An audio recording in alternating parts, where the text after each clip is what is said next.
Okay, hello and welcome to the Charlotte Historic District Commission meeting workshop. Today is August 13th, 2025.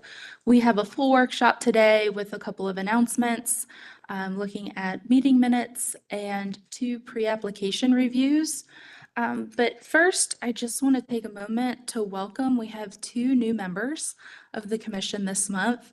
We're excited to welcome Emily Sowash with the Wilmore neighborhood representative and Christopher Allred as the Wesley Heights neighborhood representative. So welcome. Is there anything either of you would like to say or about your work? And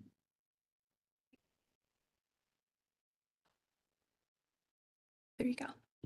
I'm happy to be here. This is all new to me, and so Yeah. I'm You've gone through it with your own house. I have. Yeah. So I'm looking forward to learning from all of you. So Great. Welcome, Emily. And Christopher? The same. I'm just excited to kind of be a part of the commission and looking forward to working with all of you. Yeah. We're glad to have you as an architect and your experience there with us too, Christopher. So thank you so much for playing that joint role of neighborhood representative and architect. We also are welcoming a new city attorney this month. Jill Sanchez Myers is going to continue to help with the commission and transition, but we have Paige with us. Paige, would you like to introduce yourself to the commission and tell a little bit about your experience? Sure. So, hey everyone, my name is Paige Inman. I am new to Charlotte. I come here from Wilmington, where I was practicing law at a small town called Leland, if any of you have heard of it. It's a very fast-growing city in the state. Prior to that, I was practicing family law. I've been practicing since 2012, so I'm excited to be here in Charlotte and excited to be here with you all to provide support to the board. And I look forward to working with you. Thanks. Welcome.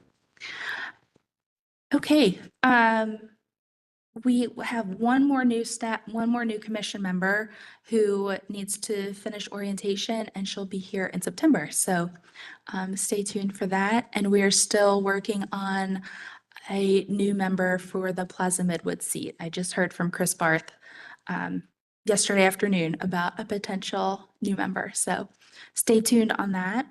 The next thing I'd like to do is take a look at the meeting minutes, and has anyone reviewed them? Shauna, I'll turn this one over to you.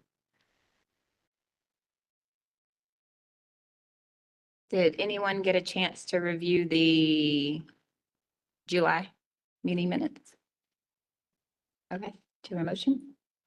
Do we have a second? Motion made by Commissioner Kerm and seconded by Commissioner Taylor. Any discussion? Take a vote. Commissioner Lineberger, yes, Commissioner Sowash, yes, Commissioner Whitlock, Yes. Commissioner Taylor, Yes. Commissioner Allred, Yes. Commissioner Sullivan, Yes. Commissioner Kerm, yes. Commissioner Bell, yes. Motion passes 8-0. Great, thank you. And then lastly, we have 2 pre-application reviews, but before we started those, I just wanted to turn it over to Chair Bell. Was there anything that you wanted to share that I missed? No, I just want to welcome the 2 new commissioners. I think it's always great when you're not the newbie anymore. But there's a lot of people here who, from my experience, that are willing to help, and then also looking forward to working with Attorney Inman. Thank you. Well, Tim, are you ready?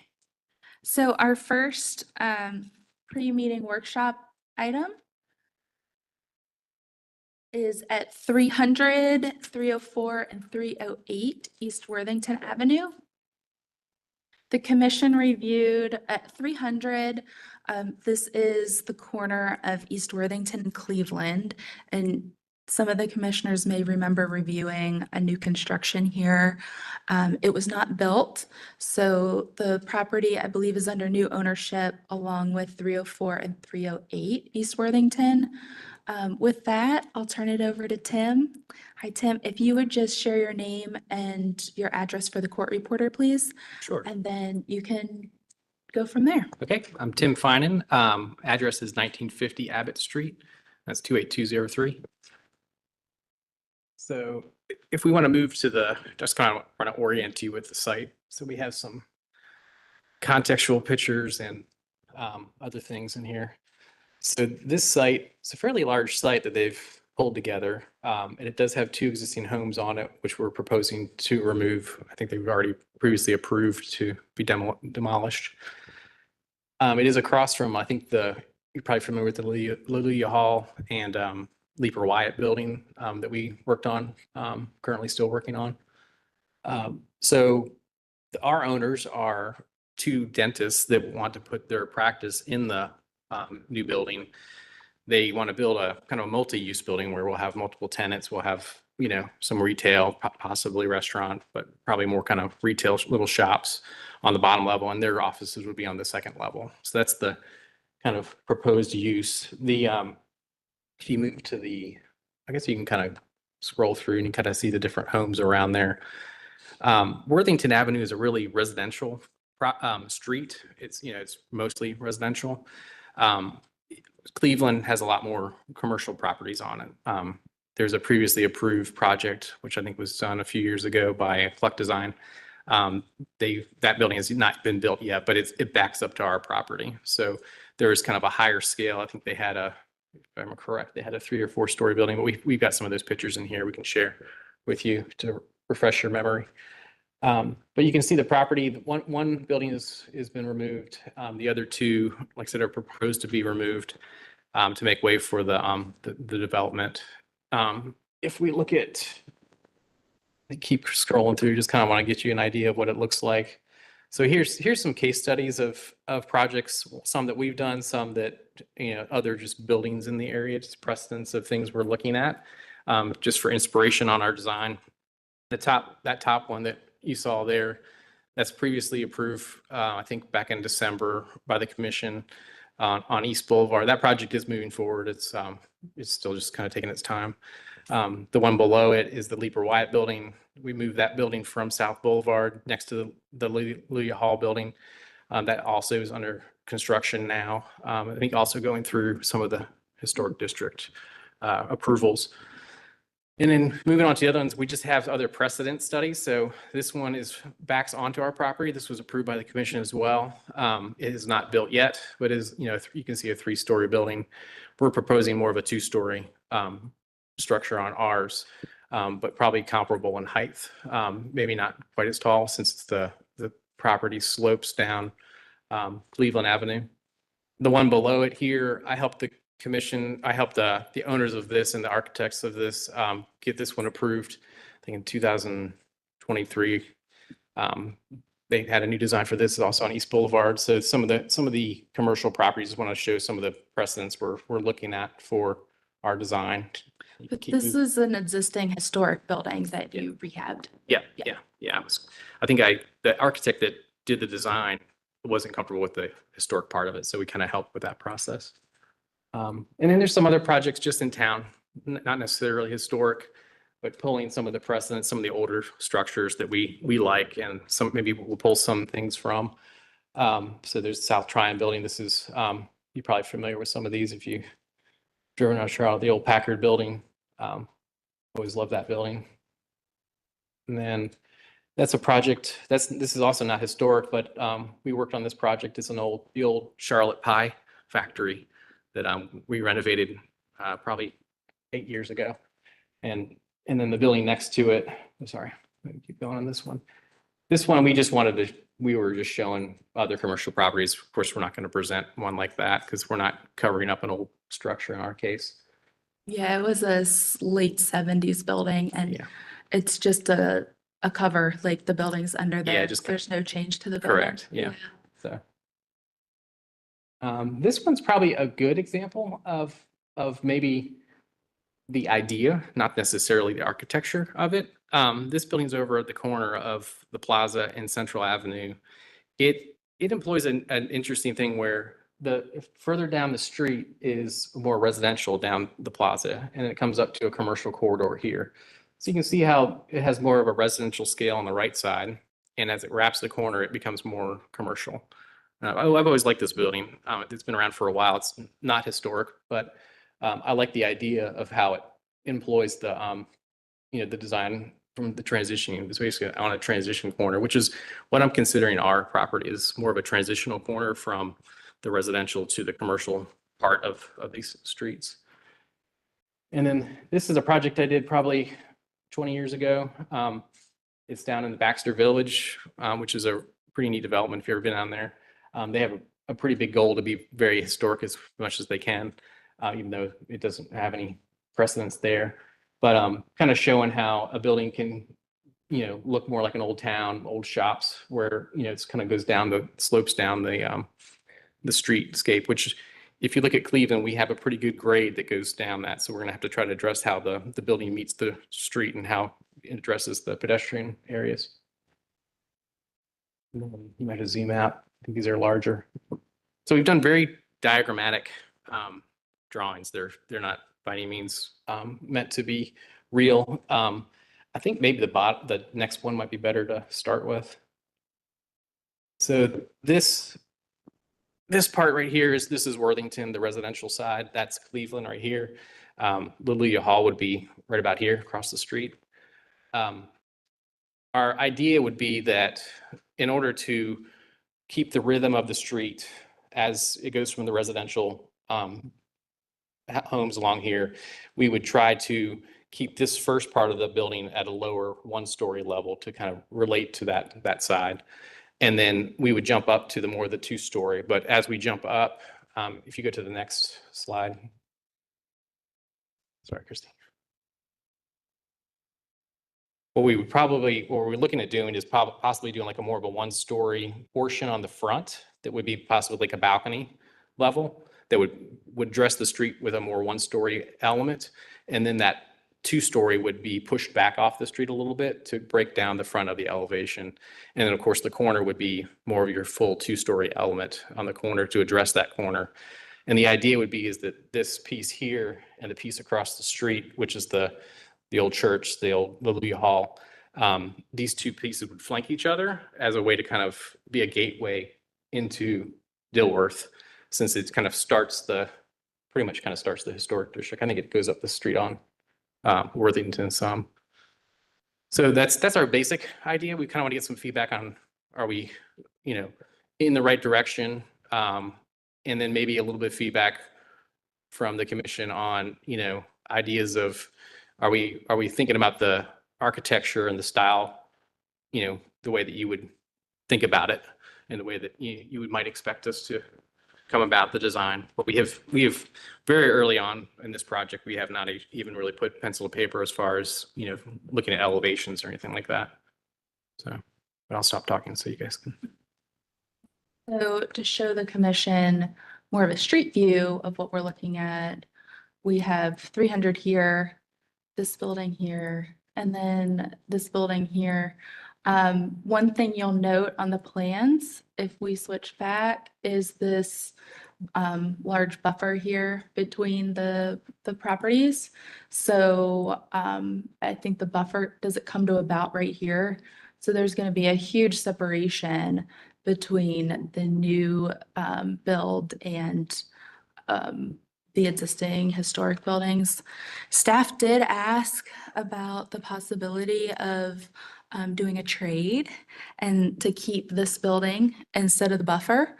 I think there might be some openness on our end, but I believe that Tim asked the owner and the owner's not really open to that. I will say this is one of the oldest historic structures in Dilworth that was moved to this location. So, we can work it out, but Tim, they're not open to keeping it and reusing. Yeah, we did a scheme basically very similar to what our current one shows, where we kept that structure there. And then in that, we were looking at doing a variance, of course, on the buffer to pull back to more of a 10-foot buffer. It's a landscape yard, so it's going to have, lots of trees and things on there. So it's not going to be just a blank area. But they weren't very receptive to it, so I tried my hardest on that one. But they would rather just do everything newer. So What is the commission think about it? Hey, Hey, Tim. Krista, how you doing? Could you indicate on here where the house that's adjacent, what the setback is? Yeah. Just gonna show you. Could- Yeah, it would be. Like how that relates to that first piece? It's only, I think, about 10 feet off that of, so, yeah, it's probably about here. That's 0.5, you're probably. You'll probably want that. You'll probably want that walking down the street. Yeah, we certainly, as you know. Yeah. We would like to see that when you do come back. Oh, yes, yeah, definitely, yeah. I would love to see elevations. You've no elevations? No, at we all? were keeping it real kind of, just open at the moment. So we kind of wanted to get some feedback from you all to kind of see. I know there's a, tendency sometimes for these projects to kind of go more of a residential look to them. I think in this case, we're probably going to stay away from it looking like a home that's not a home, but we may employ some sloped roof structures to kind of a nod to some of that, especially there at that first building. But yeah, I don't have anything to show at the moment, so. Well, you're definitely speaking our language with the step down, adjusting the residential. I mean, I know you understand Yeah. exactly what we do. So yeah, no, yeah, we're good. Thanks. I have a question. Sure. On the right-hand side, that's Cleveland? Correct. Yeah, Okay. And so the bottom is Worthington. correct. Yeah. Okay. Yeah. Can you just give me a little insight into the setback between maybe the sidewalk and the building? Because if I'm thinking about the new restaurant, they have a patio on that side. So on the opposite side of the street, so there you see the street and then you see a patio and then you get to the building. And so I wanted to just understand the difference between the actual building of the restaurant to the street versus this building to the street. Does that make sense? Yeah, I believe since that was a existing build or is an existing building, the sidewalks and the landscape buffers along there are the older type. With the new zoning, they're going to require us to have comply with the new landscape yard and sidewalk widths. So we'll probably be a little bit further off than theirs just Okay. because of that. But we can, Okay, we're going to get a little further into that with the civil engineer. The civil engineer actually is been more involved in this. We actually took this project over from another team. But we've kept the civil engineer along with us. So, but yeah, we're actually currently in the, we kicked off with them earlier this week. So we've got them on board. So yeah, we'll show that kind of relationship between the two to give you a better idea of how the street section works there. and where is parking? So if you go back, Christy, to that first one so all the parking will be underneath the building. Okay, Yeah, so there won't be any parking except for along Cleveland. There's proposed street parking along Cleveland. Worthington does not have any street parking. We're not showing it. I'm sorry, we're not showing it right now. But the Cleveland Avenue right here, there's street parking that happens all along there is proposed as part of the city of Charlotte's. So yes, that will access off the alley between that building and the Collect building next door. So pretty much all of it will be hidden except for that last little chunk. City of Charlotte requires that we have a certain amount of frontage to basically fill up the lot. And we've tried to kind of meet that requirement, but also make sure that we're not looking too large there. So we didn't fill the entire side. Are you done, Sarah? Mhm. Thank you. Existing homes get raised? The existing homes that Buildings? get removed? Yeah, raised? Yeah. They're not salvaged, they're demoed. Yeah, they're demoed. Yeah. The commission approved. Sure. They are. Yeah. Those are. So what's our policy on? that? We ask if they can be integrated into the new plans, especially the blue one. because it's very old and historic to Dilworth. The commission can make that ask.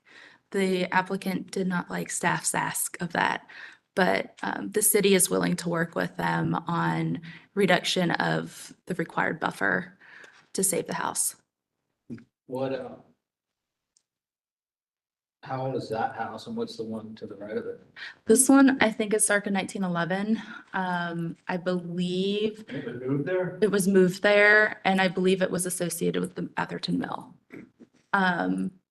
We can find out more. This one is this one has less significance. I believe this one was built in the 40s. But the whole street is residential in form all the way down. Yeah. And there's a lot of, I think there's like an attorney's office down here. Some of this street is zoned for more commercial mixed use than just strictly residential as well. Yeah, both of those properties are currently commercial. Mhm. What is the zoning on that now?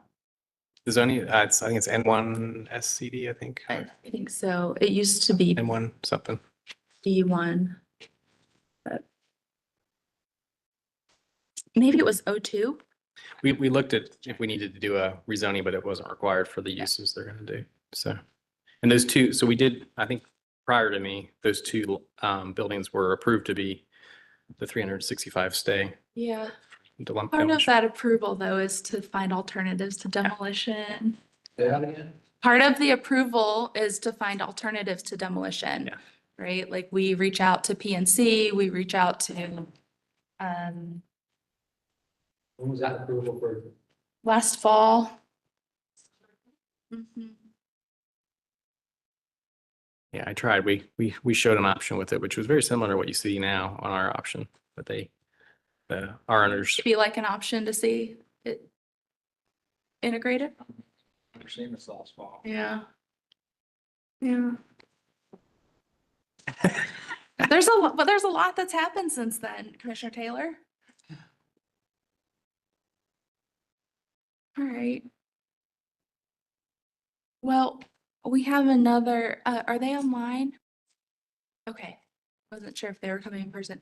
Okay. So I think, any last comments from the commission before we switch to the next review? Yes, do we have any idea when the house was moved into this location?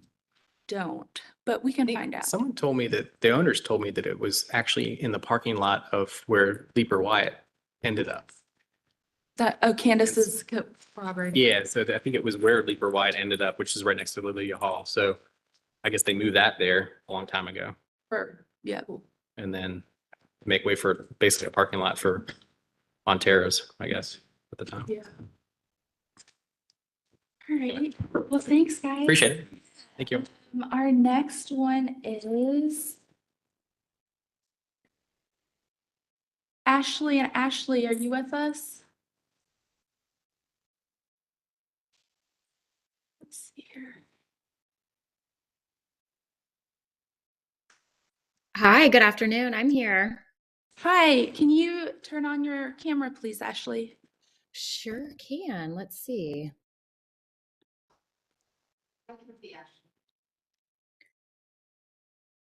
Oh, it's oh, there we go. Hi. Perfect. Hi, and Ashley Jimenez. Hi, welcome. Okay, so let me orient the commission. This is at the corner of Wooddale Terrace and Wilmore Drive. So Wooddale winds up here, and this is Wilmore Drive, and we're talking about this house right here. Currently, there are two separate buildings on the lot, and they were approved for demolition about a year ago. So the applicants are back proposing some new construction that includes a triplex. So this is the front elevation that faces Wooddale, or that faces Wilmore, and then the side elevation that faces Wooddale Terrace is where you get the other two entries.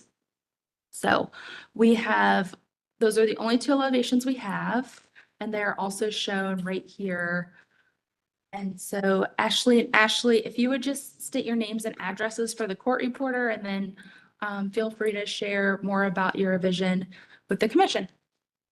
Sure. Hi. So my name is Ashley Fitzpatrick.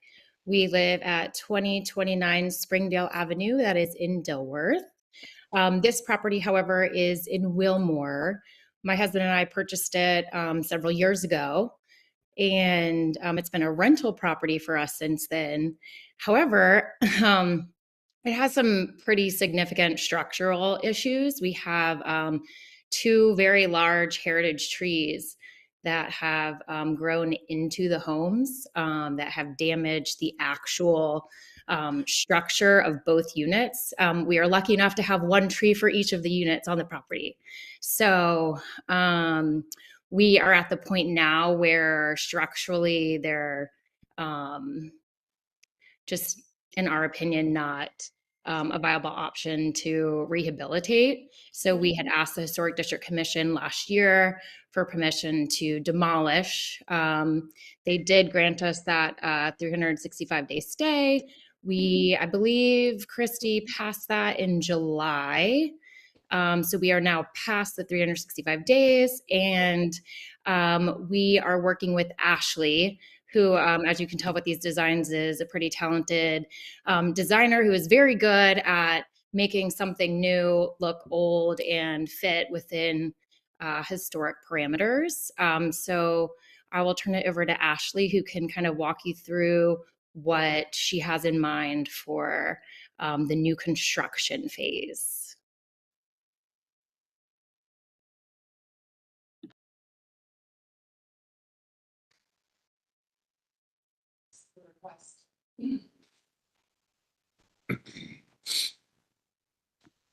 Ashley, you have to click the request. She sent a request to unmute.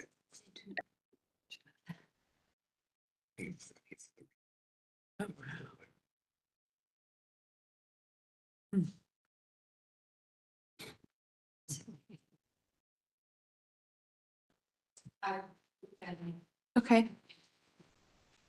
I wonder if it's hiding behind something, Ashley. She keeps sending it.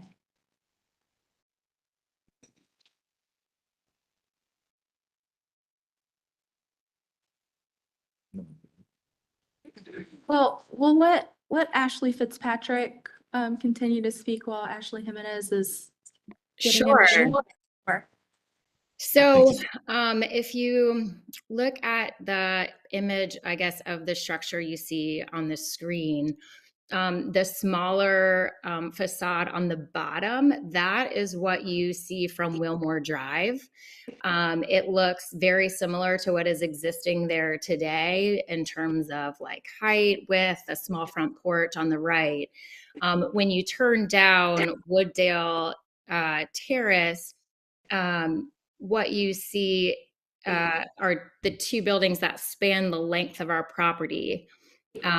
Those structures would be replaced with this one that has three. We'd actually be using, there is what used to be a garage dwelling that sits on the property today. So we'd kind of be taking full advantage of this lot, moving what used to be the garage dwelling into our current design so that there are garages here as well. And then these are three separate units. Like I said, the one on the bottom that faces Wilmore, that entrance will be on Wilmore.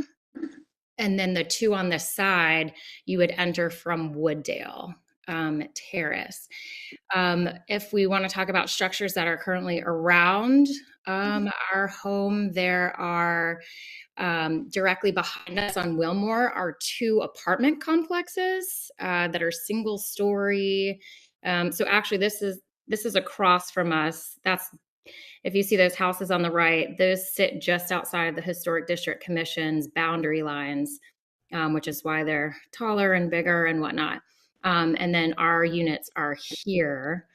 So like I said, the entrance to that first unit is right there Oh, there we go. There's Ashley. All right, Ashley, I don't know if I was doing it justice, but I was You're doing trying an to. awesome job. Very good job. Yes. So I can take over and feel free to hop in, Ashley, anytime you want to add on. So you can kind of, obviously you see the 2 units there that will be demolished. And then you can see to the left of that, a CMU wall. That is the old garage. So this garage was kind of, you know, obviously more close to the street than the zoning would currently allow. You can see it's had better days. So of course that's going away, but what we want to do is we want to speak to both Wooddale Terrace and Wilmore Drive, to the heights that are there, to the topography that is there. And Wooddale Terrace has a unique topography in relationship to the rest of Wilmore. It has from this Wooddale Terrace that we're looking at here, where that like little brick curb is, to the other side of this property, which is behind these 2 units. There is a 10-foot drop in fall of the land. So we have about 10 feet of drop on the overall skinny dimension of the lot. So yes, exactly the way the arrows are showing. So we have some work to do in relationship to figuring out our parking there. Obviously, we've looked at other historic homes going up Wooddale Terrace. Many of them utilize their basements for a garage, which I know is also unique to the historic district to have some sort of integrated garage. So we have taken cues from those existing homes on Wooddale to integrate the garages into the basement level of these structures. At the same time, seeing the elevation of Wilmore Drive being that kind of 1.5-story bungalow. I think everybody can tell what style we're going for here. So keeping that eave line down at the main level, creating an upper level by popping some dormers up and following, of course, all of our historic cues there, keeping the dormers off the main wall below that. And so what we'd like to get from the commission is any feedback that you may have. I think the parking and the garages are probably, what I would like to hear about, but I'm happy to, I want to hear any thoughts that y'all have. So as we move forward, we can integrate those thoughts into this design. I also want to point out on the elevations, we have done some things in an effort to, make those garage doors a little more aesthetically pleasing. So we have actually recessed them into areas behind porches or additional overhangs with columns. And so let's start with the unit on the far left here. So we have a lot of fall. Yes. We're running out of time. Oh, okay. I'm sorry. Okay. Can we turn it over to the commission? Absolutely. Absolutely. Okay. Thanks. Any questions from commissioners or comments?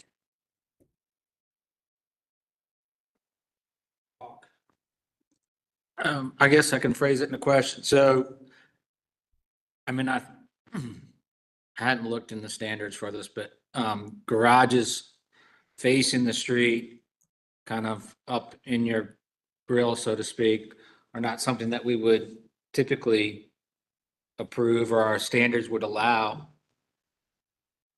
How do we, and this one, obviously, you're fighting your grade there, so you're doing pretty extensive excavation or it looks like it, to get those garages functional. Help me understand what standard do we go by to let that work? One of the, I guess, standards for the Historic District Commission was using screens, landscape screens. Another option we had looked at or potentially considered would be creating a permanent pillar. Ashley, is that how you would describe it, in between the double garage doors, so that would be two singles. Mm-hmm.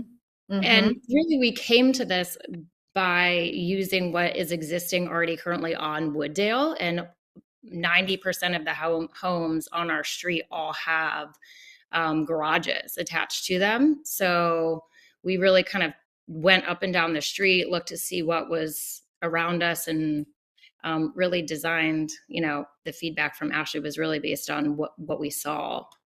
So using the context of our surroundings. So using the context of other homes on the same street with the same topography. So as we go up the street here, the left side does not have as much fall.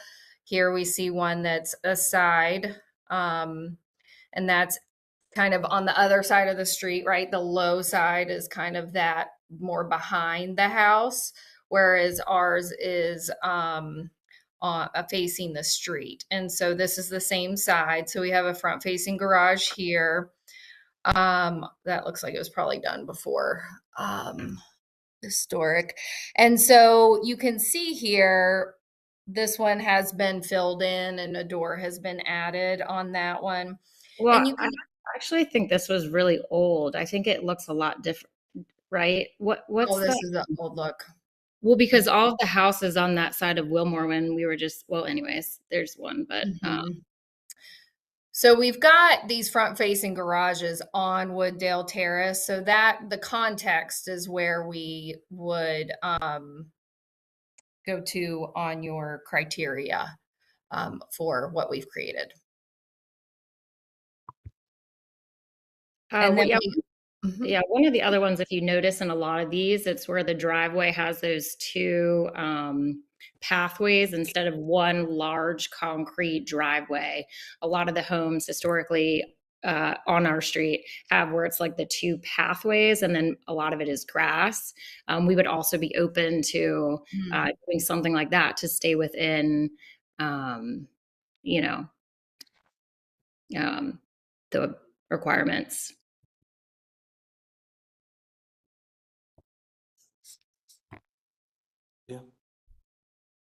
Go ahead. I think I'm going to chime on the back of Commissioner Taylor. When we look at this, that what jumps out immediately are those garage doors. And one thing, I understand your context, totally hear it, get it. But what we're not seeing in the context of double garage doors on existing homes. And the standard is 8.10, number 6, garage doors shall be either authentically separate single bay doors or designed to give the appearance of separate doors rather than one long continuous panel. And that looks like one long continuous panel in its current form. So that's something that we will look at, and we're looking for pretty distinctly when you come back. Okay. And so that center one is a garage. You have 3 units, and that center one is a garage, right? That's correct. That one seamlessly goes in, fades away, but the other 2 really jump out. So. Okay, very just good. My feedback.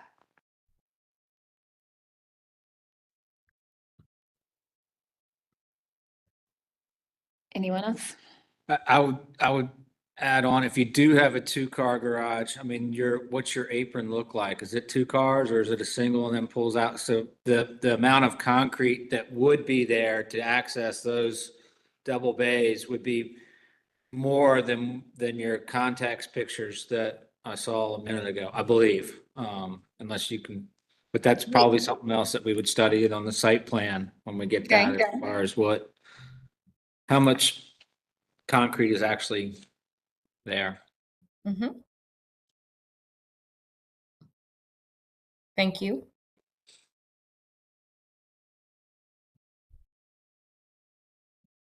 We're good. Thank you. All right. Done? Okay. Thank you.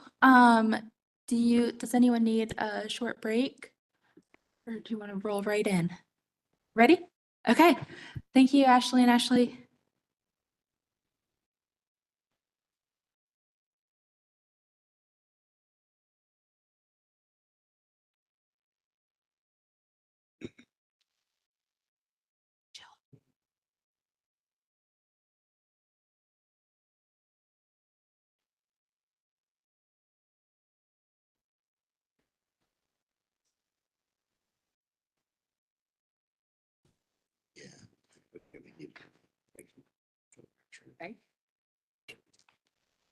The Charlotte Historic District Commission welcomes you to the August 13th, 2025 meeting. I am Shauna Bell, HDC Chair, and I call the meeting to order at 1:07 p.m. Also sitting on today's commission are Christopher Allred, Sarah Kerm, Krista Lineberger, Emily Sowash, Sean Sullivan, Brett Taylor, and Scott Whitlock, who are present in the meeting room. Also present are HDC staff, Christy Harps, Candace Leidy, Marilyn Draith, Jen Bear, Elizabeth Lammy, JT Fawcett, Jill Sanchez Myers, Senior Assistant City Attorney, Paige Inman, Assistant City Attorney, and Candy Thomas, Court Reporter. I would like to start by acknowledging that this is an in-person meeting. However, the commission is permitting applicants and members of the public to participate using a remote online platform if they choose.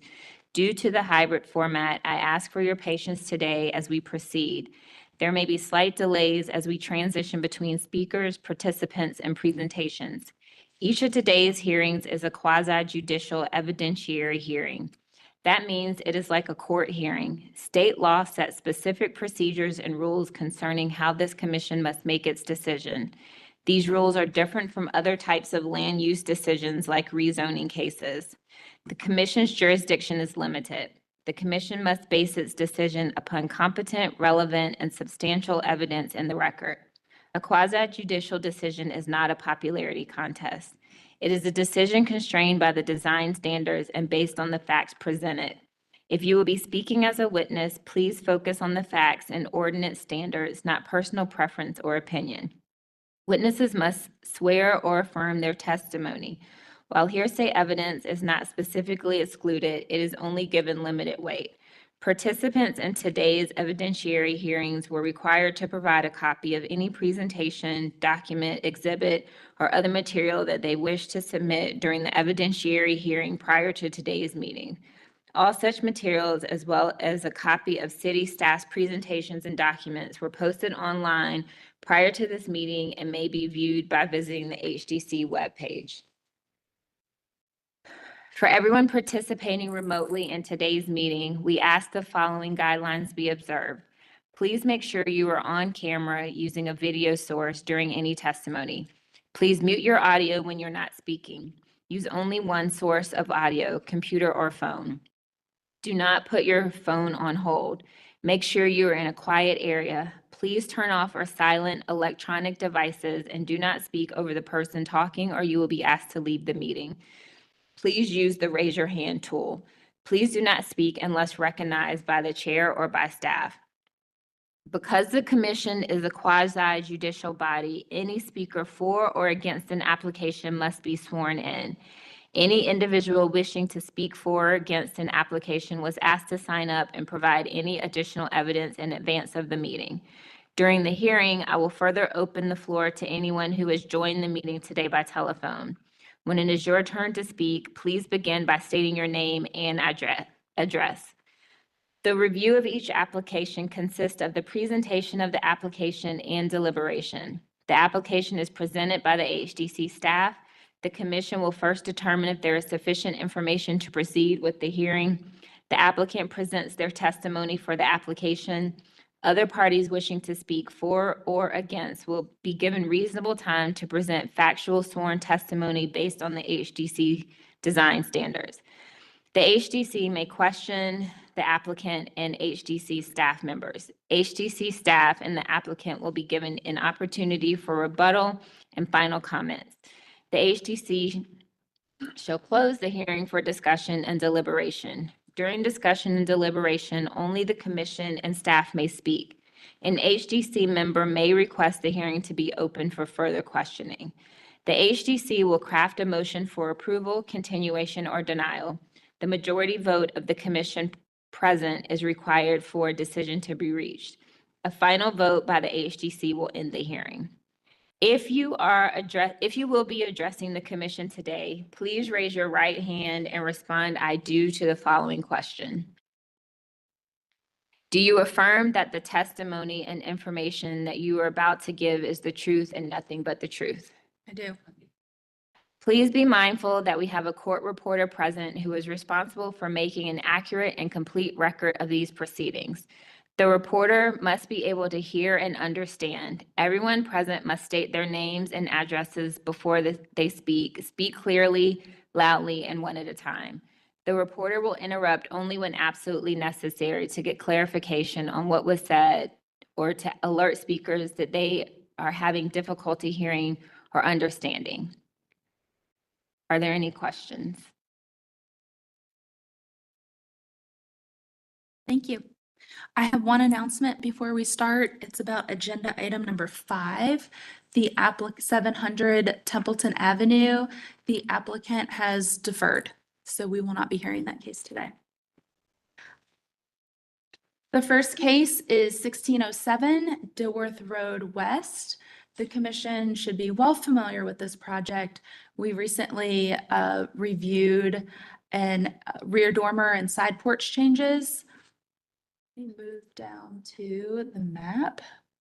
It is uniquely situated at the corner of Dilworth Road West and East. Some pictures to refresh everyone's memory. The issue has come in on the right elevation. So here's the rear, and there were 2 dormers approved here and here. And during a study, they found that they need to add a dormer here for egress purposes. So that's shown on slide 11. You can see the existing situation, and then proposed is to add a small dormer with an egress window. It's also visible on the rear. This is existing with the approved dormers here, and they're requesting to add another dormer here that would match the already approved dormer. Same size, same location, same roof pitch, with the addition of a window. There's also a matching window. You can't see it, but on this elevation. Okay. So it'll be an exact mirror of the previously approved dormer. And this is the orientation, so it'll sit right back here.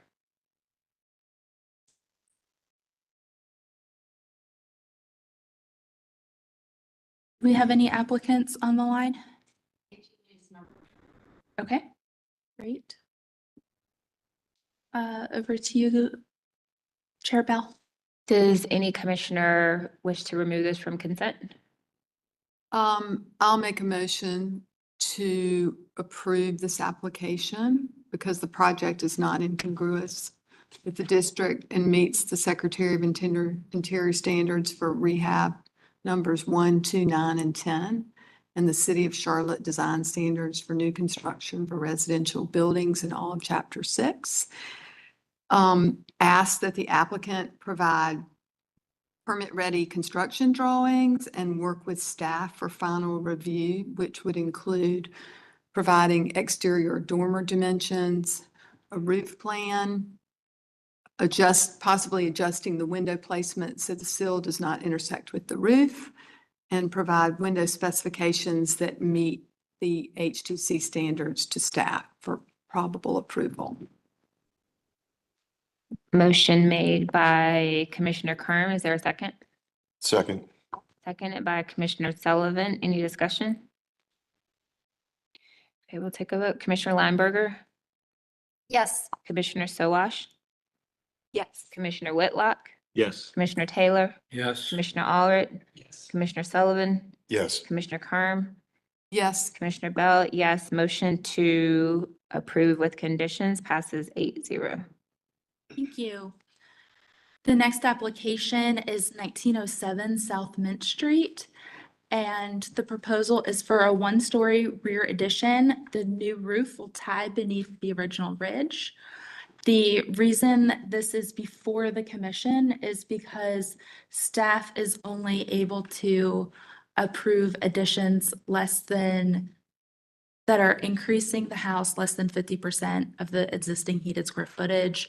And this is a very small house, and the addition is basically doubling the footprint of the house. So even though it's mid-block, staff cannot say yes, but believes that the project does meet the standards. So the site plan is on slide 10. You can see the existing patio will be removed and the house will be extended towards the rear yard. The elevations, there are no changes on the front elevation. The side elevation, everything's behind the original house. It is stepped in slightly, and there's also a change in material to differentiate from the brick of the main house. They are proposing to use wood or, I believe, Nichiha Savannah Smooth siding. Here's the rear elevation, and then here's the right elevation. Again, it's stepped in about the length of a corner board. There are window detail drawings and door specifications and a section, wall section.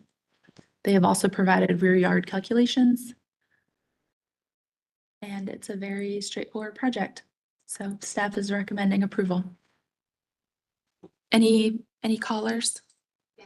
Okay, thank you. Does any commission object to this being on the consent? Do you have a motion? Motion. I make a motion to approve this application because the proposed project is not incongruous with the special character of the district as described. Meets the Secretary of Interior standards for rehabilitation, numbers 1, 2, 9, 10. And the City of Charlotte Design Standards, Chapter 6.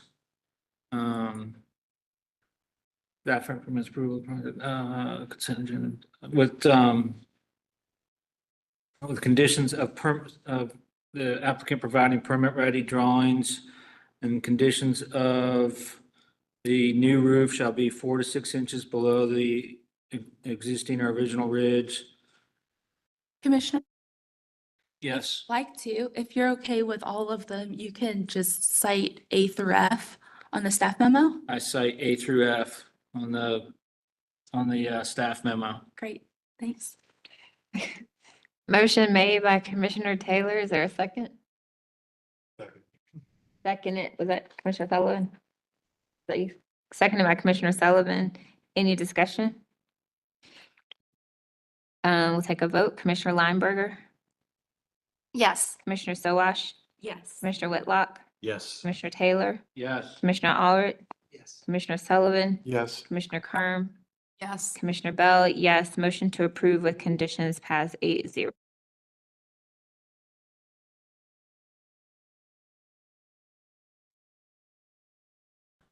All right, this is another consent item. This is an application for a front porch roof replacement at 320 East Park. And before we get started, we do have a roof sample of the material that's being proposed that JT is passing around. That will be entered as applicant's exhibit A. And photos of this were also provided as part of the agenda supplement. And so we have the staff memo on pages 1 through 3 that goes over the details of the project. And then we will scroll down here with photos of the existing front elevation. I'm sorry, I don't know if I said what this project was for. It's a roof replacement, so, sorry, on the front porch. So it's this wraparound porch that you see here, and it does wrap around here on both sides slightly. And so this is on page 8 photos of the existing porch from the public sidewalk and then from across the street. And it is a very low slope pitch on the front porch, so it's very, it's minimally visible, if at all. And here are pictures of the existing rubber membrane roof on the front porch. We do have some information on the proposed material. It is a standing seam copper roof with a tin zinc coating, which provides for a more weathered natural look. So it will look like the sample that's passed around, and it will darken over time to a darker gray.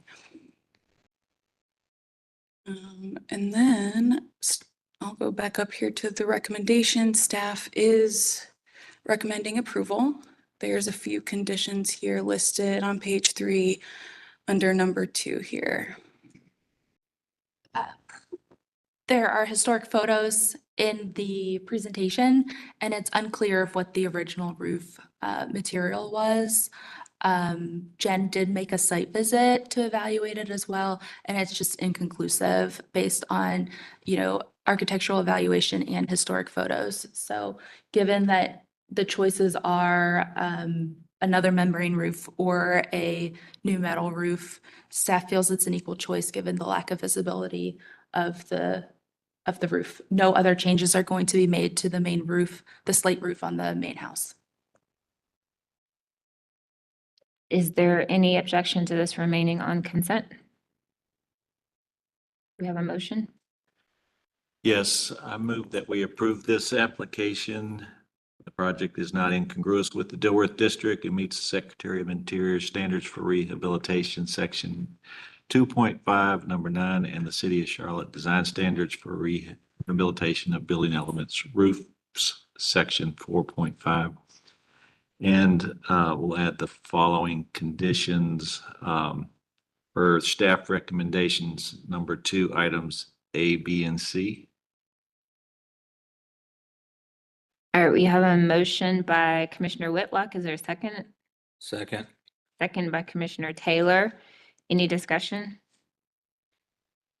All right, Commissioner Lineberger, Yes. Commissioner Sowash, Yes. Commissioner Whitlock, Yes. Commissioner Taylor, Yes. Commissioner Allred, Yes. Commissioner Sullivan, Yes. Commissioner Carm, Commissioner Bell, yes. Motion to approve with conditions passes 8-0.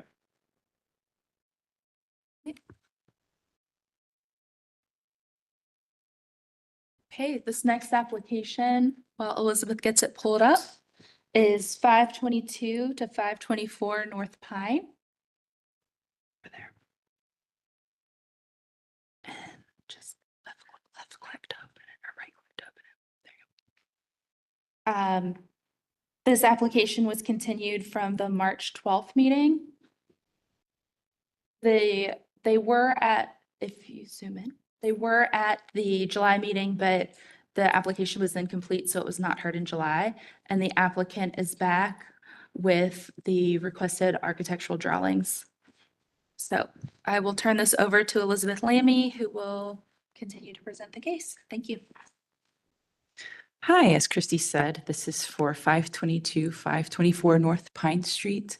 And this project involves roof changes to the rear of the property, the addition of 2 eyebrow dormers on the left and right elevations, and some window and door replacement on the rear elevation.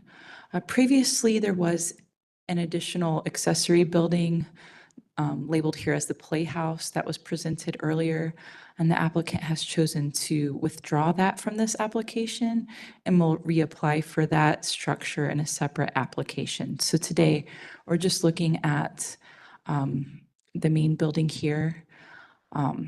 It's a duplex, and some changes were made again. This is the original form of the rear, or not original, but before work was completed, form of the rear with the pent eave here.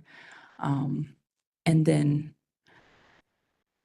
the proposal is to finish that out to a gable on the rear, the addition of eyebrow dormers, as you can see here, and also on the right, and then the replacement of doors and windows on the rear elevation. This project is an after-the-fact case, with the commission reviewing this project as if it has not yet occurred. There, excuse me. Okay, yes, there are supplement items, excuse me. Okay.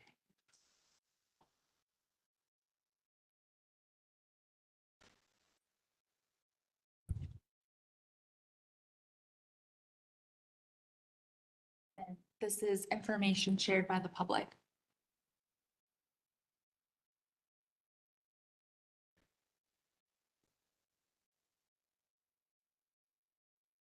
Okay.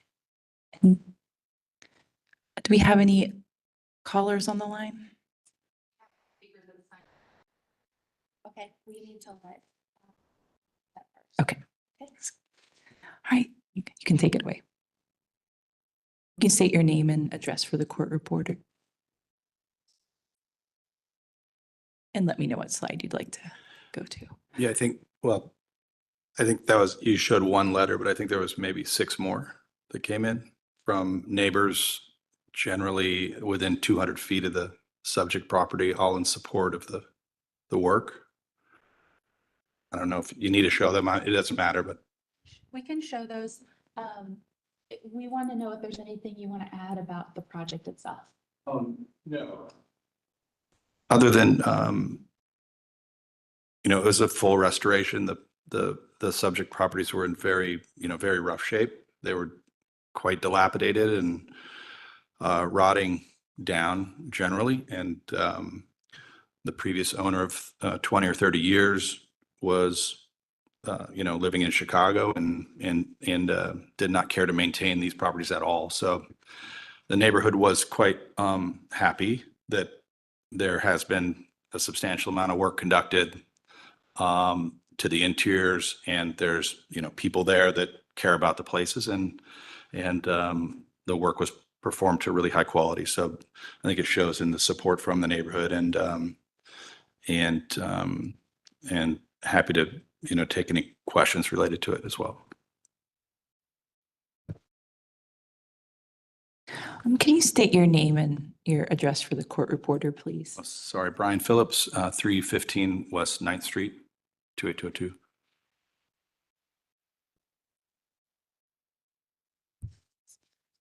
Okay, you can go to the speakers now.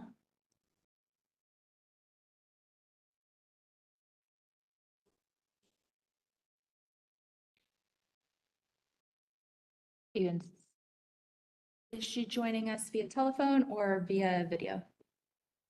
It looks like both of them have phone icons. Okay. Requested unmute. Okay, if you're calling in for 522, 524 North Pine, you can go ahead and speak if you're on the phone. Have they been sworn? Have you been sworn in? Excuse me. Have you been sworn in yet? Hi, Ms. Turner. Can you hear us?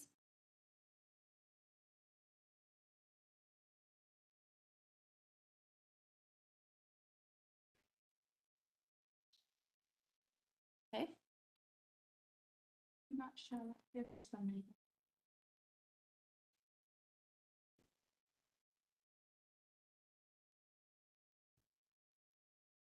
There she is. Colleen, can you hear us? And I see Stephen is muted. Okay.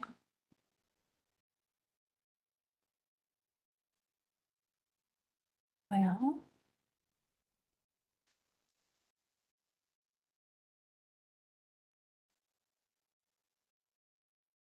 All right. Colleen and Stephen, we've requested that you've unmute.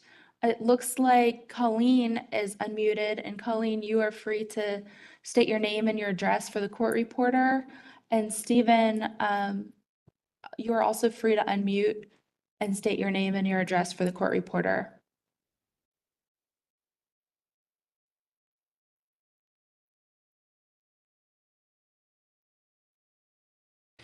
Well, I'm sorry, this is, it seems that they're not speaking, so, in person's always best. Let's see, Marilyn, if they are able to get through, please feel free to unmute them so we can hear from them. Yep, thank you. All right, commissioners. All right, any questions for the applicant?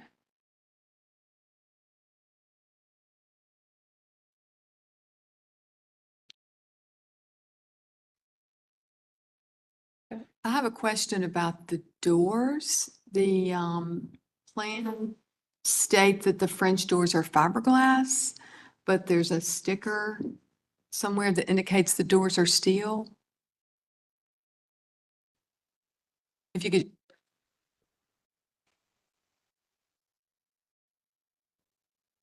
Yeah, those doors are not steel.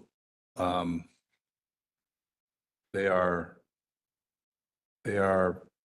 fiberglass. They might have a steel reinforcement in the, in the structure of the door, but they're a faux wood grain fiberglass.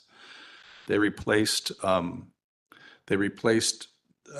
old metal sliding glass doors with a metal frame that were from the remodel in the late 70s.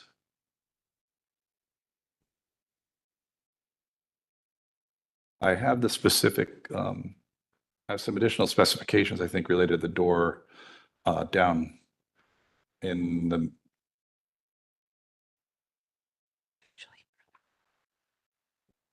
I think they're on the plan sets up. Maybe it's.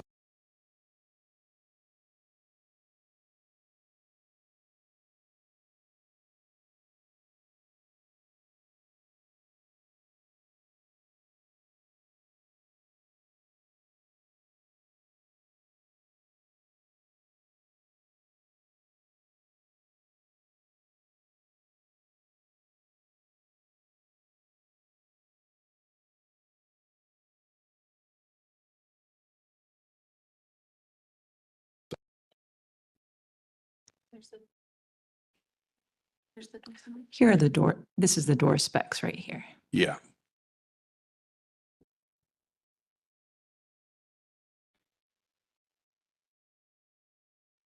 There was just, we were given like a sticker that said one thing and specs that say another. So I think all we're looking for is clarity on what's actually installed. Yeah. And unfortunately, it doesn't look like in this text that I see a material called out.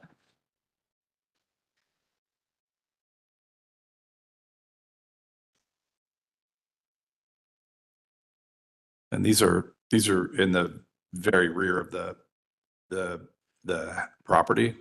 So, there's none of the modifications which remain consistent with the original roof line and everything else. None of this is visible from the street in any way. But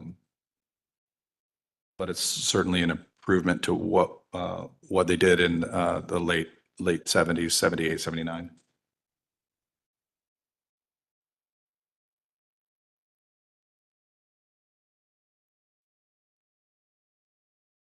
Any other question? Do you have a question?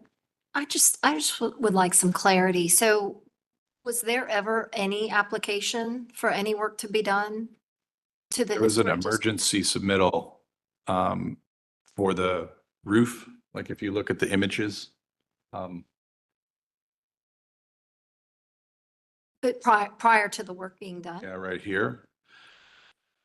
So this was a condition with, water penetrating essentially right after the houses were purchased, and so part of the roof problems were leaking skylights, and the skylights, if you go to the top view, the aerial top view, yeah, it might be up in the prior app or. Yeah. We'll find it. There are skylights. Yeah, so you see the prior skylights, there was a water intrusion significant there as well. So the rafters were rotted, everything was rotted. So when the roof was replaced, rather than replacing the skylights, which were, they were absolutely, not a historic feature. While the work was being done, we built the island dormers to make things more consistent with the neighborhood and actually moved from a skylight to a window that, made a lot more sense, looks better all around. And it was really a more consistent configuration with the standards. So there was no interaction with our staff, with the Historic District Commission? Yeah, there was a submittal and approval for some of the exterior work that was conducted and completed. And then we discovered the roof issues and we sent an emergency request in because there was a lot of rain right at this time, and we were trying to limit the amount of damage that was occurring we had just run new hardwood floors in one of the units, and I ended up having to rip them out anyways. They were all buckled from this problem. So we had to get a roof on within, call it 48 hours, 72 hours. And so we went and submitted an emergency request. And the roof, it got completed in the time that I think a response came in or a denial came in from the emergency request. And so we had to submit a full. We approve emergency requests immediately, and that's for just true repair, right? Not for, and we could have approved the elimination of the skylights, but, change in roof form is a commission purview, so we couldn't, we didn't know that the roof form was being changed until after it was done with the dormers. Thank you. Yeah. That's what I was seeking clarity for. Thank you.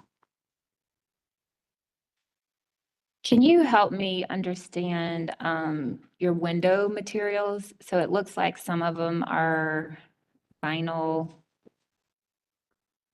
like maybe on the rear, I think, if I remember correctly.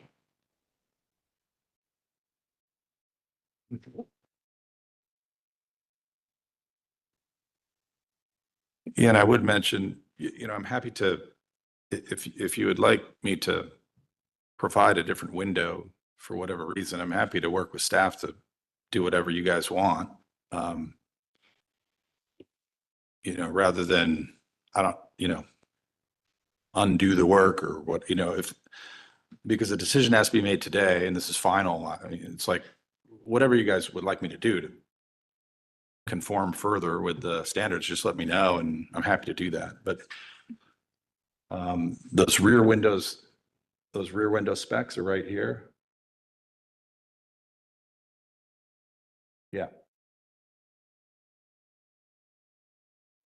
The ones in the dormers up on the roof are wood. The ones on the rear elevation here, which have no visibility from anybody, are vinyl. I can add grids to whatever design profile you would like. Right now, there's no grids on them, but it's an easy modification to make.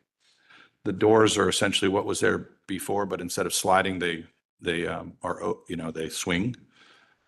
If you'd like me to add some grids or panels to those as well, I can do that too. So just to walk, Elizabeth's going to walk you through it. The dormers have. Yeah, the dormers have the wood windows, but the rear on the upper level, those are Fibrex windows. They're the Anderson triple fixed window. This group of specs here pertains to these windows. And then the double hungs here on the first level are the vinyl windows. The specs are up here for those windows, this Comfort View product. This is slide 16. And the commission has not approved either one of these windows. Thank you. So happy to replace those if you'd like to, issue a spec for the windows that you want me to modify them to, just, add that as a condition and it's no problem.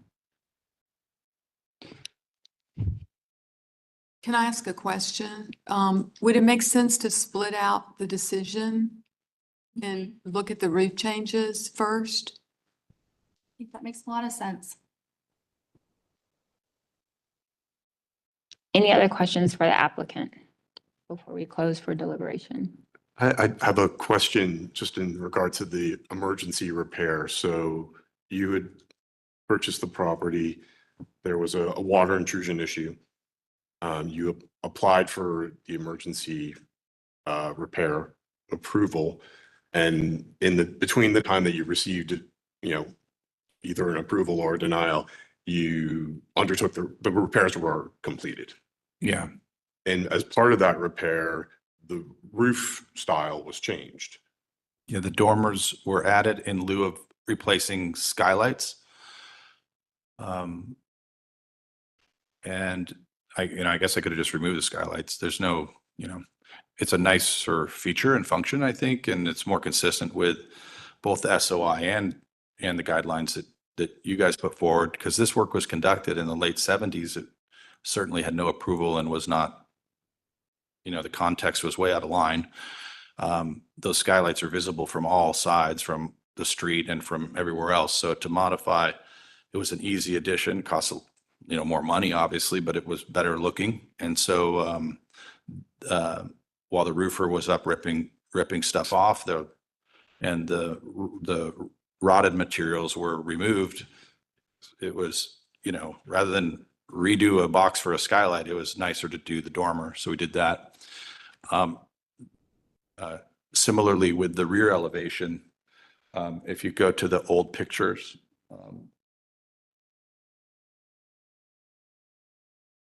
Do you want drawings or pictures? maybe the photo would be better. Okay.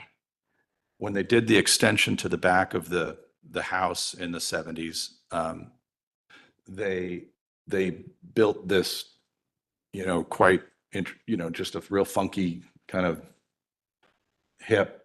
Yeah, this thing, that whole triangular window was just totally rotted, and it was done. So rather than replace that form and function, which was also not in context with the original house, it wasn't in context with any of the guidelines of the neighborhood. It's the only roof line in Fourth Ward that looks like that. I've lived there for 20 years, so I went and looked at every house for the purpose of this meeting. Rather than do that, we just extended that same ridge line at the same exact elevation and finished out that gable so it was more consistent with the standards, and then just added a window that was available in the back. So all this work was done within pretty much 72 hours. Yeah. So what was the rush? Was anyone living there? And,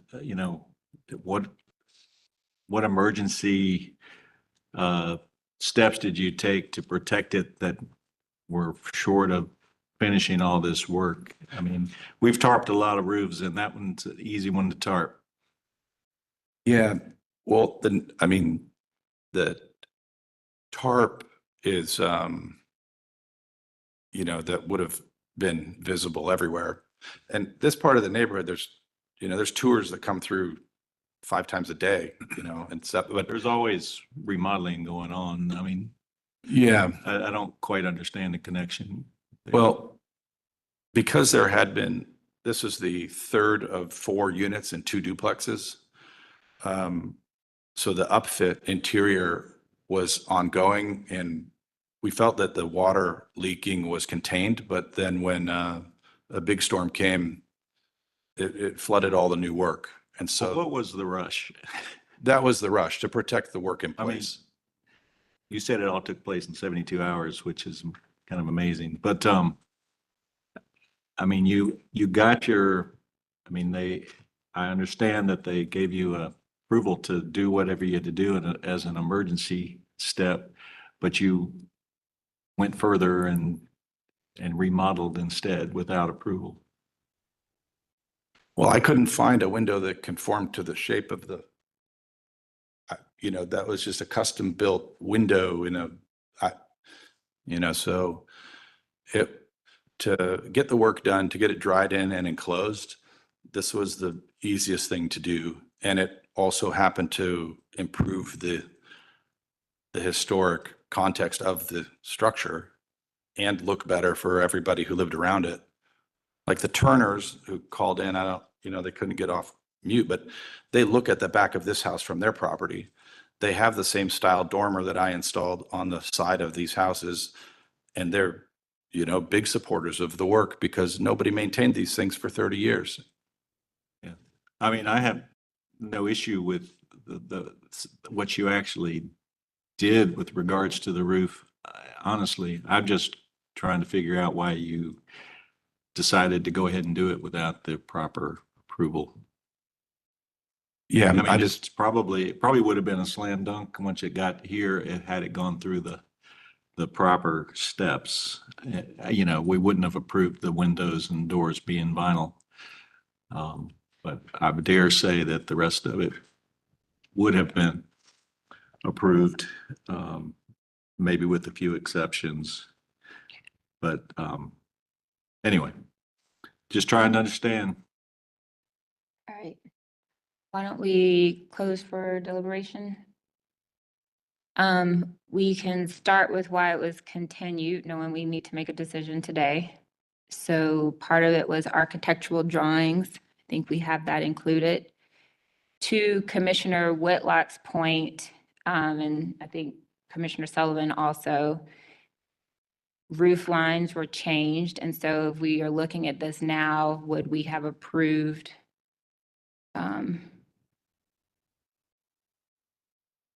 this after, because this is after the fact, so as is. I think they provided photos for some of the roofs around them that would be similar to the roof change.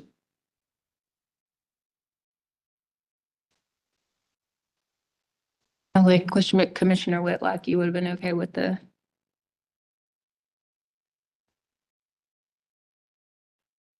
I think with some tweaks, yes. I agree with Whitlock. Can we use our mics? I'm sorry. Can we? I use our agree mics? with Commissioner Whitlock. I feel like you probably got lucky and the dormers worked out and the gable worked out all right, but I think proportionally they look right. And the rear gable is, I don't know what the history is on that hip and that triple window, but that's, I have a hard time believing that was historically accurate. And that this true gable probably is and would have been this way had that addition not been done in the 70s. Okay. Yeah, and happy to change the window if you'd like to change the Closed, window. we're Yeah. closed. The issue with the window, I mean, there's 3 different types of windows and doors going on here. None of them would be approved. I also think it's hard to tell from the pictures, but it looks like the actual trim, how they're trimmed out is inappropriate as well. Well, it's not trimmed yet. We The are work's- closed. We are Yeah. closed. The Would what? you like we are closed for deliberation. So. In here. Okay, so we have, to Commissioner Carver's part earlier, it sounds like this might be 2 different motions. So there's the windows and the doors piece with materials. We've got architectural drawings. We have pictures showing precedents. Is everybody okay with the pictures that were included Yes. in the contextual information? It says on here dates of materials that were removed. I don't recall what that was about. Does anybody Couldn't find that anywhere. in the presentation? Commissioner Kerm, can you please turn on your microphone, please? I Thanks. couldn't find the date it was removed anywhere in the presentation. Dates of materials removed were not provided. And what, this was for the, That was in the situation if like materials were removed during demolition and maybe had some kind of demarcation on them that, oh, this was a window from the 70s or something to like make note of that. But that information was not provided. Do we feel like we are okay with moving forward without? You have to make a decision today. Yes. Yes. Okay. So could we make a motion to approve the roof changes? You can make a motion to do, you can make any motion. Commissioner Kerm, before you make a motion, I want to make a comment that I think is really important for the public record. Fourth Ward is probably the most acknowledged historic district that we have. It has been, it was one of the first ones, if not the first. It's very well known. There's a popular historic district tour every year. It was mentioned in these letters. I served on the Friends of Fourth Ward Board 30 years ago, and I am a little bit disappointed that the officers of this board are writing in support. I appreciate, and I think it's wonderful they're writing to support the applicant. But the fact that they're officers and they are not upholding the fact that this was not done through the proper channels as a historic district, I was just a little bit surprised to get these letters.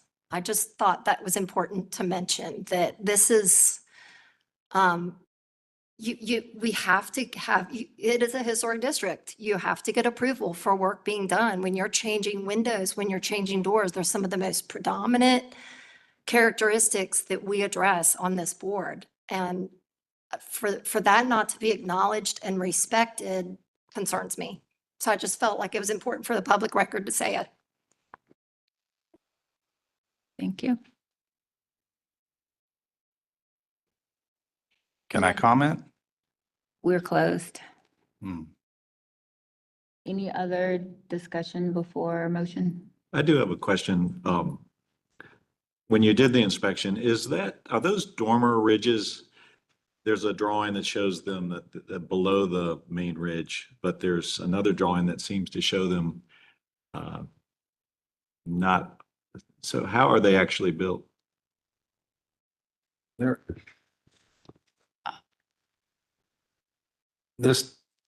I was asking our inspector. Yeah. Whoever was out there. I don't see a photograph that really gives me the Yeah. conclusive. So like, these were never inspected because there's no permit for them. It does look like they tie into the main ridge. There's very limited photos provided by the applicant of the finished product, but it does look like it ties into the main ridge here. That would be that's what I was seeing too, but I just can't be Yeah. sure. That's correct.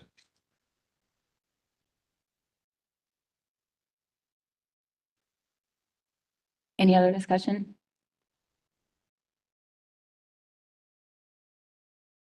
So there were 3 types of windows. The windows that are on the roof is one type. Dormer. And then in the rear, there's 2 other types. Am I reading that correctly? Yeah, that's correct. Yeah. And if I remember what staff said correctly, none of them have been approved by the commission. The windows in the dormers are Geldwin sightline windows, which we do approve. Okay. Okay. So it's just the 2 windows on the back, the Anderson Fibrex up here, and then the vinyl down here. And staff's glad, staff's glad to work with the applicant to bring it into compliance. So if you wanted 2 motions, maybe the roof change and maybe some window door materials could be a second motion. Yep. Anybody have a motion bubbling up in them?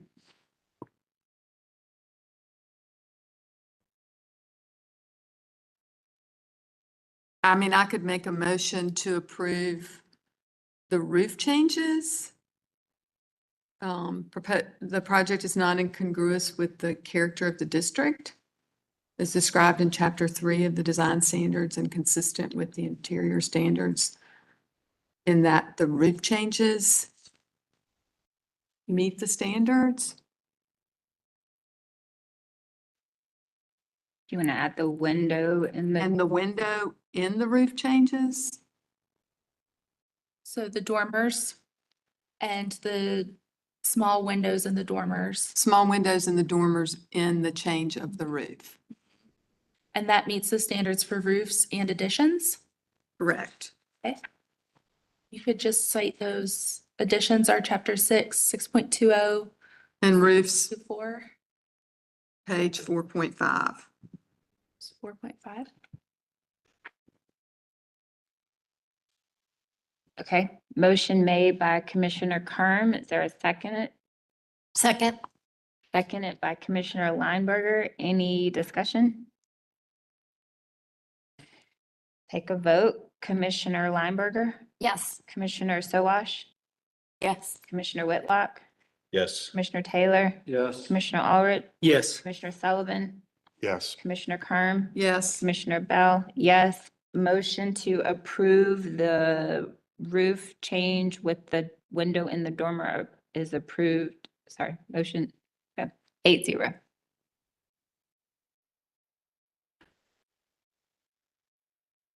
Another motion?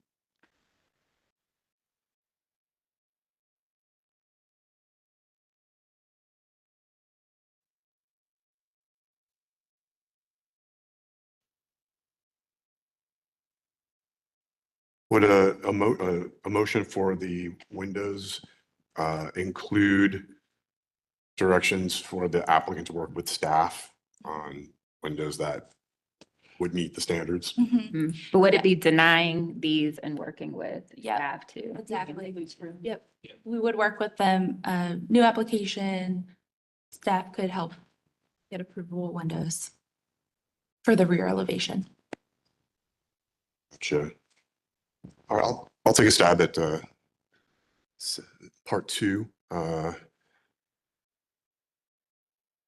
move to approve, excuse me, I move to deny the application based on Design Standards Windows 4.14. We ask the applicant to work with staff on a new application for windows that would meet the standards and potentially allow for staff approval. Which windows are you denying? Rear windows in the gable and the main level, And doors. windows and doors on the rear elevation on both levels. Commissioner Sullivan, can we also add trim to that? And we're adding also trim to the required approval. Window and door trim. And siding. Motion made by Commissioner Sullivan. Is there a second? I got a friendly amendment. Yes. Can we just say, work with staff for exterior trim and siding? Do you accept? I accept. Great. Did we Motion, have- Did we do standards for the trim and the windows? You're denying the windows for 4.12 through 4.14. Okay, we're gonna add for trim 6.15, for windows 6.14. 4.14, pardon me, And then also trim 4.11. and trim 4.11. all right. Is there a second? Second. Second, Commissioner Taylor, any discussion? Okay. Commissioner Lineberger, Yes. Commissioner Sowash, Yes. Commissioner Whitlock, Yes. Commissioner Taylor, Yes. Commissioner Allred, Yes. Commissioner Sullivan, Yes. Commissioner Kerm. Yes. Commissioner Bell. Yes. Motion to deny passes 8-0. Thank you.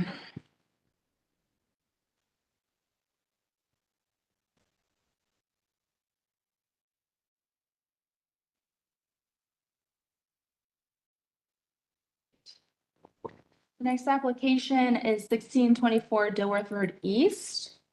Do we have the applicants with us, Marilyn? Oh, perfect. Hello, hello. Why don't you come on up while we're getting transitioned?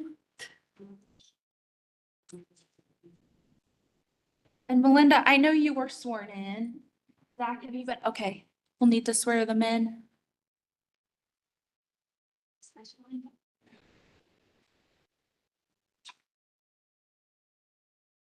Swear them in. Oh, sorry. Please raise your right hand and say I. If Please you've not raise been your. sworn in yet. Please raise your right hand and respond, I do, to the following question. Do you affirm that the testimony and information that you were about to give is the truth and nothing but the truth? Thank you. Thank you. Again, this is 1624 Dilworth Road East. The application is for an addition and an accessory building. The applicant has provided context photos on slide 10. Some current conditions on slide 11. There's a site plan on slide 12. And then elevations from slide 13 through 16. Again, the project is a addition to a two-story colonial revival and also an accessory structure. If you would state your name and address for the court reporter and let me know what slide you'd like to start on. Before that, Candace, I believe Gray, our architect, is calling in. Can we check? Okay. Okay, let's get Gray going. Gray, have you been sworn in? I have not. Oh, no. Okay. If there's anybody online or in the room that has not been sworn in, please do so now. Please raise your right hand and respond, I do, to the following question. Do you affirm that the testimony and information that you are about to give is the truth and nothing but the truth? I do. Thank you. Thank you. So if all three of you could state your name and address for the court reporter. Hi, I'm Linda Talisky. I live at 1624 Dilworth Road East. Let's see, 1624 Dilworth Road East. And Gray Hoagland, 1851 Sterling Road, Charlotte 28209. Okay, and what slide would you like to start on? Always start on this one. Okay, if you get up to go towards the screen, please take your microphone with you. I just want to start by thanking the commission for the work that you do in service of protecting the beauty and the history of Dilworth. I feel blessed every day that I wake up and get to enjoy a walkable community. So I think you have a very difficult job in helping us as homeowners navigate modernizing for today's lifestyle along with the history. So thank you. And I am very nervous. So you're going to hear me shake. It's all good. I know your job is really hard, so thank you very much. I thought we could start with the context of our home. So it's a 4-bedroom, 2.5 bath, 21 square foot, 4x4 standard colonial revival home with a really grand front Greek portico or front porch. The neighbors to our left and to our right are both 2-story colonial brick revival homes. We live across the street from St. Patrick's, and behind us, directly behind us, are 2 really large, newer construction homes, like in the 2000 teens, like 5,000 and 6,000 square feet, respectively. So, and additionally, power lines that our backyard contains 2 really mature trees of beautiful. Melinda, you don't have to hold it down. Oh, as long as it's green, you're good. okay, thank you.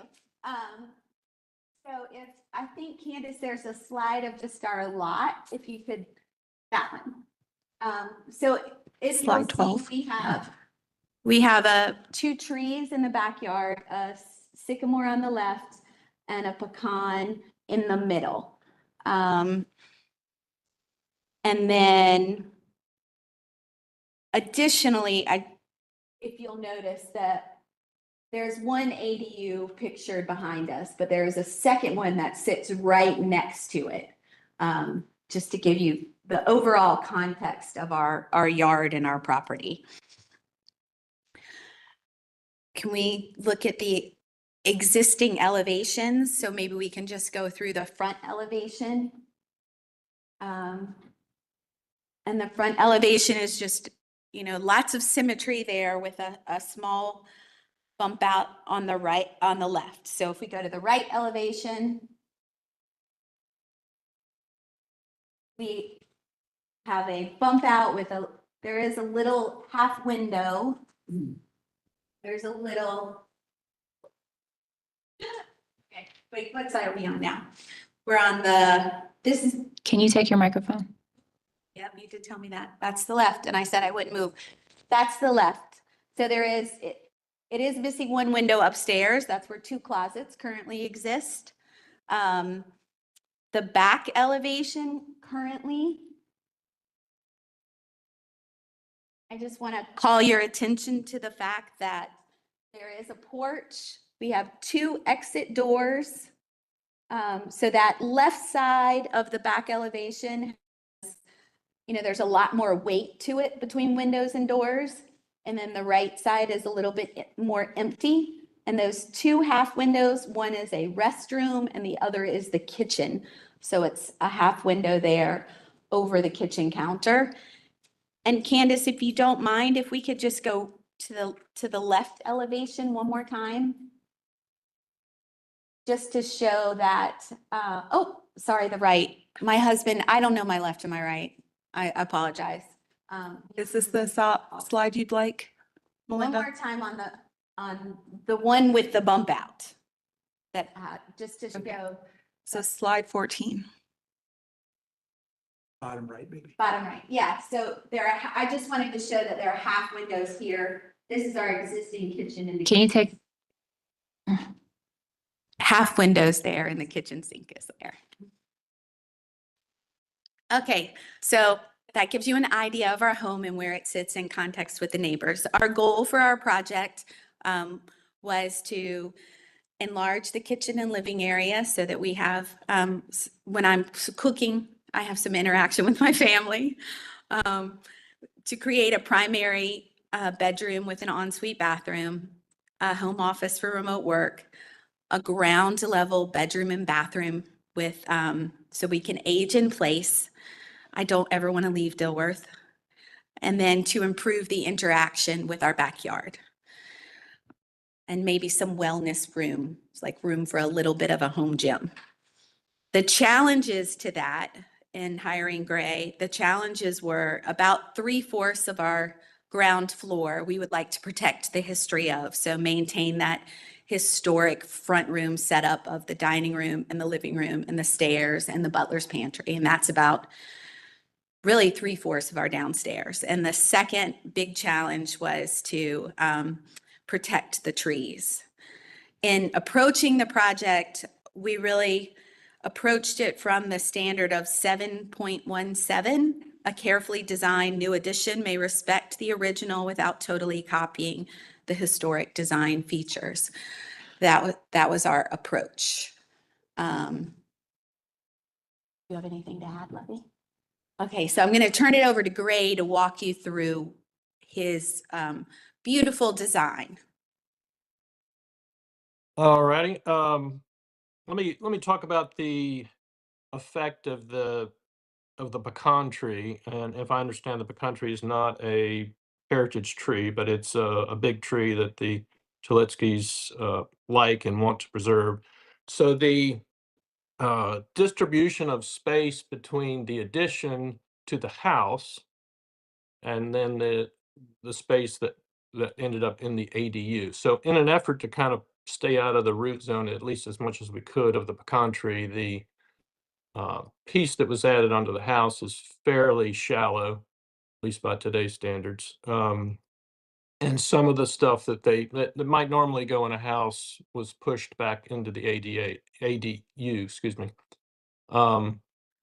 So there was a little bit of a push and pull, but just want to mention that that pecan tree had a lot of influence.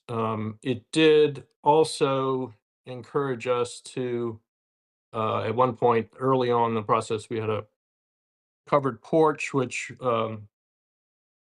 we stripped off in favor of this kind of eyebrow window that wraps around both the uh, house addition and the ADU. And part of the eyebrow, the intention of the eyebrow was that as it cantilevered out, it would not require any additional footings and interference with the pecan tree. So it could be argued it was a stylistic move, but it was kind of encouraged at least as a way to stay out of the roots of the pecan tree. And also, given that it's rather shallow, it allows you to go in and out of the doors without bumping into columns and whatnot.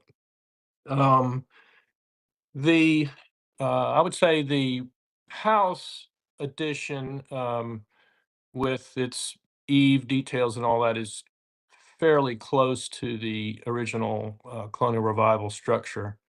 Um, and I think we, perhaps mistakenly, but hopefully not, we allowed the ADU, I guess, in an attempt to take the scale, reduce the scale of the ADU.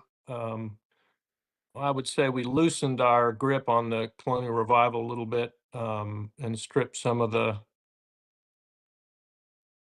details of that in an effort to break up the mass of the ADU into much smaller pieces. So I guess unlike the main house that is a big box with a portico, the ADU is really made up of a bunch of much smaller parts. And part of that, I guess, in an effort to reduce its scale, was pushing that roof down, the second story roof, which created the dormers. So that space on the second floor, I'm sure you're familiar with that kind of thing, clip ceilings and low plate height. But we did loosen up stylistically a little bit from trying to adhere to, strict colonial revival detailing. Although, should there be an objection to that, I think we can uh, recover some of that colonial revival detailing with eaves and the Greek returns and whatnot. I think the other thing to mention is the existing grade of the backyard is quite high relative to the front. It comes in really almost. I'm surprised the water's not going in the back door, but um, we don't have a lot of room to have a taller foundation in the back. That existing grade is quite close.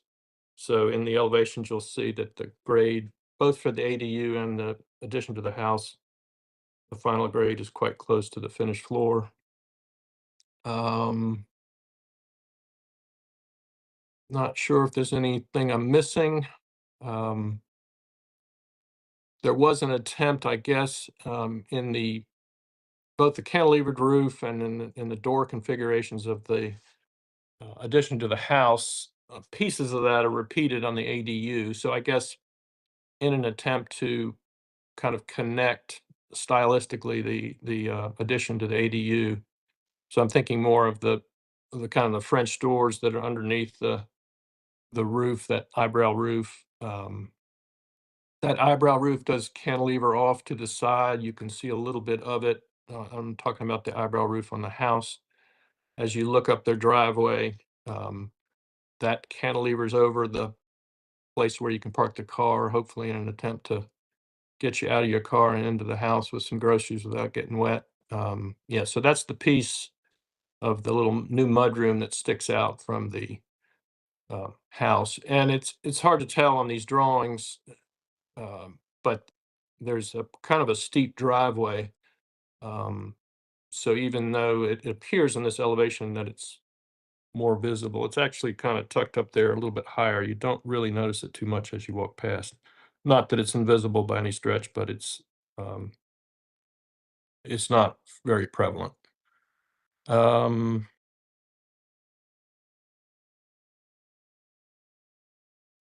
I think that's about it. Melinda and Zach, let me know if I missed anything important.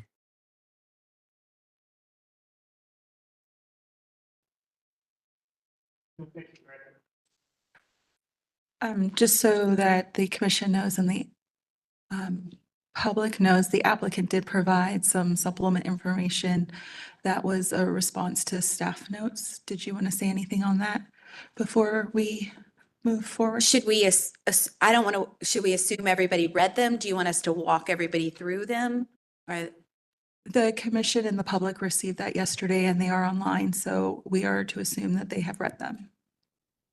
okay, maybe we start with the questions Sure. for us, and then it feels like we need to, if it feels like we need to go through that, we can go into more detail on that written response. Sounds good. Does that sound like a good strategy? Sure. Okay, I'm gonna get my So we will,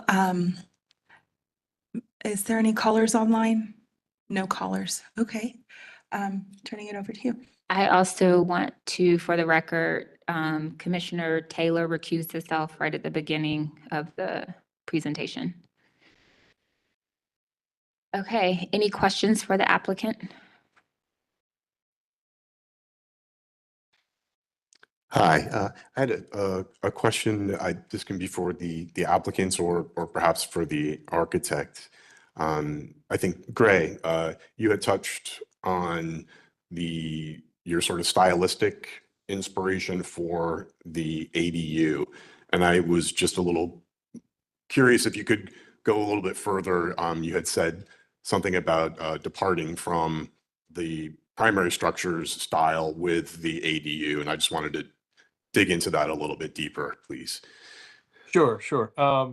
So I'm certainly no historical expert, but my understanding of colonial revival style is that it is a fairly boxy style, and certainly the main house is fairly boxy. So you had a simple mass, and this house is definitely that's just a big rectangle with a back porch and a portico. Colonial revival, very simple mass, which to me was a difficult place to start in terms of the ADU. If we had a very simple mass back there that was more in colonial revival style, I felt like it was perhaps too big. So I don't know quite what to call the style, but I would say that I started to break up the mass in an attempt to reduce the scale of the ADU, and in doing so, I think we loosened the connection with the colonial revival style in the ADU. So I acknowledge that we have departed a little bit from that style, but I would, I guess, argue that the result is a massing, a series of smaller masses that, at least for an ADU, is more appropriate in the sense that we're attempting to keep the scale of that ADU down. And I'm not arguing that there can't be improvements to what I've shown, but that was the philosophy of loosening up our grip on the colonial revival in an attempt to break up the mass a little more than that style is normally doing. Right on. Thank you. In just sort of closing, my question on the sort of stylistic, inspiration for the ADU, I just will go back to our standards and 8.10.3 specifically. Design new outbuildings to be compatible with the style and character of the primary historic building on the site, especially in scale, massing, and other architectural elements. And then any new outbuilding must be clearly secondary, height, footprint, scale, and massing to the main structure on the site. So I appreciate the attempts at breaking down the scale of the ADU, with the architectural elements that you've employed with the dormers and that sort of lens that I guess a bungalow or craftsman sort of look. But if we go back to our standards, the standards sort of drive us more towards compatibility, versus a stylistic divergence, if you will. And that brings me to a second question. I just wanted to confirm some dimensions between the main house and the ADU. The main house is, and this is width and depth. I think the ADU, the main house is 30 feet high almost by 24 feet deep.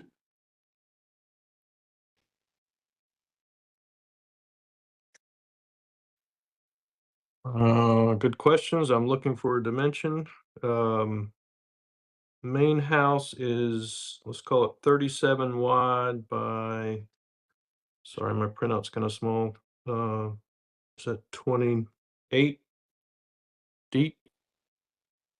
And then the height on the main house? Height on the main house.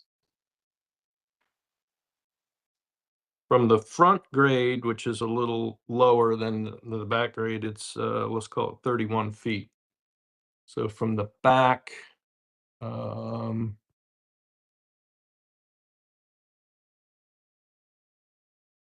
it would be about 20, I'm saying it's about a 2-foot difference, about 29 feet tall in the back. Okay, so we're almost 31 feet from the front elevation.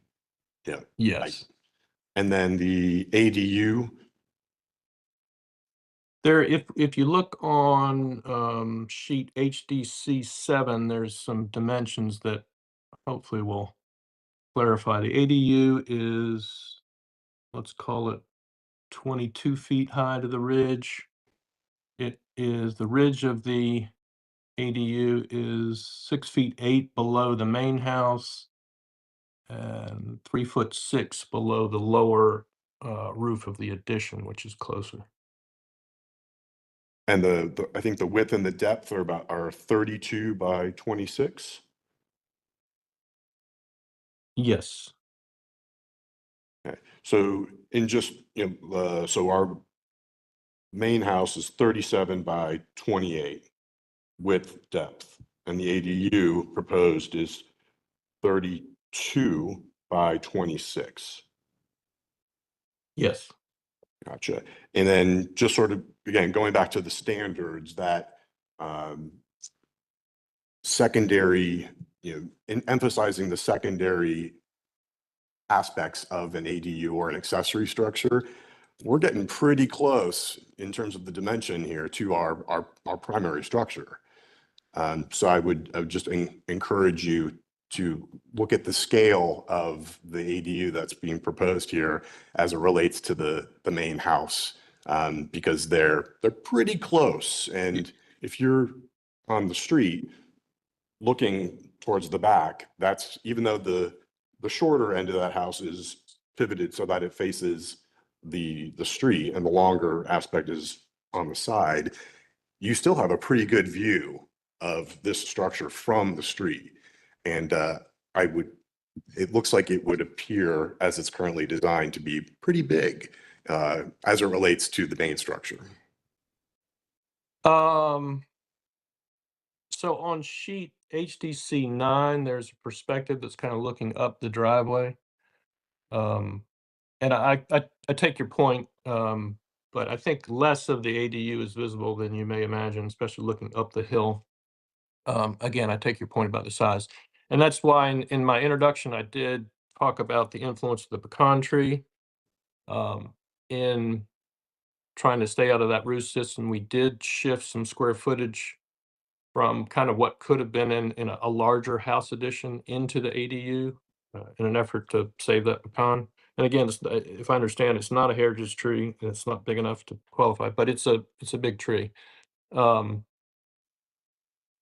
I guess my question might be to the group, if that ADU is presenting itself as too large, if we shift some of that square footage proposed there into the addition of the house, does that cause anybody any concerns? Is that a valid, I mean, is that acceptable compromise?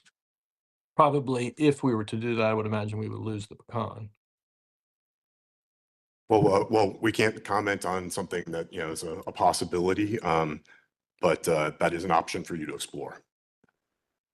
Yeah, Okay. a couple of things I may add as well.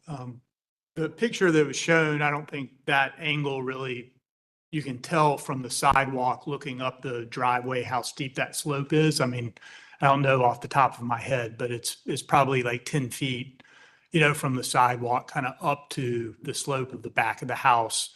And so, I don't, you could see kind of the edge of the ADU, but I don't think someone walking down the sidewalk, you would sort of feel the full size of the ADU. And then the dimensions we were sharing, and I don't even know if this is part of the consideration, I don't think included the dimensions of the addition.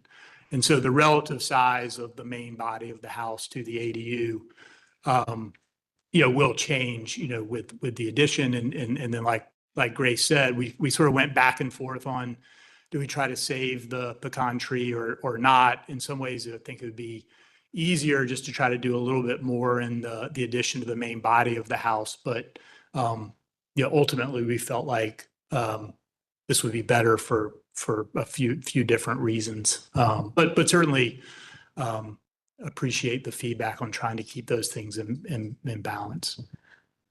And can I just add one more note to the size of our ADU? So I understand the size of our ADU in relation to our houses on the larger side.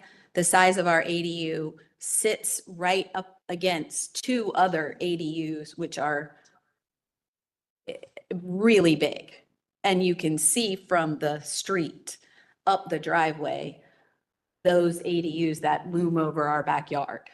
And so when we're considering this, I think that's a big part of the context. And if we look at one of the pictures of the front yard, we can see those ADUs from the street, our neighbor's backyard ADUs, the two on either side. So I won't talk, I'll just point, and maybe Candace can zoom in, but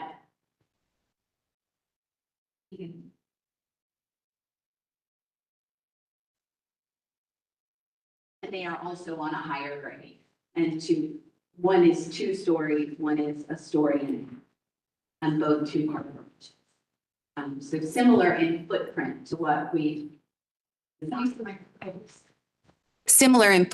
what we've designed. So those are 2 stories, a story and a half, and similar in footprint. Thank you. That's all for me right now.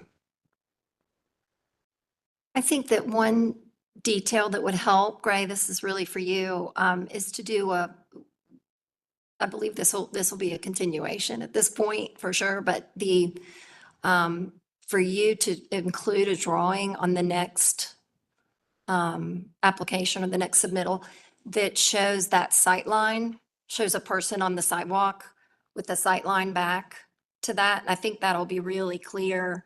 That'll really help clarify how far back this is and how hard it is to be seen. I mean, you certainly feel it when you're in front of the house. I wanted to also ask a question though about the cantilever detail. I know in past applications for Dilworth, we had a very controversial cantilever design on a project, but it was much more visible than this one. But it also matched the style a little bit more. It was more of a craftsman style. And I think, I guess my question really is the style of this really doesn't fit a colonial revival. Have you done other studies of what that could be instead of a cantilever? Well, if you scroll down in the PDF supplement we provided, we did give some examples, both an example of one in Dilworth and an example of colonial eyebrow roof. I think eyebrow roofs, so it's about 3 feet 8 inches deep, so it's not very big. I did see that, and I appreciate that y'all found an example. That's great, but I think that my point is that is the example is more of a craftsman style. It's more of the style of that particular house versus a colonial revival style. So in those pictures we submitted, do you see colonial revival style like that white one? Is that what you mean? The cantilever on the picture from 405 East Kingston, that photo, the one on the left there, yeah. Okay, that is a bracket holding up that's more of a bracket support detail versus a straight cantilever. So I guess what I'm asking is the bracket support detail, is that what you prefer? Does that meet your? I think that it is for, I think that is for your architect really for Gray to help figure that out. That's what I'm asking Gray really is, were there Yeah. other studies I- made of other solutions or other options other than a straight cantilever? I guess I'll answer that in two parts. One of the things we thought might tie us back more closely to the colonial revival style is to kind of get rid of the outriggers, the beam look, which is probably what's tending us over towards a more craftsman look, and having really a more traditional porch beam that would run around the perimeter and cover up the ends of those outriggers, if you will. So that would be something we could do that would preserve the cantilever, but transform it stylistically a little bit. And we are hoping we can preserve the cantilever. If we cannot, in the eyes of the committee, do the cantilever, I guess we're back to columns of some kind, which we don't necessarily object to other than footings in the pecan tree. And then I guess there was the cantilever that is overneath where the car would park that had some, functional purpose, maybe more so than the back in terms of getting in and out of the car. So anyway, that's a bunch of pieces, but I guess step one in our attempt to find a better colonial revival solution would be to add that beam, and that basically covers up the outriggers. And then the second would be to explore columns, which isn't our preference, but certainly willing to take a look. Thank you. I guess my only comment would be with the other ADUs, and I'm just looking at, who's doing, Candace? If you go to the title page, I don't know what you call it, the page with the picture of the house with the plot, yeah. It looks like those ADUs, which I'm assuming you're meaning these two, the one that looks like an L and then a square. Yeah, those look secondary, like it looks like the house footprint for those houses are a lot bigger. So even though those ADUs sit taller, they read secondary to the house. So that's the only comment I would make to the piece of, them being 2 stories and over yours. Yeah, I think what I'm asking the committee to reconsider a little bit is we have a smaller home, and we are looking to create about 4,000 square feet of living space. And we're asking to put more of it in the ADU, keeping the visual looking secondary and subservient by making it deeper than it is wider in an effort to protect the trees. And that's, I guess, asking for a little bit of leniency in that to protect the mature trees. Otherwise, it just becomes part of the massing of the house, which seems to have been more standard over time. If I may, one of the things that the commission had mentioned is right at the beginning, size scale massing, architectural relationship of the design of the ADU to the main house. If they do a redesign, that could change everything. So we might want to, just pause on further consideration because it sounded like you were going to ask for a redesign anyway. Okay. Any other questions for the applicant? All right, we will close for deliberation. Can I ask that we talk about one more thing? We will open. I'm so sorry. One of the things that came up was about the bump out creating front yard parking. So I just thought it was worth making clear that it's still, the driveway extends even further, that we're improving the current parking situation by extending the driveway further from the street and still not parking in front of the house in any way, shape, or form. Okay, thank you. Anything else? No, sorry. Thank No, you you're for good. that. We will close for deliberation. Okay, so to Christie's point, it sounds like we are starting high-level massing, architectural contexts.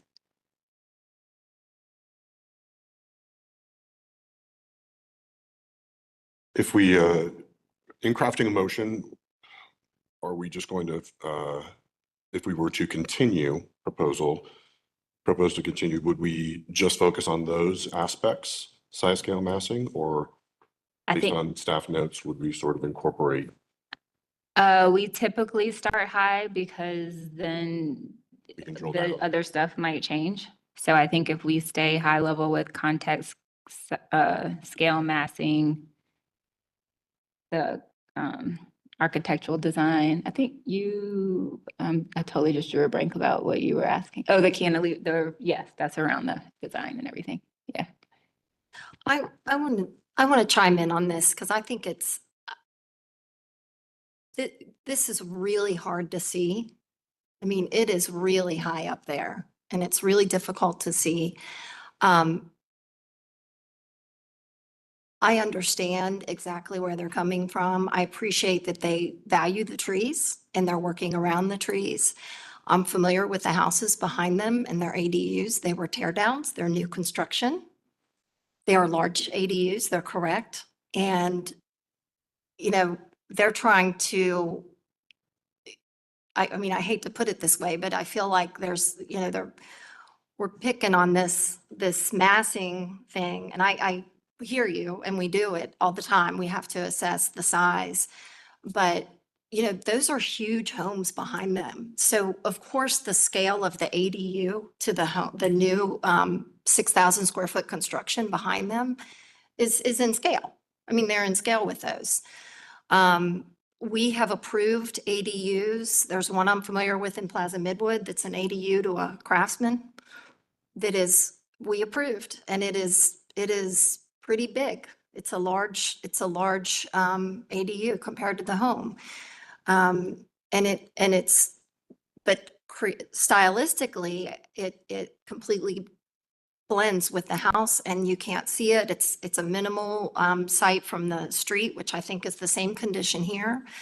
So to me, I feel like the scale and the massing is appropriate and it is minimally visible. And I think if Gray does come back and show us that drawing of the sight line, which is really a valuable drawing that people provide for us, applicants provide, I think that everyone will see how minimally visible this will be. I think it's more of a restudy for me on style and matching the integrity and the style of the home and the ADU matching the style of the home versus the scale and the massing. If you change the style, is it fair to think that if you change the style of the home, that some of this might also change?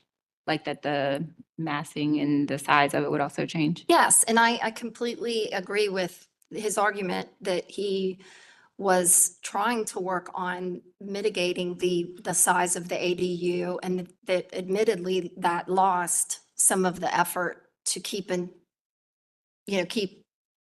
with the style of the colonial revival home. That was something that was lost in an effort to address the scale. And so I think it's more, for me, as one commissioner, that's just, I have more of an issue with more to me, it's a restudy of the style and some of the details matching the home versus a scale and massing issue. And as you all know, I'm a scale and massing person. I am not silent on staying high level when I believe it's high level. Okay. Any other commissioner?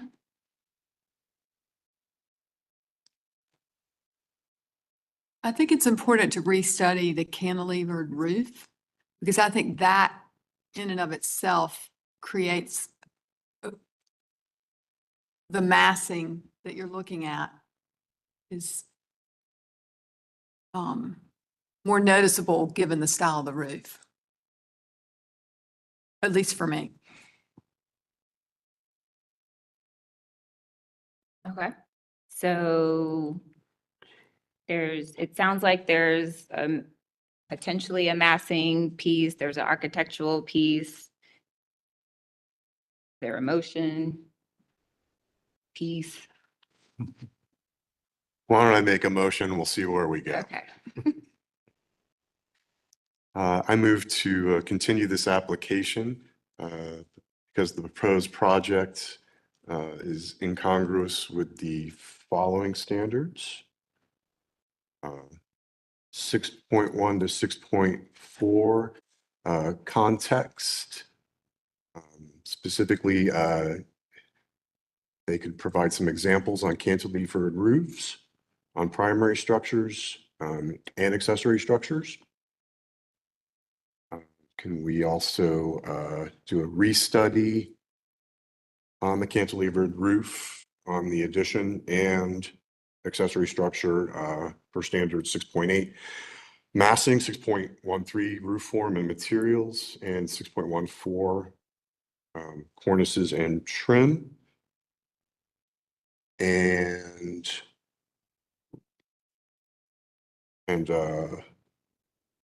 let's look at the scale and massing of the accessory building 8.10.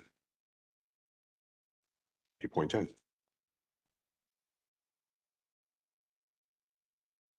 There's a motion, oops. There's a motion by Commissioner Sullivan. Is there a second? Really quick, can we add that we're not doing any details and that it's high level at this moment? Absolutely. Thank you. And adding an amendment to that we are only looking at this application for high level items. This is not meant to comment on any details, construction details or material selections. I have a question. I just think for the benefit of the applicants and them understanding what their next step is, I guess I would just like an impression from the rest of the commissioners on if they need to completely restudy the scale. If I'm an outlier out of the commission, I think they need to understand that. If I'm the only one that doesn't have much of an issue with the scale and the massing. I think for me, I think I'd like to see them look at the scale and massing just as an exercise in not just the style as from the ADU compared to the existing house, but also as it relates to how the ADU is scaled. I just think it would be a worthwhile exercise just to see if, in addition to looking at style, that also doesn't have an impact on the massing and the appearance of the bulk, at least to one commissioner's eye. I agree. I think they still have the option to consider taking the tree down as well. I know that and that's hard to replace, but I think that I know that it's been discussed. I'm sure you've had a lot of back and forth about that, but it does give you a whole lot more in the way of options. And just think you should keep that under consideration. All right, so there's a motion on the table. Is there a second?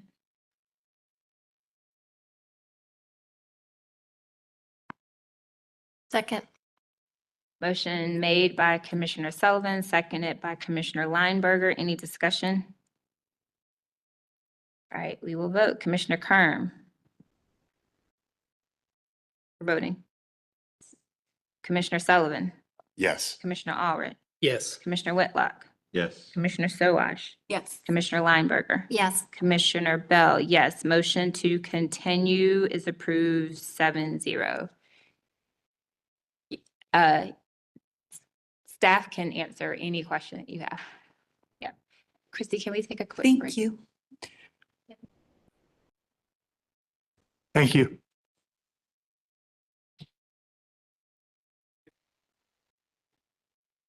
Okay, we will take a 10-minute break. Thank you.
Welcome back to the August 13th HDC meeting.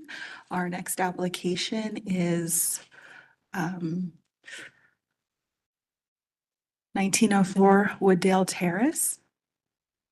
And the applicant is in the room.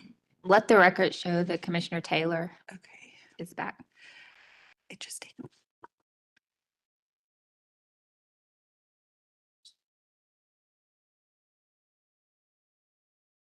Okay. Again, this project is 1904 Wooddale Terrace, an addition and site work project. The applicant has provided drawings starting on page 8. I'm sorry, starting on page 7, slide 17 is the site plan, and drawings start on page 18 through 23. Again, this is for the addition of 2 dormers on the front elevation and a front stoop, covered front stoop, and sidewalk changes. The applicant is here with us in the room. If you could state your name, and you've been sworn in, correct? State my name and what? You've been sworn in? Correct. Okay, state your name and your address for the court reporter, and then let me know what slide you'd like to start on. Okay. Michael Claffey, 1904 Wooddale Terrace. Thank you. Thank you, staff, for your time in the workshop and patient answers to emails. And the previous applicant thanked the commission better than I could. But I do appreciate your work. So thank you. I'll start on, I'm going to go by page numbers that are on mine, which might not be the same as the PDF. So page 2 for the next. Yep. Slide 9. Slide 9. Okay. So I'll start in the top right, which is a picture of the current structure. So this is an American small home. It's 1.5 stories. From the front upper roof is just a single pitch with a chimney.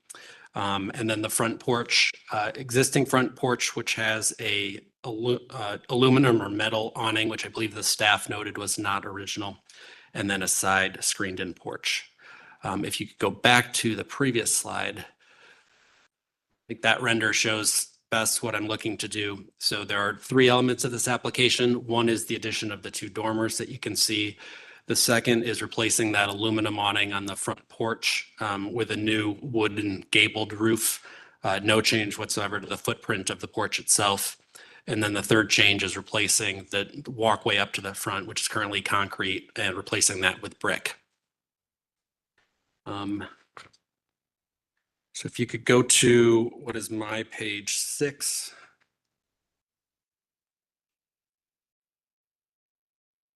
So for context, these are other homes on my street. My street's only about half mile long. These all felt like similar front porches, the triangular roof with almost all of these have square box columns. And then on the next page is dormers. These are throughout Wilmore, so not just on my street. In the workshop, staff pointed out that several of these they suspected were not original to the homes.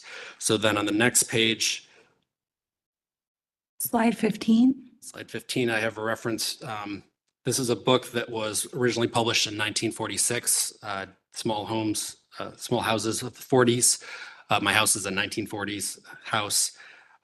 So throughout it has pictures of, this isn't quite when you could buy a house from Sears and Roebuck, but this was examples of different designs, and many of them, so I show a few here, have dormers, just trying to establish that dormers were a style that was used in that time. And then on the next page, so 16. So the 2 elements that I'm trying to draw from, just showing those here again. The picture on the bottom left is actually the home directly to the left of my house. So it already has dormers, which are very similar in scale and appearance to what I'm looking to do. I think we can go through the drawings briefly, but I think you get mostly the idea. So we'll do, yep. So A1 shows dimensions, both the outer dimensions of the dormer on the left-hand side and the inner dimensions of the window on the right-hand side. So I'll note on the window, the lower windows are 4-foot opening in the brick structure itself. in workshop, staff pointed out that usually the upstairs needs to be smaller proportionally. So I brought those in 8 inches total to do a 3'4" window in width on the upstairs. And then on the next page, it shows the side elevation. So you can see in the bottom image, the extrusions of the new porch roof in the bottom left there, and then of the dormer roof in the top. The dormer roof is 6 inches subordinate to the main ridge line of the house. The other side elevation is a mirror image minus the porch, but it's a mirror image as far as the new additions. And then the final elevation is the rear house where there is the rear elevation where there are no visible changes. A streetscape is included. And then, sorry, I'm going quickly, what is now A6, the detail. The detail for the window I was taking from the example application, the HDC application. So using 4-inch casing on the side, using a drip cap, a sill. We talked about corner trim pieces in the workshop. Those weren't, the staff didn't recommend those, but they just noted that that was an option. I'll note that my goal of the project is to get light, of the dormer aspect of the project is to get light into the upstairs. It's a 1.5 story.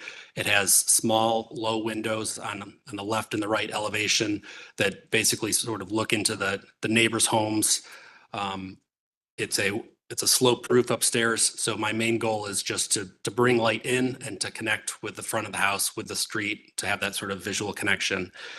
All the other features of the dormers are really just sort of secondary to that. My goal again is the light upstairs. So I'm just trying to take cues from staff and from the standard materials on all of these design elements, and all of them I'm open to feedback on from the commission. And then on the right-hand side, a picture of the porch. So again, I'm not extending beyond the existing footprint. Using box columns, which was something mentioned by staff. I originally asked for something that was more craftsman, so they pointed out the incongruity there. And then a simple gabled roof for the existing footprint. And then on the next page, the walkway. So forgive the hand drawing. Left-hand side is the existing concrete walkway. I'm looking to use the same footprint, place it with brick. I've tried to match the brick, which is on the next slide, sorry. Yep. So my house was painted pre-district, or at least before my occupancy. So staff suggested going into the crawl space to identify the style of the brick, which I did. And I've got a vendor that can match that. And then back on the previous slide. So I'm just looking to do I'm asking for a herringbone pattern, but again, the pattern or those details aren't something I'm tied to, so open to the recommendations of the committee. And I think those are the important details, so I'll stop there. Okay, no callers. Over you. All right. Any questions from commissioners? I have a couple. How you doing? Good, how are you? Start with the easy one. I think the brick walkway, the picture you showed of the herringbone has a mortar joint. Your sample that you'd like to use does not. Can you explain what the plan is? And sorry, you said that the picture has a what line? Has a mortar, that picture there. Yep. See how it's laid? It has mortar in between The the wider brick. gaps? Your sample is dry laid, 2 different styles of brick and laying practices. So I'd be looking to do more of what's in the picture, and then with the mortar lines. And then the one of the actual brick was from the vendor, and they're showing without a mortar, but I'd be looking to something closer to what's in the picture with the mortar. Okay. I would just confirm that with your vendor, or your mason, whomever, that you're talking the same language, 2 different things. Then the windows, when you go to the slide that shows, it's kind of the perspective of the, I think that's Is it the first slide? My first slide? Find it. Eight. Either the elevation will work if you can find the elevation. So I'm on slide 8. Oh, that works too there. So I understand you work with staff to get a smaller window than the main level. How did you, I see two things going on here. I see, and I'm just going to explain, I see a lot of roof line between the main level soffit and the dormer bottom trim piece, particularly as compared to the samples you put up of the 1940s book and the photos of the houses in the neighborhood. There's a lot less roof line there. And even the pictures you've taken that may not be historic additions, or there may be additions that aren't historic, or they may be original, I don't know. But in both cases, there's less roof line. And I'd argue that the windows are smaller in both cases. The windows and the dormers are smaller in both cases also. So I feel like you're still a bit too large here on the windows and dormers. And what I'm really curious about is what's the ceiling height on those dormers? It looks like it clips the window. I mean, that's Candace, who's controlling the mouse over there, Candace? You see, I need a pointer, like that ceiling height line, go down. Yep. That's the ceiling height line up. Where's your mouse? Yeah, right there. Right? Does that say ceiling height? Yeah. So, and then if you go to the front elevation, it looks like that gable window is whatever it is, 2 feet below that ceiling height. And then I'm just not sure the math there works. And I just want to make sure you're aware of that it looks like the ceiling is clipping the window. Okay. I'll take And I that think that's feedback. part of, I don't know, it doesn't add up in my mind, so I would just look at that. Make sure it does add up. Okay. Yeah, I think the loft ceiling line was added by the architect as an estimate. So that might be the mismatch versus the dimensions on the dormer we worked more specifically, but I hear your point. Any other questions for the applicant? I guess a couple more things. So if and when you get to some point, I don't remember seeing the detail on I know you're calling out box columns and you've got a frieze and whatnot, but you'd have to follow the standards. There's a bunch of examples and staff can work with you on that stuff, on exactly how that front porch roof and column, all that stuff goes together. It's pretty straightforward as long as you work with, is that it? That's the window. Oh yeah, so you got it. Okay.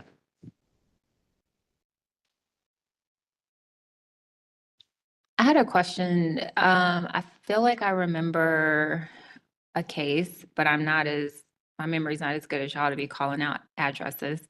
But around the putting brick on the walkway, is that, like, I know it says because retain historic walkways. Are we good with the material change? So the reason it's before the commission is because staff cannot approve the material change. So it will be up to you if it's okay. Got you.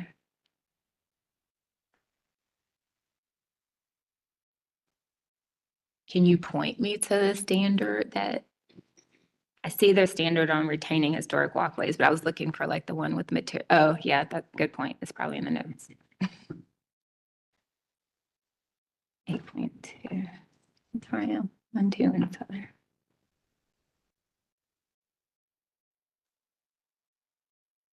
So standards for historic walkways and driveways, I believe, is 8.2.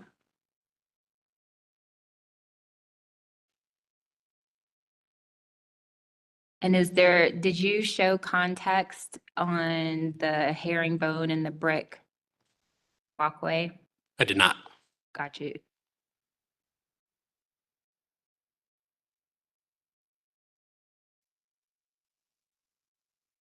Any other questions?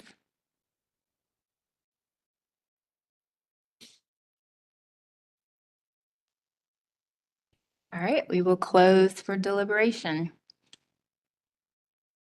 The two big parts, the dormer and the walkway. Yeah.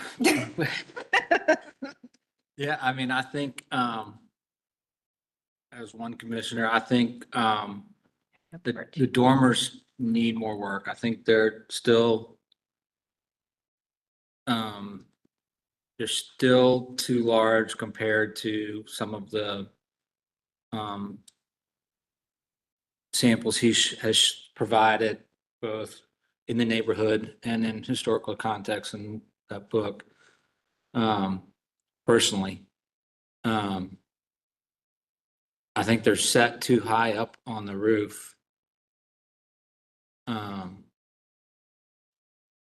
That's my feeling on those. The front porch, I think, or coverage on the front stoop. I mean, I drove the neighborhood. There's many examples of that in that neighborhood. I think the detail that shows on the plan, but it just needs to make sure that that happens properly. And then the walkway,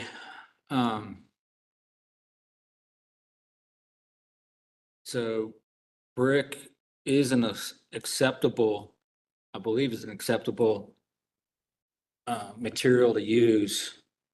Whether concrete would have been the first material, it would have been concrete back in the day. It wouldn't have been CMUs as a retaining wall there. It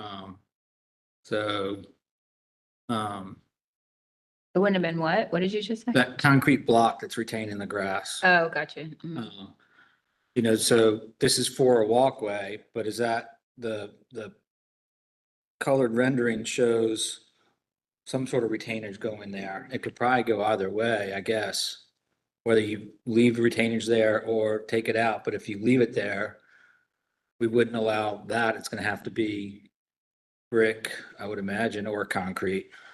I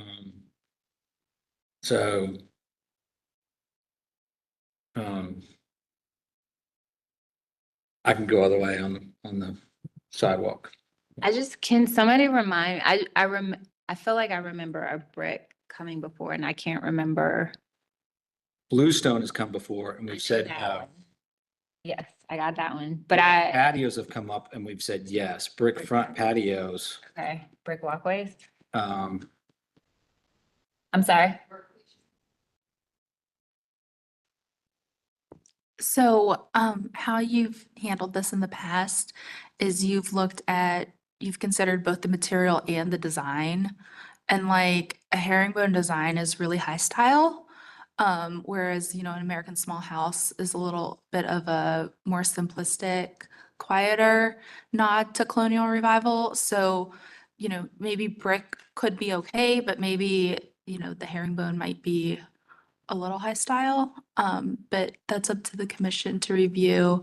You look at it like anything else, like what's the style of the house? What are its features? Do the landscape and proposed accessory structures, all those things, do they fit with the style of the house? Got you. And just looking at the pictures on page 5, I don't know. That's page context, adjacent structures, pictures.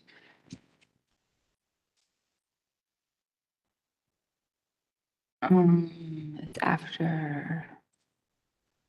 No. Yeah, the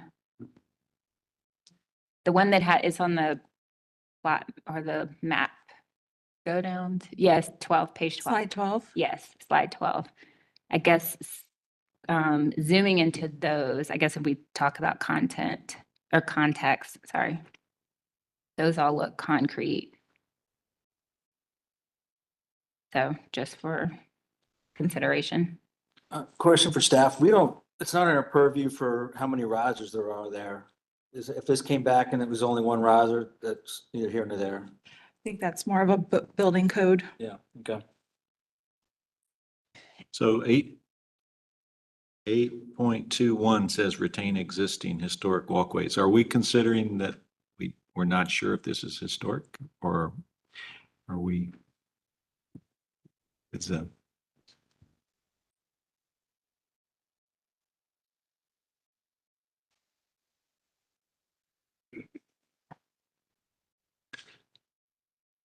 I would say it's the original sidewalk. This was the point in time when walkways, started connecting to driveways because cars were part of the vocabulary. Whereas in, our older historic districts, the walkway would connect directly to the street. Looks historic here. So, context of what others have is a consideration, the style of the building. All right, do you have something? Oh. Do you have a motion? Yeah, I'll make a Okay. motion.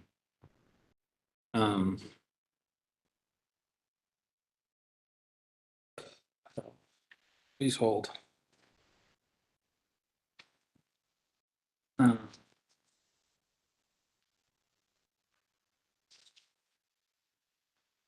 I'll make a motion to continue this application because it is incongruous. I'm going to break this into three parts. Part one of the application is front dormer addition. I note standards 4.5, number 2, preserve original roof shapes. Really, it's standard 6.5, 6.6, 6.8, 6.10, 6.13. Number 4, to restudy the dormer size and massing. And 6.2, 6.20, number 2. 6.13, number 5. That is part 1 of the application. Part B of number 1 is to restudy the window proportions as it relates to a dormer and light pattern 6.8, 6.15 through 6.16.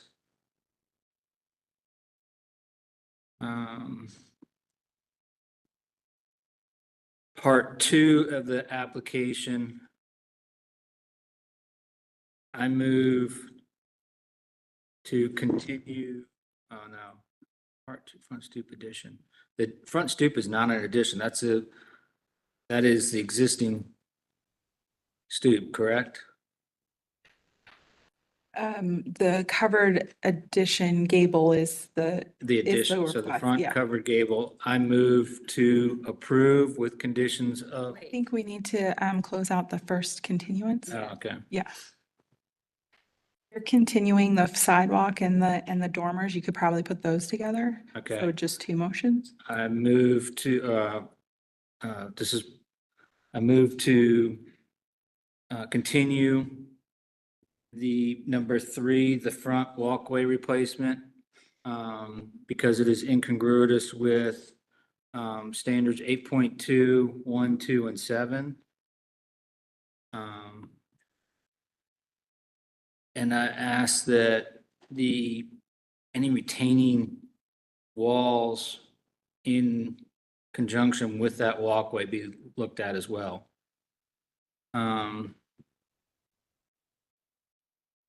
And that's it for that part. Okay, motion made by Commissioner Taylor. Is there a second? Second. Seconded by Commissioner Sullivan. Any discussion? All right, we'll call the vote. Commissioner Kerm, Yes. Commissioner Sullivan, Yes. Commissioner Allred, Yes. Commissioner Taylor, Yes. Commissioner Whitlock, Yes. Commissioner Sowash, Yes. Commissioner Lineberger. Yes. Commissioner Bell, yes. Motion to continue parts 1 and 3. Approved 8-0.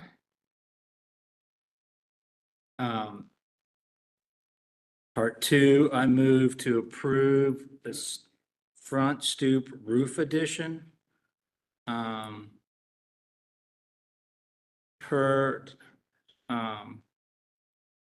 per the application details. And on condition that the applicant works with staff on any additional details required to meet.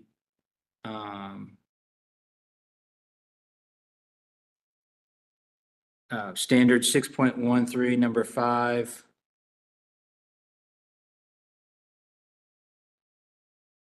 I think that's it. All right, motion made by Commissioner Taylor. Is there a second? Second.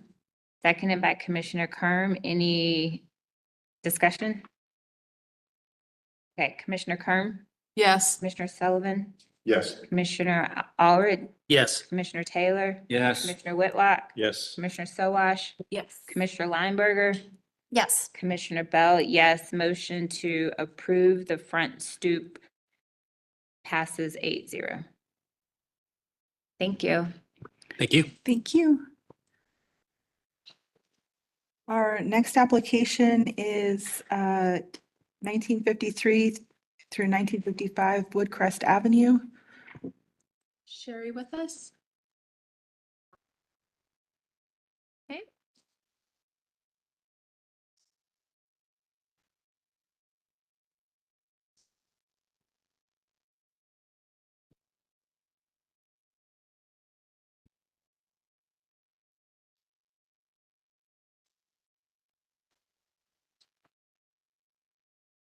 Hello, Great. Can you hear us? I can, and I was trying, I just saw my name pop up finally, so I was, yes. And do you have video? Well, let me, now that I'm here, looks like it's very dark there. Not sure why. Let's see. Okay, I think that's better. Turned off some other lights in the room. So, yes, I'm here, sorry. Have you been sworn in? No. Okay, we'll do that first. Okay. Anybody online or in the room that has not been sworn in, please raise your right hand and respond, I do, to the following question. Do you affirm that the testimony and information that you are about to give is the truth and nothing but the truth? Yes. Thank you. Thank you. This next application is at 1953 to 1955 Woodcrest Avenue. The request is for window replacement. There are 16 openings with 22 original double hung wood windows on the building. And the wood trim is wrapped in aluminum. The applicant is requesting to remove and replace the windows with either the Lansing window product, Series 40. It's a vinyl product, and it includes full replacement of the windows and the trim and factory moles on paired windows, or the Tucker 2100 series wood windows, also full replacement and trims, but the mole conditions are not specified. The commission has approved the Tucker wood windows in the past.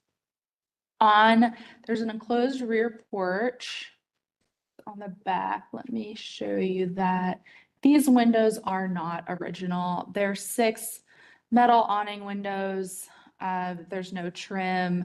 This is, a conversion of a porch to some heated square footage. So, these windows really aren't much consideration for replacement.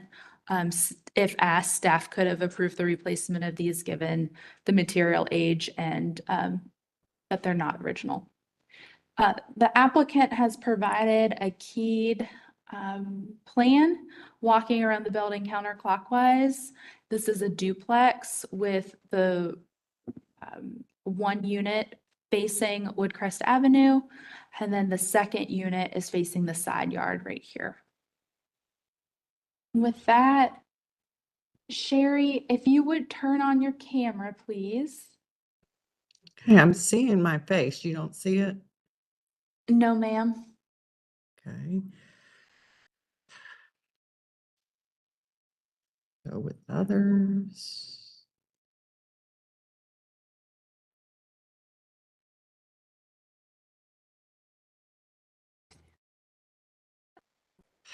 Yeah. Do you see it? Okay. Well, I thought I clicked on where I'm looking at myself here. Huh. Okay, appearance, default. Okay. If you would I'm state, sorry. if you would state your name and your address for the court reporter, please. Okay, Sherry Williams, and the property address, this is a rental property, 1955 and 1953 Woodcrest Avenue. Is that your address? That is not my home address where I live. Would you like, is that what you would like? Yes, or your business address. Okay, my home address is 3425 Lockstone Court, Charlotte 28210. Thank you. Sherry, I have you started here on slide 14, showing the front elevation of the building. Correct. So that you can, walk the commission through what they're looking at and explain, the window conditions, the experts you've talked with. We have all of the documentation you've provided, but what we do now is we want to just have you summarize all of that for the commission. So you let me know where to go next and I'll help Okay. run I the. guess we can just skim down some of these photos sort of quickly, just providing what was requested. That is after where we show like the lot lines, the property card. Got the front of the building, the right, the rear, the left side. It's the best I can get a picture because as you can see, there's just a small side walkway there. So it's hard to get a full view picture. So I did it from the back and the front there. That's followed by your keyed window identification. This house has been owned for about almost 40 years probably by my father-in-law, who has since passed away. And he and his property management company never maintained the property at all, from what I can tell. It looks like it was really just a rental and only emergency repairs were done. As we got inside when he passed away recently, this is now a very nice, beautiful street as far as the homes that have been renovated. We decided we wanted to go ahead and, budget $150,000 to fully renovate the inside. It was not even air conditioned, with including air conditioning, new venting, we've already updated the electric because it was not even grounded. So full new electric, full new plumbing, new cabinets, new floors, new lights. So just soup to nuts. But looking at the windows, that was kind of one of the more glaring problems. They just have a lot of rot, decay. It was really the first time I'd ever seen rope and pulley windows.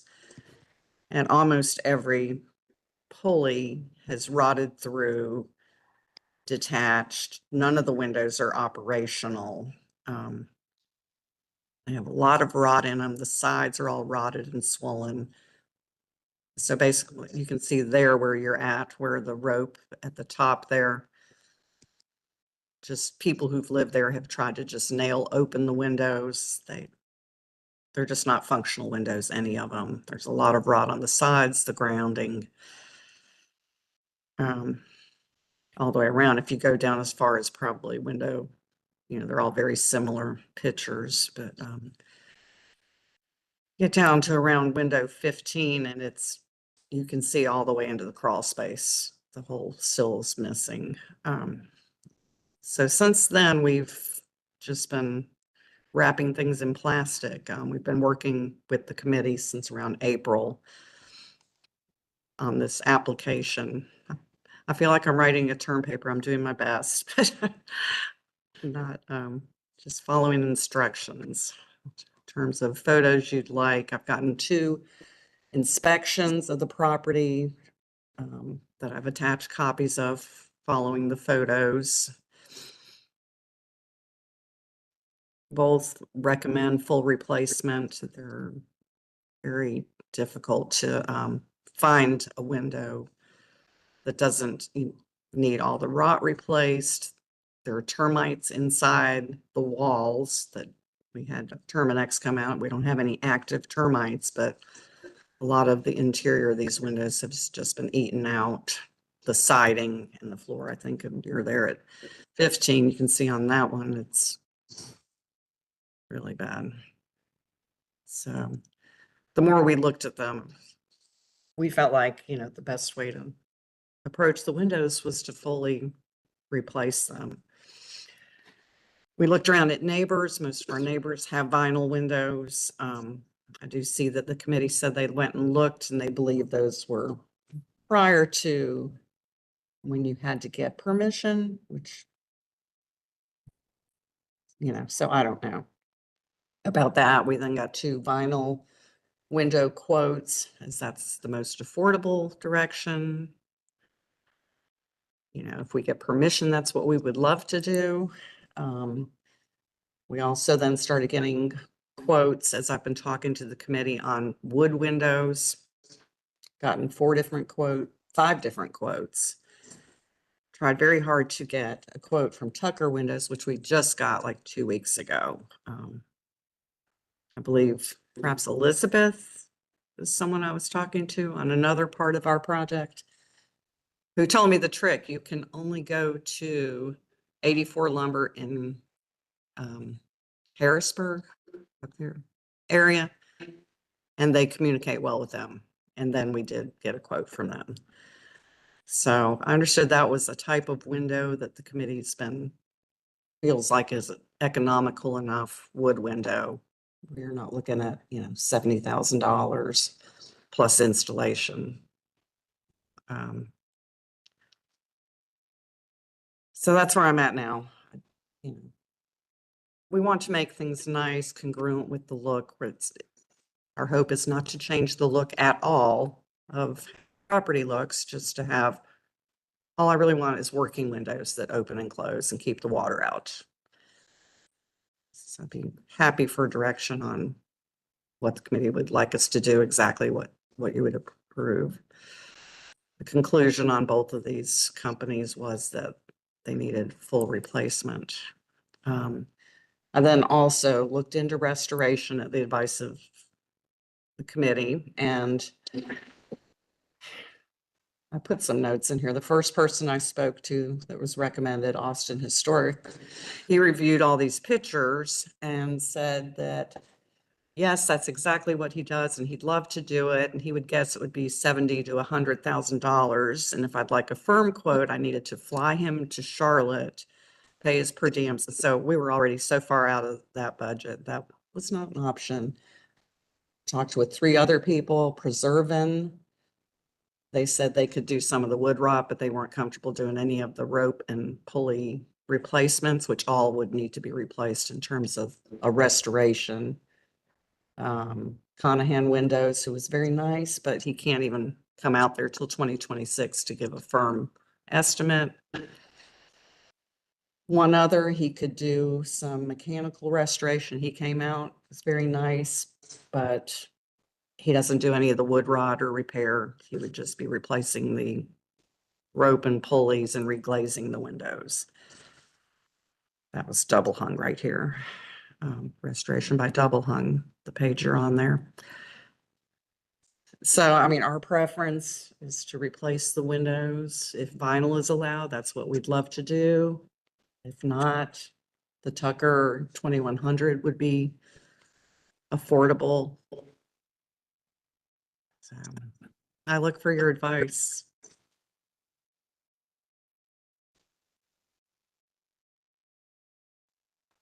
Okay, do we have Okay. anyone on the line for or against? Okay, Okay. Bell? All right. Any questions for the applicant? Done a great job of preparing all the information. Thank you. Thank you. I feel like I'm writing a term paper. One more reference, one more footnote.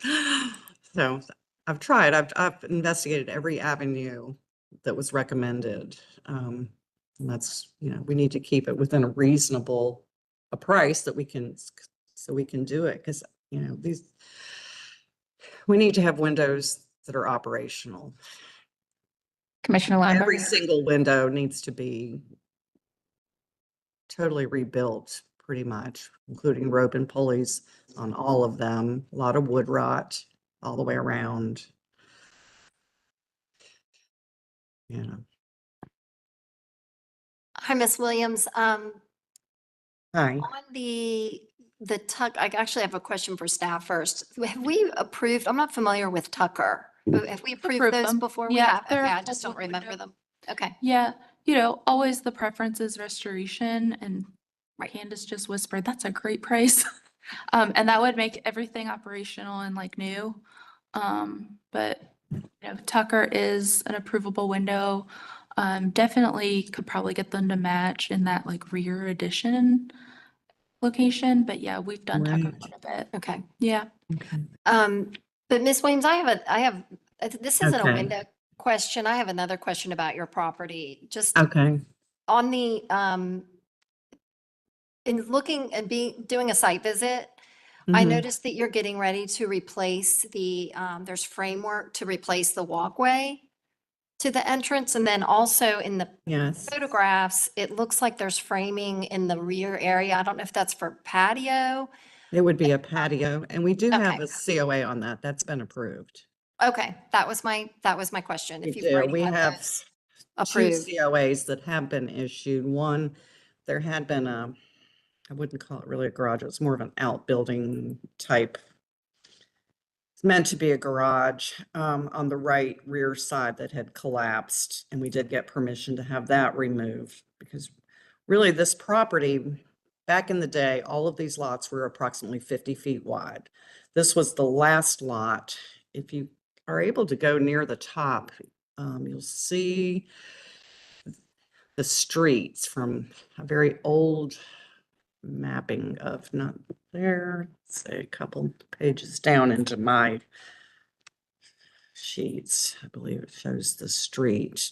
Okay. Well, okay, right here. That's fine.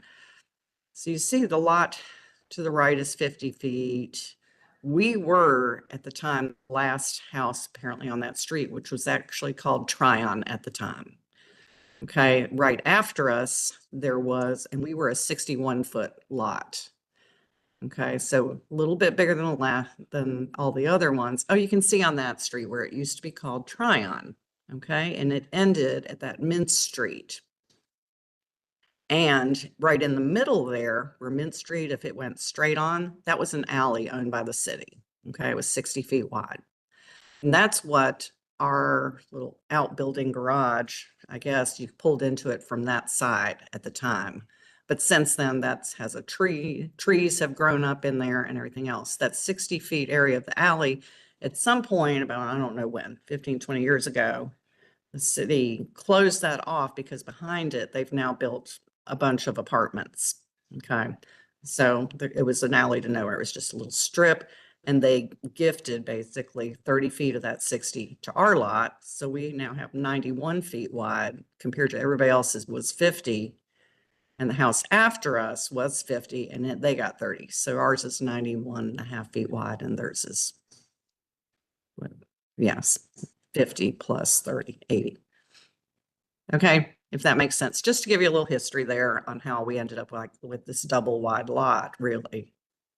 Okay, so we do have our first COA was to remove the outbuilding, and that has happened.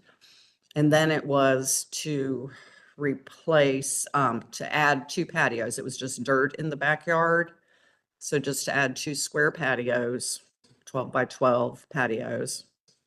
And steps coming down from that laundry room area porch onto the patio, and the sidewalks, and that we do have a certificate for that has been approved also. And then we have a certificate, not a COA, but a note that our interior work was approved. I think Marilyn might have been involved with that. I believe she and I were talking at the time.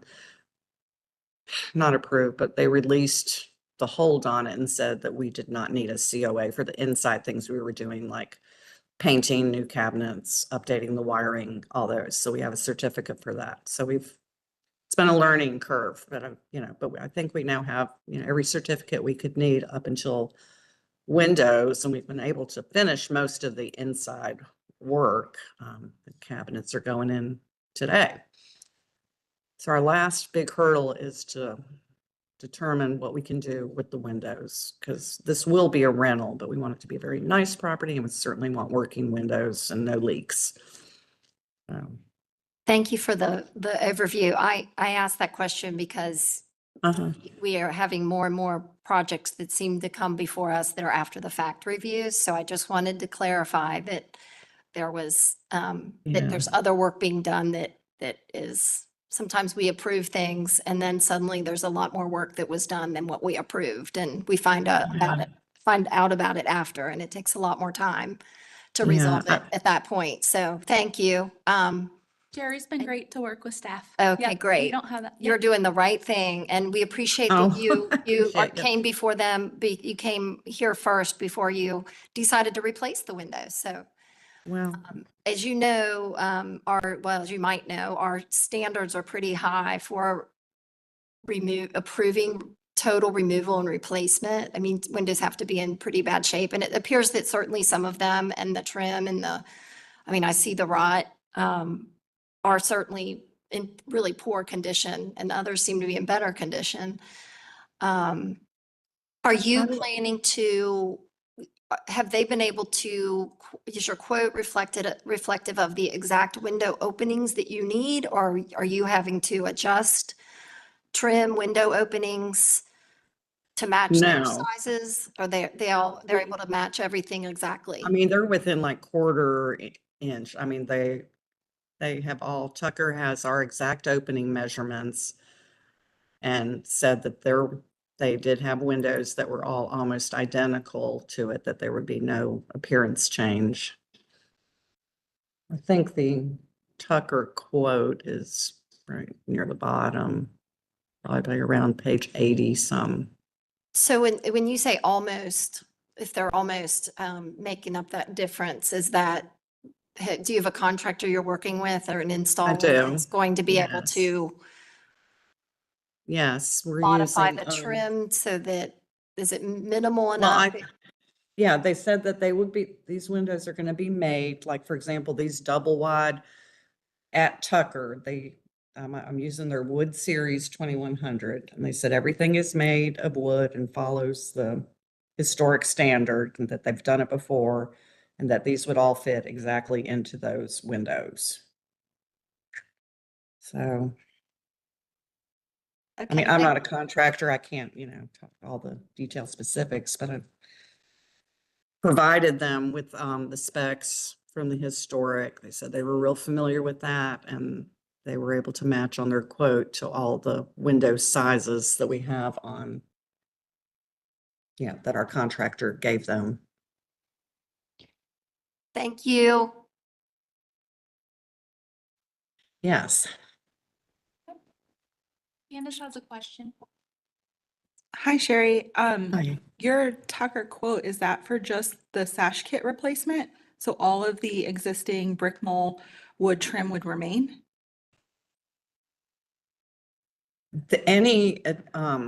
Yeah, I think I'm told that it comes with the outside wood trim kit.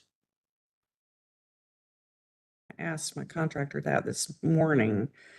I'd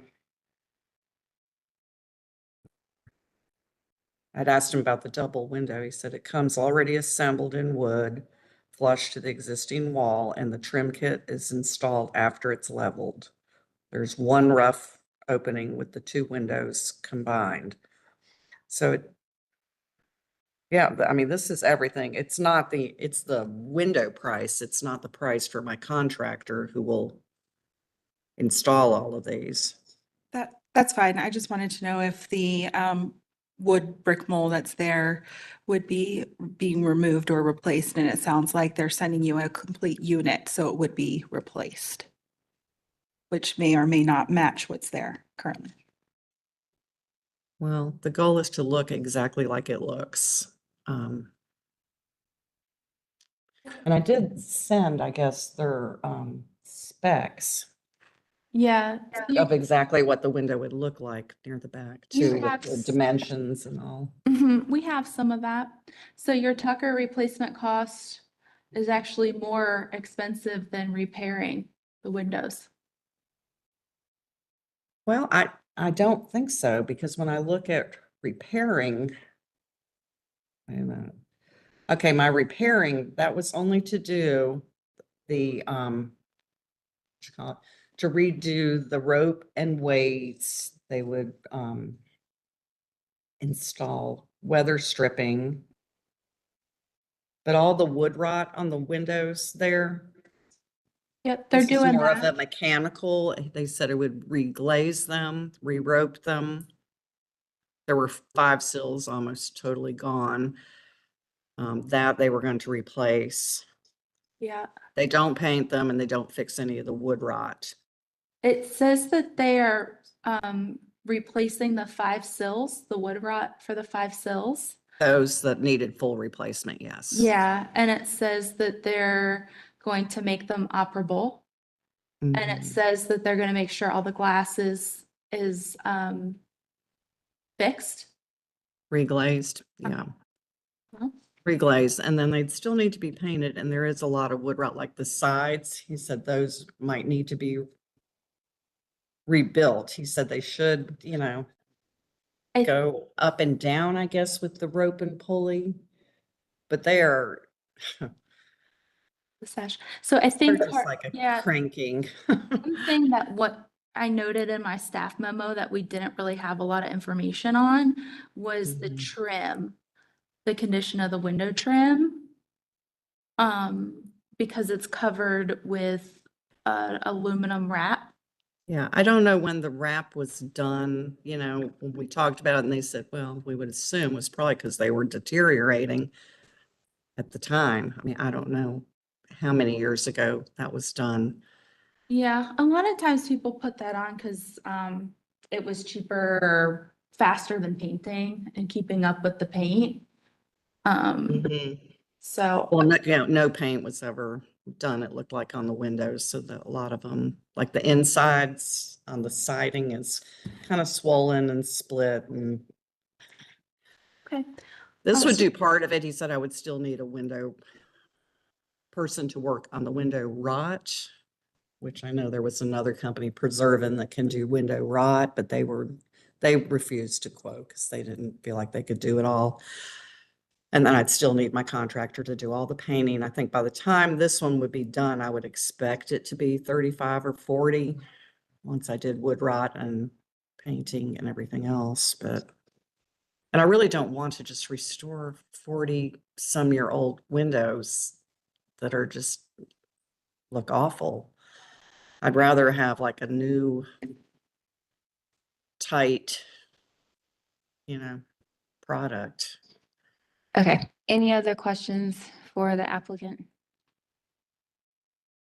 All right, we will close for deliberation. It seems Okay. like some windows are in worse shape than others.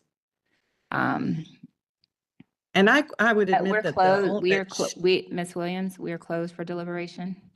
Okay. So, I mean, I read Double Hung's proposal and I feel like they're planning to leave them operational in good good shape for what they are. I think that's actually a really good price compared to some of that I've seen from them. But they do a good job.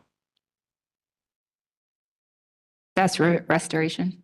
Double hung, yeah, that's the restoration.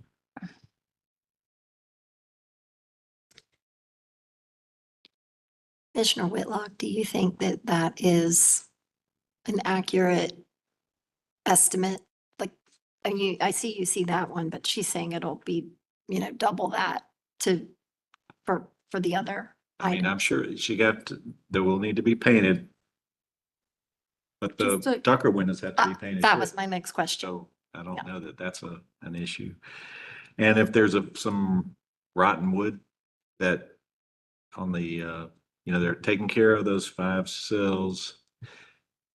Seems like they know what they're doing. I don't think they would have come in and quoted this job and left out a lot of work, especially if they're replacing those 5 sills. So just seems like that's something that should be explored. And looking at the windows, I could see them being restored successfully.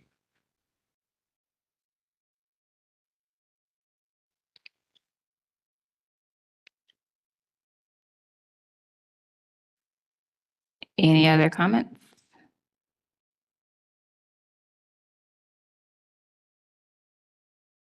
Any motion? What are the instances where we let somebody replace versus restore? If it's in a replacement that we approve. If a restoration company comes back and says we're gonna have to rebuild these windows, we can't restore them, we're gonna have to rebuild them, that's when with replacement, so that's why you asked for an evaluation from a qualified restoration specialist. They've been extreme Mm-hmm. situations. I mean, complete rot or glass broken and, pieces removed or pieces missing. That's why I started out with our standards are pretty high on windows. It's the one thing that we really, it has to be really in bad condition for us to completely approve of replacement.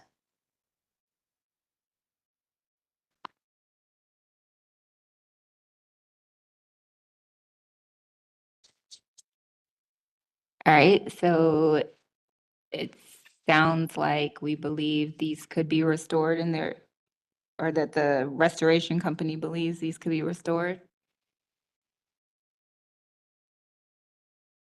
And the other restoration companies, at least 1 or 2 of them, felt they could be restored. Their prices were higher, but it wasn't like they were saying they can't be restored.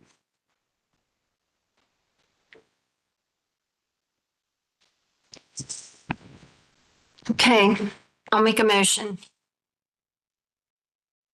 I would like to make a motion to deny the replacement of the windows per our standards 4.14. Numbers 1 through 8. And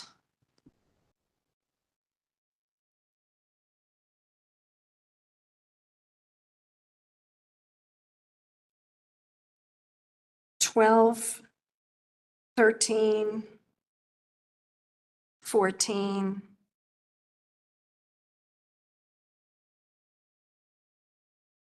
15, and 16.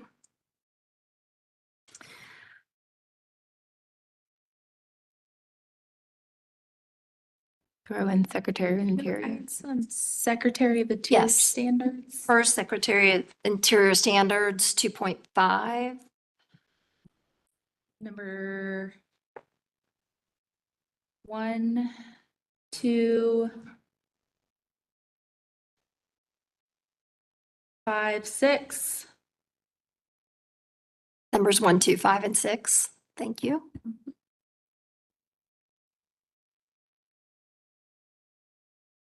All right, motion made by Commissioner Lineberger. Is there a second?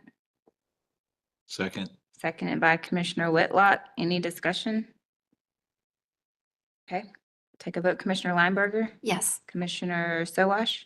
Yes. Commissioner Whitlock? Yes. Commissioner Taylor? Yes. Commissioner Allred? Yes. Commissioner Sullivan? Yes. Commissioner Kerm? Yes. Commissioner Bell? Yes. Motion to deny replacement passes 8-0. Okay, Thank you. great. The next application is 1817 South Mint Street. Do we have the applicant in the room?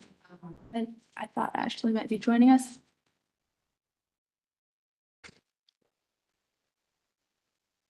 Ashley, are you with us? I am. Yes, I am. Here, we hear you and we see you now. Okay. This application also has supplement information.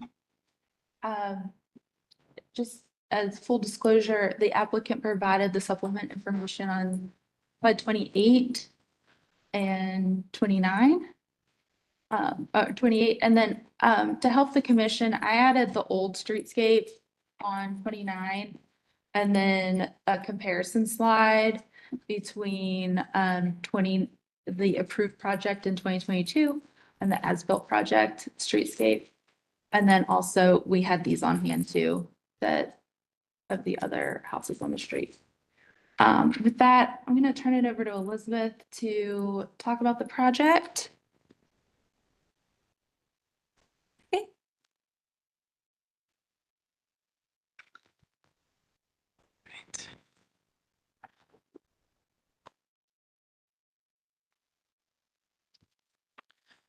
We're looking at 1817 South Mint Street. This project is reviewing a new construction of a single-family home that was approved by the commission in August of 2022.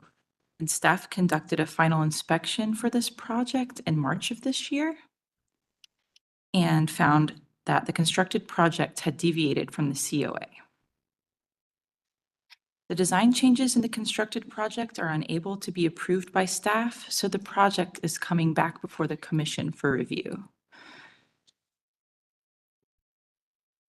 A quick summary of the changes in the as-built project includes, but is not limited to, changes in window size and proportion, foundation height and roof pitch changes, height increases for various components of the building, such as bump outs, gables, and dormers, and an overall height increase for the building from grade to ridge. We'll go here to show that. In addition to the changes made during the construction, the applicant has also proposed changes in their presentation to address the changes in the as-built project. So you'll find those on slides 16 through 18. The project is considered an after-the-fact review, with the commission reviewing it on its merits as if the work has not yet occurred.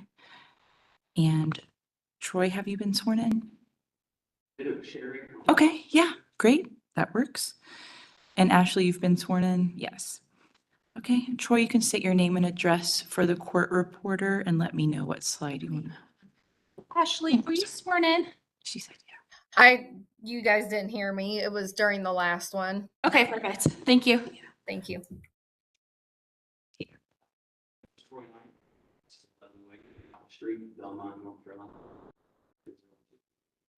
You can just let me know what slide you want to go to.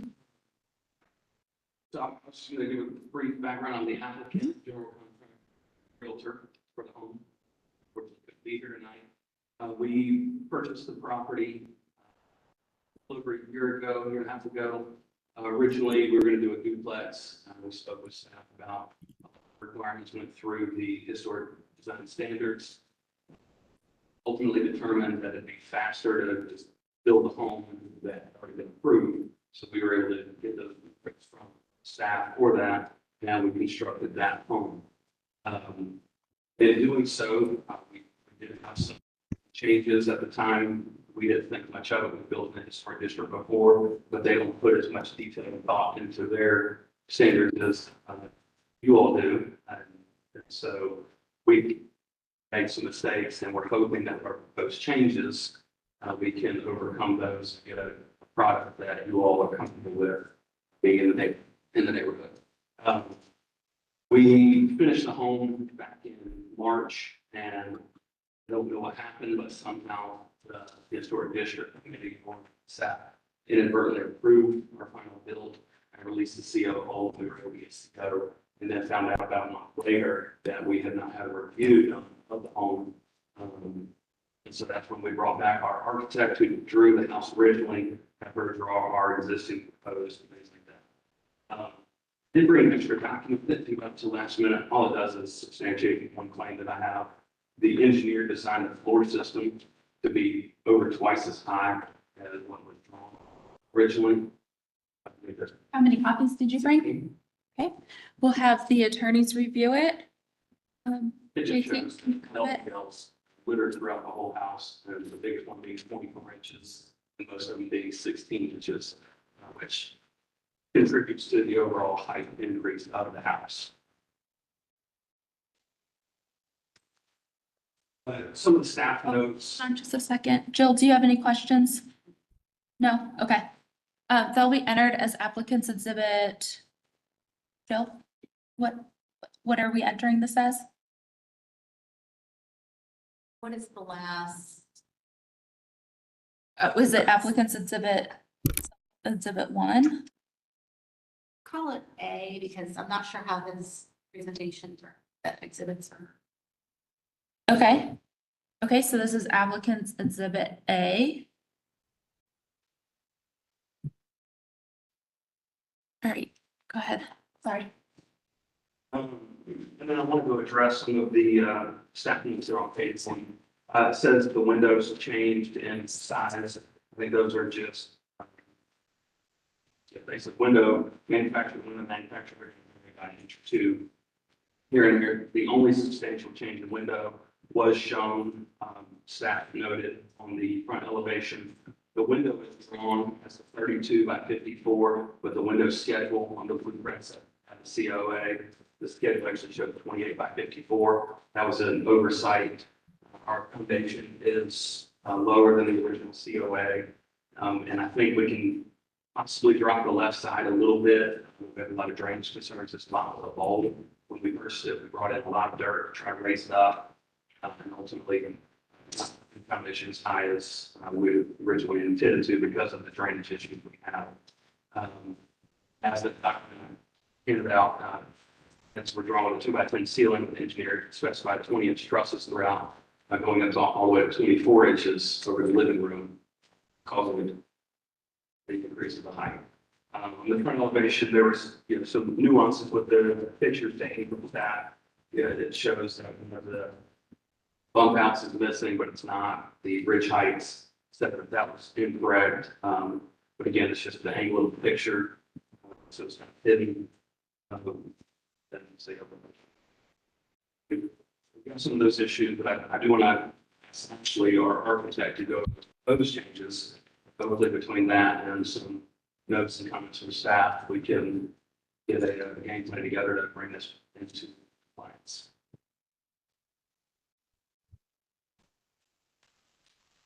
Thank you, Troy. My name is Ashley Jimenez. My address is 419 South Mulberry Street in Statesville, North Carolina. Okay, so I went back out and did the as-built for what is here currently, and then we did proposed updates, some based on what the historic has noted and some that we also noted ourselves. So number one here, obviously the house is a little bit taller than it was. I believe the calculation, and let me double check here. The overall grade to ridge height that was approved was 23 feet, 10 3/4 inches. So almost 23 feet, 11 inches. And the existing that is built today is 25 feet. So it's about 1 foot, 1 inch taller than the original approved plan. I think that came in and that we were going to do a crawl space originally, and he ended up doing a concrete slab. So that helped him kind of keep that foundation a little closer to the ground. And I think that's kind of what helped it not to get too out of control. So with that, you can see here on the front that these front gables are much taller. And the best place to see that is, you know, main level header height to top of gable and all that space in between. So there is the easy, kind of one of the easy pieces is there's a horizontal trim that's just above the double window on the left of the front elevation. That currently is much higher. And then as it turns the corner on the left, it drops down to the height we're showing here. So we're suggesting that we drop that piece of trim just on the front elevation so that it aligns with the piece of trim on the left elevation and helps with our proportions. And then we added an attic vent that would go into the gable roof, into the gable wall. That, of course, would match all of our window casing and be an attic vent. The other piece that you can see here on the left was the column detail and soffitting detail. The base trim on those columns is 8 inch, so 7 1/4 inch. It just feels kind of tall. So, you know, there's an opportunity. Hello. Can you guys hear me? Yes. Okay, thank you. There's an opportunity there to go with a more historically appropriate size trim. And then also the cap, we originally had top trim on that post was approved at a 2 inch. And so going back to that 2 inch. We are also proposing cheek walls on each side of the front stair in keeping with the historic district, other homes you see in the neighborhood. You see that all over the place. So adding those in, and those would be brick to match the existing foundation. Let's see if there's anything else on this elevation. The band across the central gable. Yes, thank you. So the central gable, kind of the main peak that faces the front here, we have that single window in there. There's a difference in proportion happening with that front porch roof. So, you know, we've talked about a few different options here. First, we would like to propose that we run a piece of horizontal trim. The ideas with these horizontal trims are to break up the verticality of that wall and kind of stop your eye at a lower point. And so that's our intention there on this elevation. If we would like to go, should we open up for questions on each elevation from the staff and kind of talk about any additional items or any questions that they have, or should I continue to go through? I would complete your presentation, please, Ashley. Very good. Very good. Going to the right elevation. So we have some dormers that are on the back of the home. Those dormers are set in from the main level wall. So they did do that. But it is much taller. You know, I understand the historics, aesthetics and proportions on a dormer should be mostly windows. And so obviously we have a lot more space above the windows and below the windows. So here we would also like to propose some horizontal trim that also acts as a windowsill that runs across the bottom of those windows. And then I would also propose a much taller frieze trim on the cornice above those windows. And this would be applied to both the right and left elevations at this dormer condition.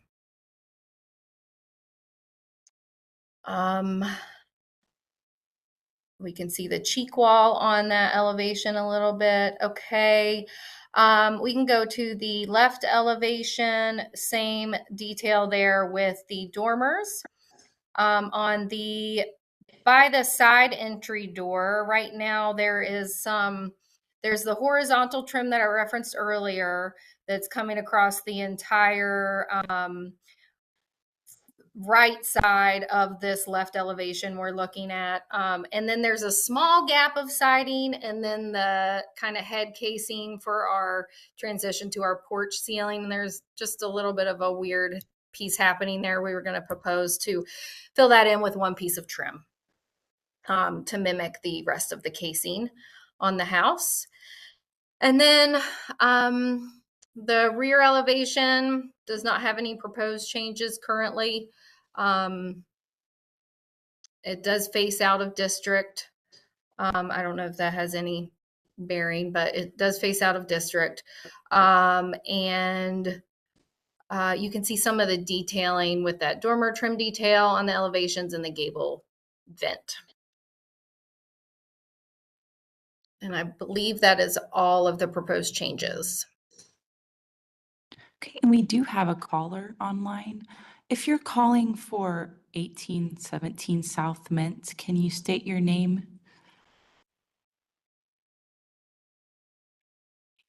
Okay.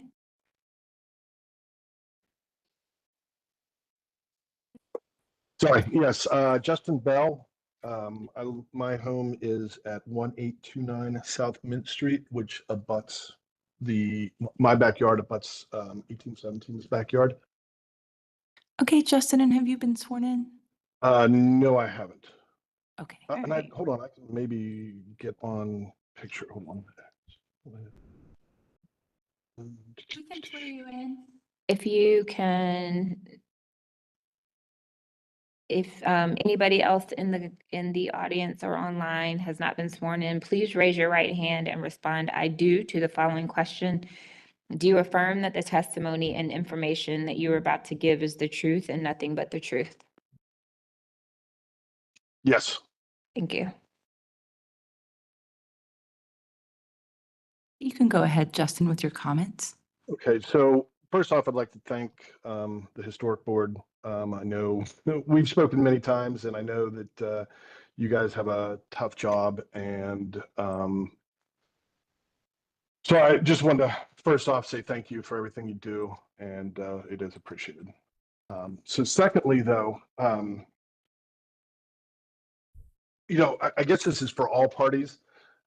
This comment, maybe even a little bit more towards the Historic Board, that as previously stated, this property was owned by one person. Casey Dean was his name. A design was made. We went through all of these discussions on the design of this home. Then it was sold. Then it was, and I think it was earlier stated that someone had the owners had wanted to build a duplex. And I know that I had seen that on the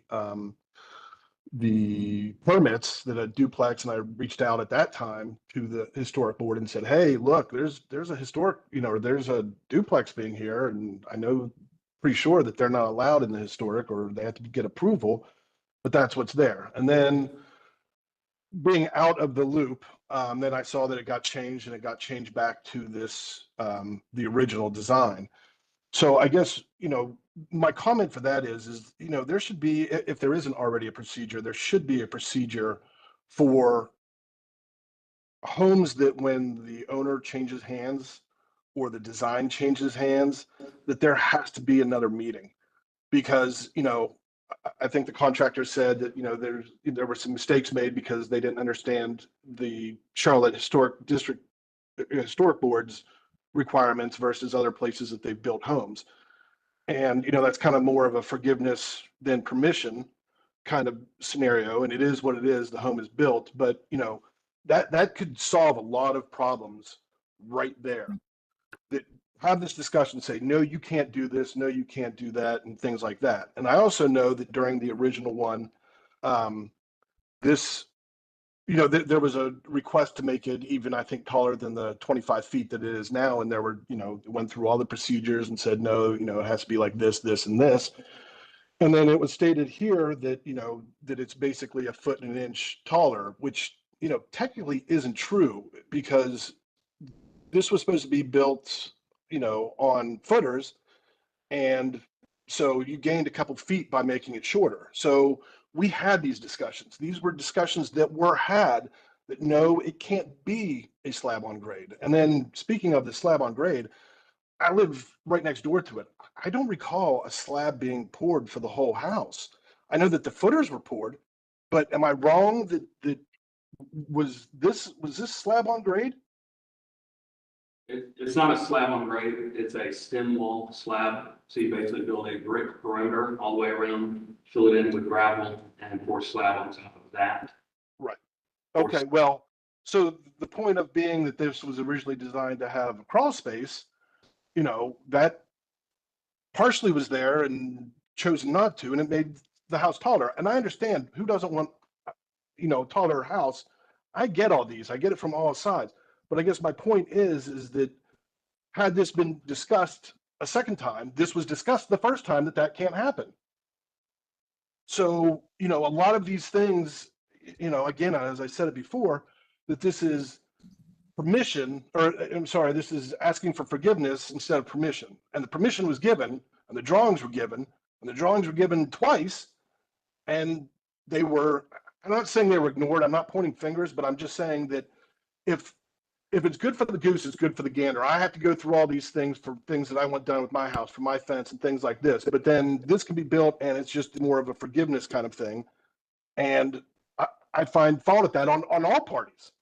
You know, this is, you know, I'm not saying that this is all the contractor or the designer or the, you know, historic board, but this is kind of where we're at with that. And I mean, I find offense to it. As someone who lives next door to it, you know, they're saying that their back is facing out of district, but no, their backyard actually faces my backyard. So I abut their backyard. So, you know, these changes are as they are, but there has to be some accountability by all parties as to how we got to here. So that's one thing. The next thing, so again, when we said that this was, you know, a foot taller, no, this house is like 3 feet taller. So, and then we also had, you know, said earlier in the, you know, in this meeting that the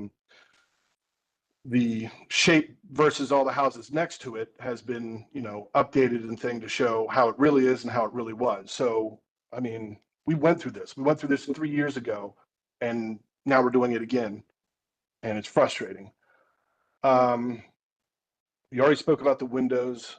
So I also have a question about this alleyway. I know that currently some of that fence has been removed to show, I guess, the redesign that was requested or the, you know, proposal that was given. So the fence, you know, was built, and I'm not sure it went through historic board to get that built. And again, you know, maybe the contractor didn't know it, but I mean, I moved here and I built mine, and I knew that I had to go through the historic board, and I never lived here before. You know, you just talk to neighbors, you talk to people, you know, you're in the building game. So this was built, but I'm not sure it was given, and correct me if I'm wrong, if it was given, then, you know, I had to have architectural things put into my fence. I had to make sure that the structure part was on the inside, not the outside. And I understand that they face back and they don't have a lot of neighbors, but they still do have neighbors. And I guess what's good for the goose is good for the gander. I face back on, you know, the outside of the district. I face their backyard, but, you know, I was told specifically, and I even asked about the back, do I have to do it even for the back parts? Yes, you have to put the structure on the inside, the flat face is on the outside for everyone to see, even if, again, I have a wall behind me and I have someone's backyard who now has a fence right next to me, and it doesn't get that. So I guess my question is, does this fence have to get historic approval, or do they just build the new part exactly like the old part? So that's the first part. And I don't know if you want to comment now or let me go on, but then, you know, it leads into this alleyway. You know, I'm not sure if the owner is on here. I don't know. I think it's just the contractor, but, you know, there's a way for alleyways to be abandoned. And then you get control of that property. But, you know, currently what we've seen that it was the intention of the builder, and I don't know who else, but to just have the driveway in the front, park at the gate and call it a day, that you get to park and use the, you know, the alleyway all for yourself. Granted, I would like that too if I had an alleyway next to me, but it's not how it goes. So, I mean, I guess the question is this is being built not for the builders, but for the ability to sell to someone else. So if someone else buys this, are they going to say, well, there's a driveway right here, I'm just going to park right here? And granted, it doesn't go all the way through, and that's just because of the condominiums that when they were built, they didn't extend the alleyway through them. I don't know if they abandoned it and got half of it or what they did. Not really, you know, it's too late now for whatever they did. But I guess my question is with this alleyway, you know, what's the game plan? And I think that's probably about the last of my comments. Great. Thanks, Justin. Would you like to address any of them? And make sure you turn your mic on. Okay. Yeah, proposed meeting with change of ownership. That'd be fantastic. I know we did speak on the phone, and then in a follow-up conversation sometime later, it was expressed, you know, it's almost impossible to relay everything that's in this book. And I read everything I could in that book and tried to comprehend as much as I could, which brings us to the fence COA. We built the fence not knowing we needed a COA for that, but we built it per the design standards. It did cross over into the alley, which we've built along alleys in years past, and that's never been an issue. And staff did approve a COA for our existing fence on the condition we take it out of the alley and run it along the property line. So that was addressed. The alley use was also addressed in the COA with the driveway. The existing driveway will be removed, placed entirely in the alleyway as a public right-of-way for anyone's use who abuts the alley, and parking pad inside of the property limits will be added as well. So that fence came down today in order to facilitate that change. I don't know if it's worth noting, but Justin has been disgruntled with us in the past, called the police on us. That's not relevant. Oh, okay. to you. Right. Yeah, they were Okay. on Sunday mornings at 7 We need to a.m. limit our discussion to the standards and the project. And then I did want to call out two more things that were in staff's notes on the beams on the front and the back porch. Again, the COA, those were drawn as 2x4s, but with 16-foot spans, it's simply not possible. So on the front porch, you'll notice the beam is thicker. It's because it was called out to be 2x10 construction for that. On the rear porch, they called out 16-inch LVLs. That's the reason those beams are much bigger now than they were. And then there was a note about the man door on the back of the home. Again, that's just a nuance with the way you look at the rear elevation. On the blueprints, it's actually a screened-in porch with a walk door. The back door is actually done per the original COA. Those notes were all provided, though, starting on page 23 or A12. I don't know if you wanted me to read through every single one, but they are there for review. I believe staff has a few clarifying comments in regards to, yes, we would love to have meetings with contractors. We ask for them all the time. We're never taken up on that offer. But Ashley is listed as the applicant here as the architect. And you'll look at the COA that's included in the packet, and it clearly states contact staff prior to making changes. Any deviation may result in a notice of violation stop work order, required removal or replacement to bring work into compliance with the COA and the design standards. And then there are more talking about, you know, how everything needs to be according to the COA. So, you know, it's not even about making sure your work is in accordance with the design standards. We have already done that process through issuing the COA. We are open to suggestions from the commission, from applicants, from neighbors about, you know, when property changes hands, how we can remain involved. But typically, once the COA leaves us, it's out of our hands because then it's a permitting issue with Mecklenburg County. The other thing that I think we need to address, Elizabeth wanted to address the process and how this came to our attention at the beginning. Yeah, so it looks like, for whatever reason, not on historic district staff, but for whatever reason, the occupancy hold was removed from this property. Not by our staff. But we came to learn about the changes in the design for the completed house by actually receiving a complaint about the driveway that was installed that was partially on the property and partially in the alley. We received a complaint about that, and we received a photo along with that complaint that showed the house in the background. And staff reviewed that photo and noticed that some of the massing and proportions of that photo really looked like they were not following our design standards. And so we compared that photo to the approved plans for the project.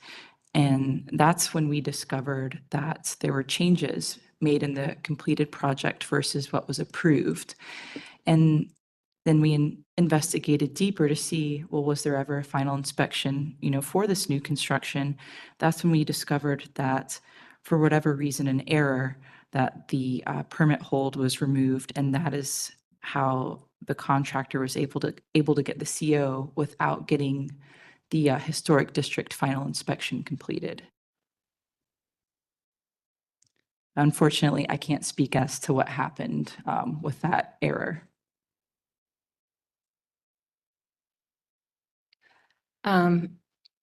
Yeah, so appreciate all of that. I think it was still built, right? Yeah, the project was finished. Project was Yes, at that point. I just want to say for the record, we had 2 after the facts last month, I think, that were already built, not according to the COA, and it looks like we have our next one. And staff is very much there in order to help. The contractor stated that he had worked with historic districts before and didn't know we were, I guess, my words, not yours, a stickler for the standards. But having worked with historic districts before, I think there is an implied understanding that there is some type of approval process. So just want to reiterate that we spend a lot of time making sure that things meet standards, and then to now have to come back and spend more time is kind of, what's what I'm looking for? It's the appropriate word I'm looking for. Yes, frustrating. Yeah. Thank you.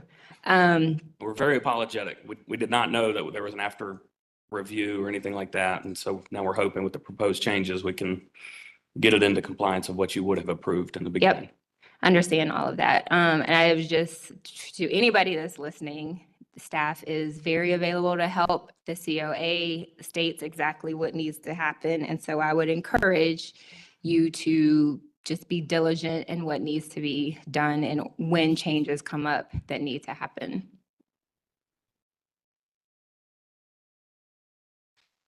There's one key missing piece of information for me. So you obtained the drawings when you bought the property, Yes. but that's a COA. They just had certificate of appropriateness have been granted. Those weren't working drawings to get a permit from. Usually it goes from that step. So how did you get a permit to even start construction? The COA, am I on? I don't know how to tell. Yeah. Oh, colorblind. The COA did have architectural renderings. So the floor plan, the roof plan, elevations, enough for an engineer to then say, okay, well, the floor system, is drawn as a 2x10, but we need to make it LVLs, then under each end of the LVL. And that's a normal process as well. So the documents in the COA, the architectural drawings, were what an architect would provide to a builder, and that builder would then go to their structural engineer to have those, and those final 4 or 5 pages are attached to those documents submitted for the blueprint. So those were provided inside of the COA. So I'm just going to go ahead and make a comment on where this is a lapse in maybe in our permitting process, but the difference in had that been designed by an architect, a licensed registered architect, and gotten approval and gotten a COA, and a structural engineer went and did their part, and Scott and Brett, you could chime in on this, they would have to go back and re-sign those drawings before they could get a permit. That the architect approved those structural and design changes to get that permit. So that's where I was looking for the missing piece. So unfortunately, this is reflective on the designer. And I'm frustrated because we went through so much detail. I want to say that there were at least 4 or 5. This went the full 6 months, I believe, to just get approval. So it was a ton of time on our part and Ashley's part, on the applicant's part. So We have it, Krista. It's stamped, it's in the COA. This is the engineered stamp drawing in the COA. So in the COA. Yeah. Saying had.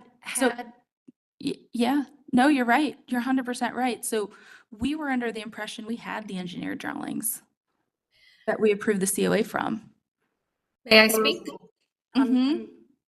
To add a little context here, I completed the A sheets, the architectural sheets, and then the homeowner I originally designed for decided to put this lot on the market. And then next I heard about it was built, and now you guys needed to come back and look at it. So I was not a part of reviewing that structural information, unfortunately. So there must have been a second structural review that we weren't aware of. Is that what you're saying? Wait a second, but aren't there a part different of set what of I'm- designs? Aren't there a part of different what set I'm- of designs between the first Justin, one? Justin, it's us now. Part of what I'm saying is there's a different standard for someone that's a licensed architect Yeah. and someone that's a residential designer. And I think Gotcha. it's really important that people understand that, Mhm. because had Ashley been a licensed architect, there's no way the permit department would have called her and said, there have been changes to this and you need to sign it and seal it yourself. Gotcha. And it's really unfortunate. Yeah. Mm-hmm. Yeah. Mm-hmm. Okay. Okay. I think the point's been made. So any discussion on the proposed changes in order to bring this into or more into compliance?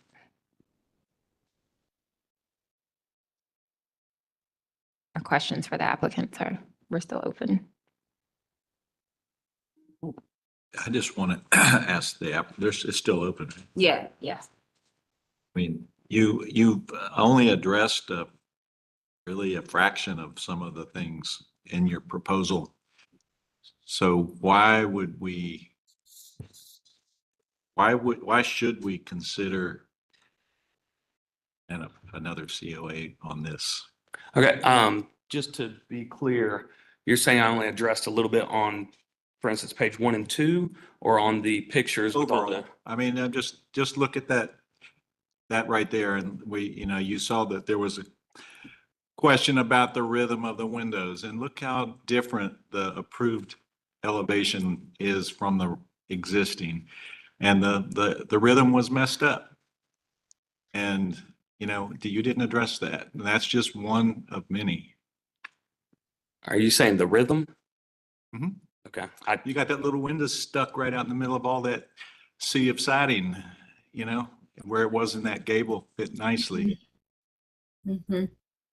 I know you're adding those trim boards, but I don't think, it's not good. And then the extra height, I mean, the foundation height, you mentioned you might be able to get a little bit, but that wasn't written up in here. That was on some of our provided notes. Wasn't on the drawing showing it on your proposed drawing. Oh, no, I'm sorry, it's not. It's in the notes that I sent to staff. And On the height differences, there are heights shown on the front elevations. talking about the foundation. But the point is just, I'm just pointing out some things, and that you haven't addressed some of the major issues, in my opinion. I'm sorry, I'm very new to this. When I look at blueprints, I just see the overall outline. I don't have the expertise or the experience to look at this and talk about the massing and spacing and things like that. That's where, we proposed a bunch of things, and we're hoping to get some feedback from staff so we could put that on paper, show you what that would look like, and hopefully start the work to get it done, to get it into compliance. As far as the height, there's nothing we can do feasibly to reduce that.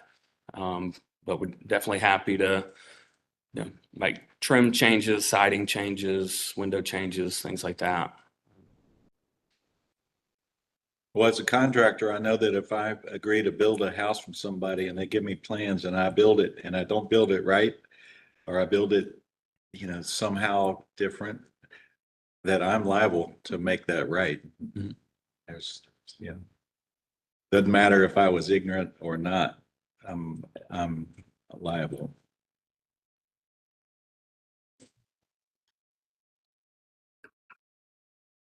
I think the bottom line for this is there's a reason it took us 6 months to get to what got approved.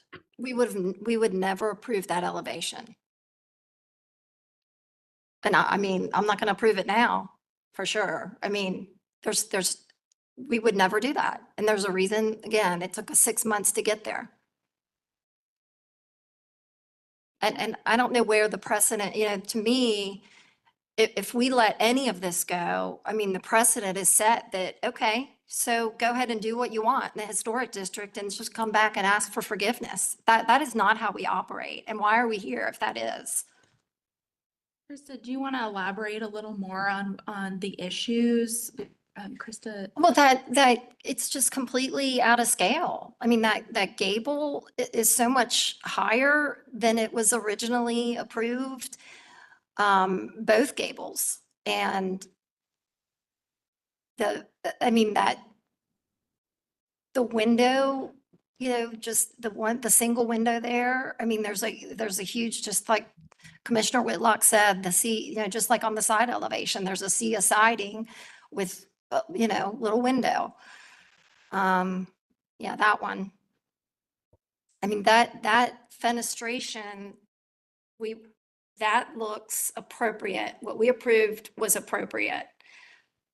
The rhythm of the fenestration, how it all, the lower window, the first floor windows are larger as they should be than the second floor windows. I mean, that it still meets that guideline. But we wouldn't have approved it. So massing wise, the knee wall, the half wall. Right. Okay. Yeah, I'd say scale and massing. It wouldn't have gotten beyond scale and massing.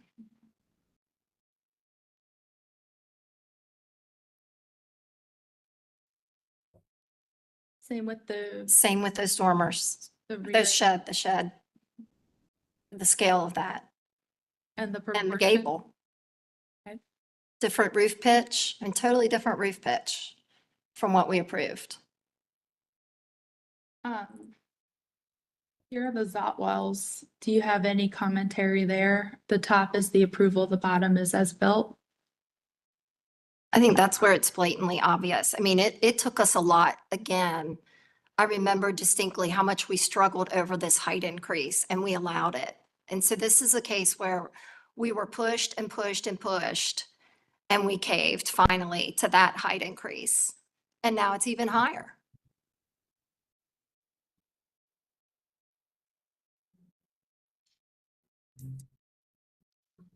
Would say the approved design, whereas it pushes the outer limit of what the commission would typically approve. When you look at the Zott well there for the approved versus the as-built, I think Christy said it, that really helps provide context, I think, for you as to what this commission has to weigh.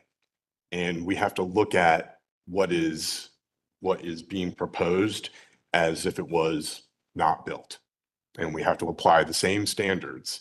We can't look at what has been built and try to wedge it somehow into the standards that we have. We don't, it's, you know, we have to look at it in the opposite direction. So whereas I think you are looking at it as how can we make what we've got already there fit? We have to look at it as if it was not built. Would this get approved? And that's what the commission weighs, and what Commissioner Lineberg was referring to took a long time to get to that approval. Unfortunately, you're sitting here today as we continue to deliberate, but in a different set of circumstances. I had asked about, I think last time I was here, one of the commissioners mentioned they hold meetings to help developers who are coming up with blueprints. So I reached out to staff and asked, hey, I'd love to come to that. Let's work together in a setting where you can say, here's an idea, see what it looks like, this and that. And I was told that I don't fit the criteria to go to that meeting because we're an after the fact, but that'd be very helpful if y'all have workshops. We can't decide right now how to wedge this in, but if I meet with y'all and you say, oh, well, here's something we've done in the past, and we can go to a reference or something like that. And then we can say, yeah, here's some great ideas. Let's put it on paper. I guess Ashley and myself right now, we're just saying, these look good. These break up that massing and stuff like that. But again, I just don't have the expertise to come up with better ideas. So I think the misstep, we can't help you design it. That's what we can't help you do. So that might be why you didn't also because it was after the fact. But I think the misstep was having a set of drawings by Ashley that you wanted to change or wanted to make alterations to, and not going back to her and asking her to make those changes. That was the misstep. I mean, staff that's exactly what had you come to them and said, hey, what do? I want to build this. This has got a COA. They would say, you want to make changes, you need to come to us and you need to go to your designer. I do want to point out it wasn't a desire to make changes, simply structural engineering, building code. The engineer has the final say on wood members, and they designed that floor system to be far bigger.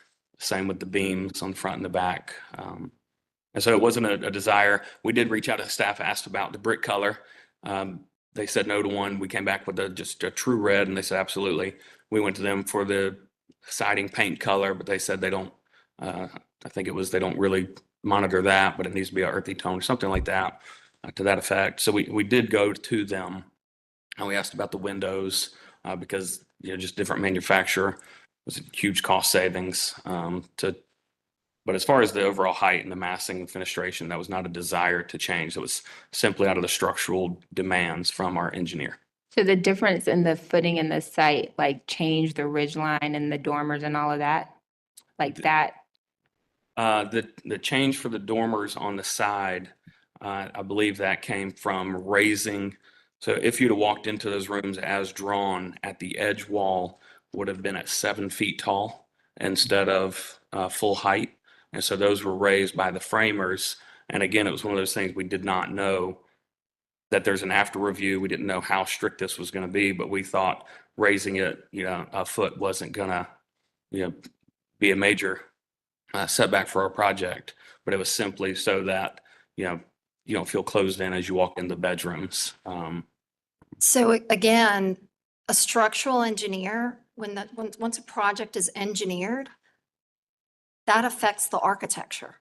So it affects, those are automatic changes. So the drawings need to reflect the changes that the structural engineer made. Yes. So again, that was a step to go back and the design had to change at that point. We do clip ceilings all the time on purpose, and they're always 7 feet. You can't stand up at the edge on the edges. Like that wasn't a mistake. That was a deliberate choice. Yeah. And to be clear, I don't think this is to me a permitting issue more than anything.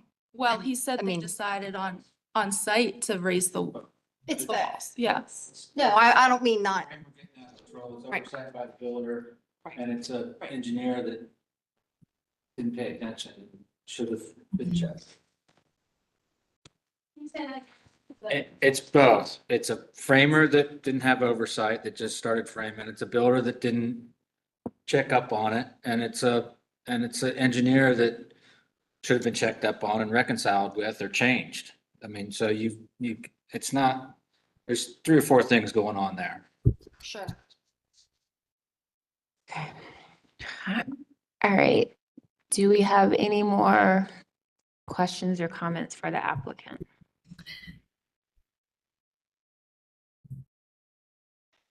All right, let's close for deliberation.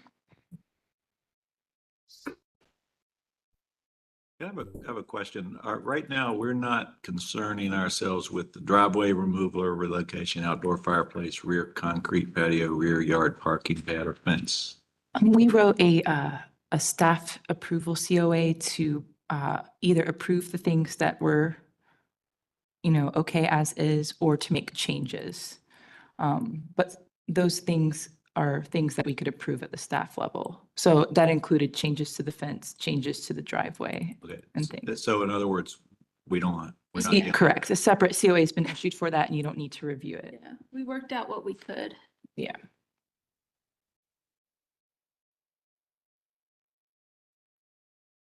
So basically, you're evaluating the as-built drawings. Did you guys close? Yeah, you're evaluating the as-built drawings against your design standards, like you would for any new construction project. All right.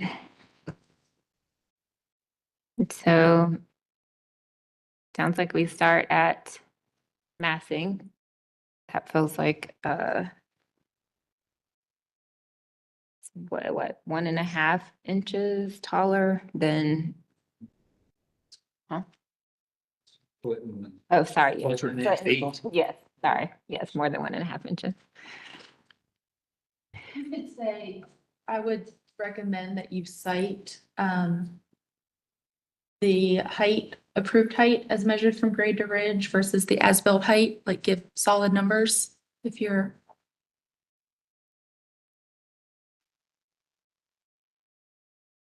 Yes, is there anyone who believes that this as-built would be something that would have been approved? We would approved? No. Okay. So then we can start there.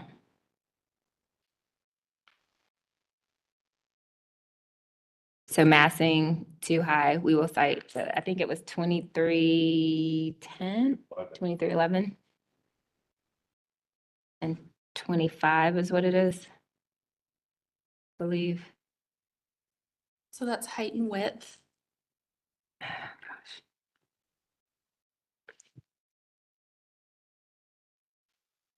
And I guess, Chris, so. Let's go down your standards one by one. But I guess if it's here, so if we're already like, it's too tall and we wouldn't approve it, like, do we still need to get? Yes, Okay. you need a very strong decision as to why you're not approving it. So pretend it's not built. Okay. You're reviewing the plans. Talk through the plans like you would any other new construction. All right. So massing 6.8.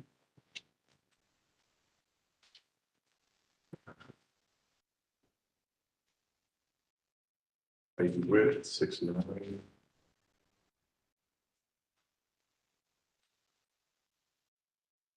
There were foundation changes also, right?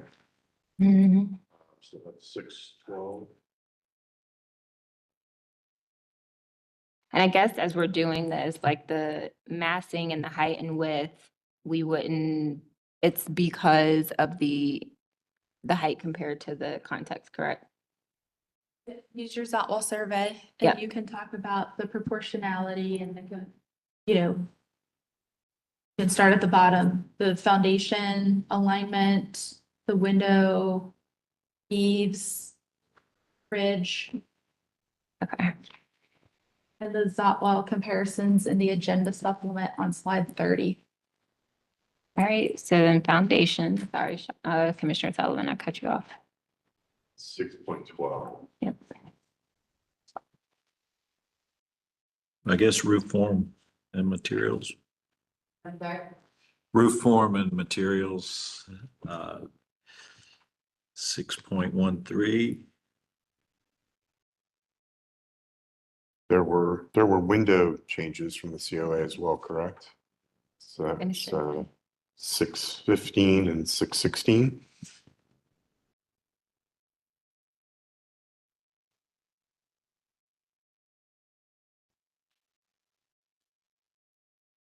Door and windows are 615. Good.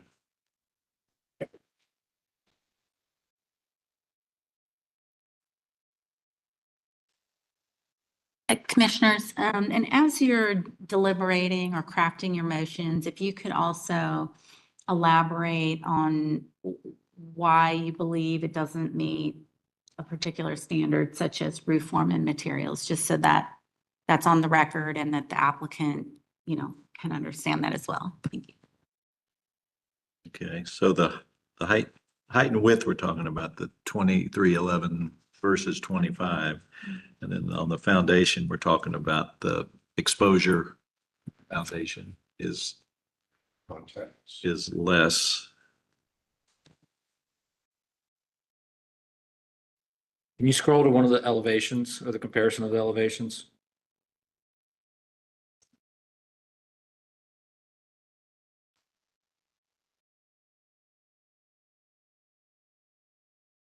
So height is, we have standard of 2311, wherever that is in the standards. So this exceeds what was approved on the COA. What's the? Those built at 25, so we get, that's the 1 inch. Can't believe I'm using this shit.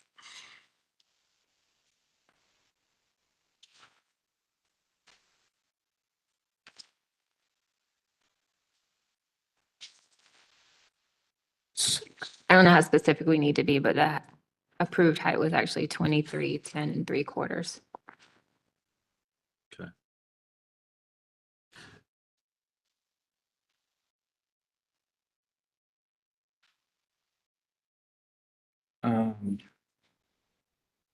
These windows are treated.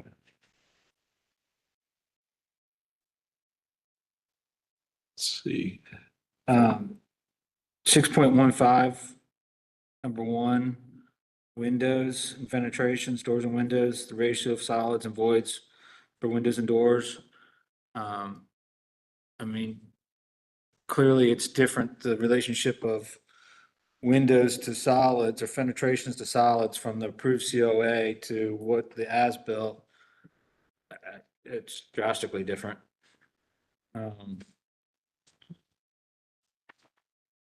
You're saying windows to solid? So Siding to solids, yeah. That was, what number was that? 6.15. Yeah.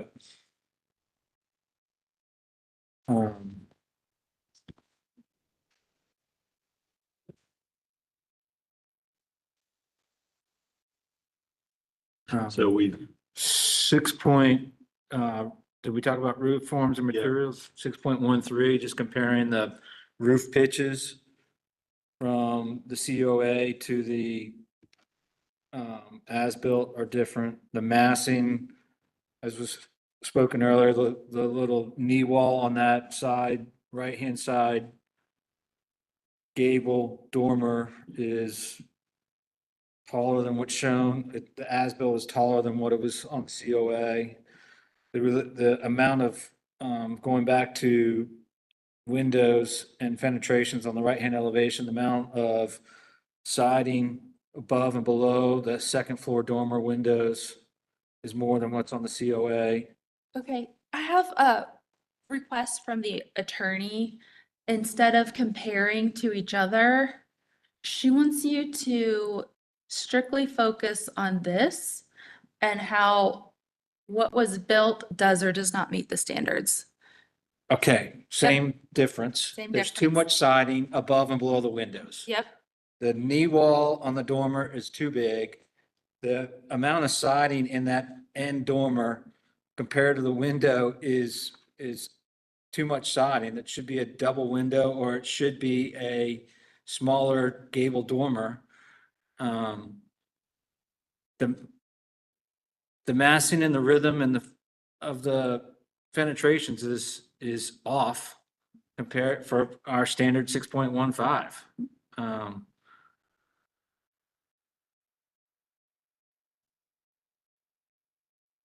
So does that hold true for the height as well? We would not approve that height.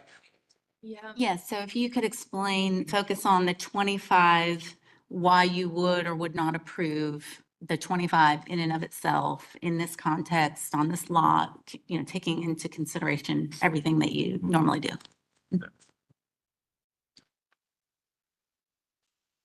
What's the standard for height?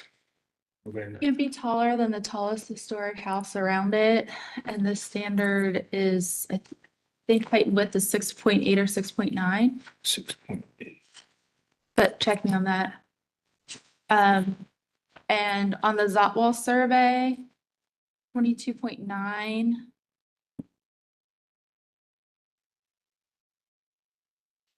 And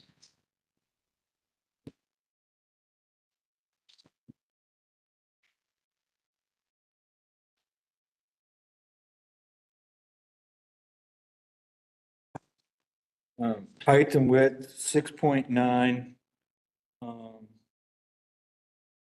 1, 2.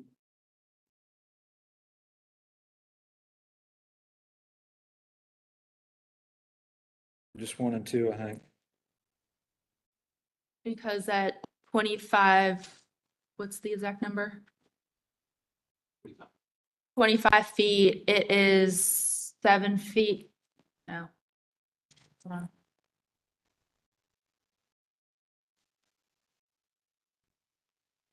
It's more than 3 feet, not quite 3 feet taller than the tallest historic house. 2 feet 3. 2 feet 3 inches taller than the tallest historic house.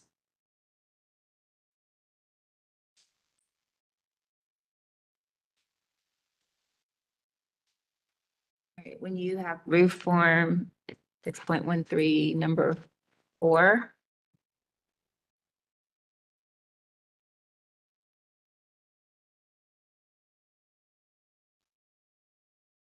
Number 1, maybe, also.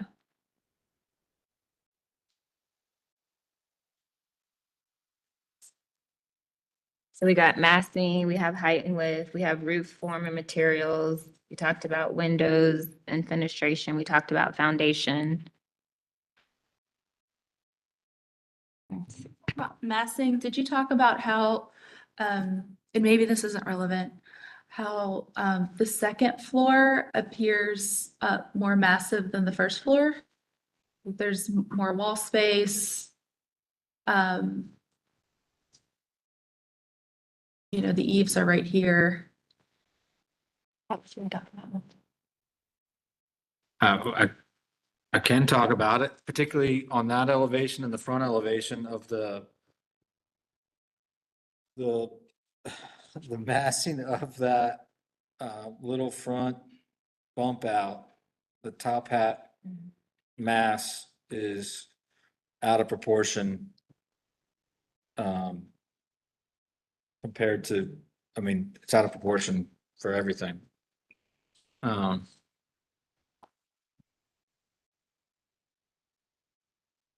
And just as you just stated, the two left and right side elevations, particularly that right side, I mean, there's as much height on that second floor as there is on the first floor, or feels like it. It's out of balance. It should feel smaller than the first floor, and it feels equal or larger than the first floor. Or looks equal or larger.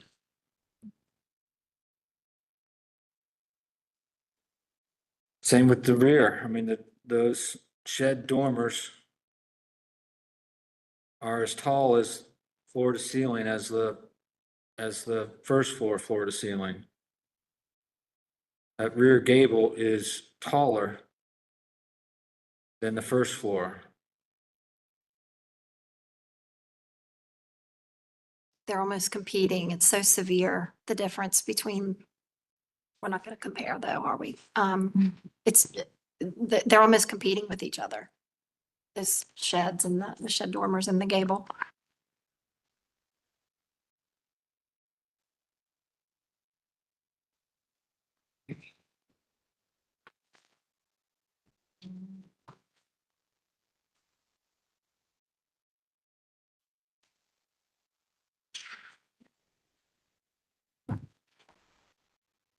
Can you go to, I'm sorry, can you go to the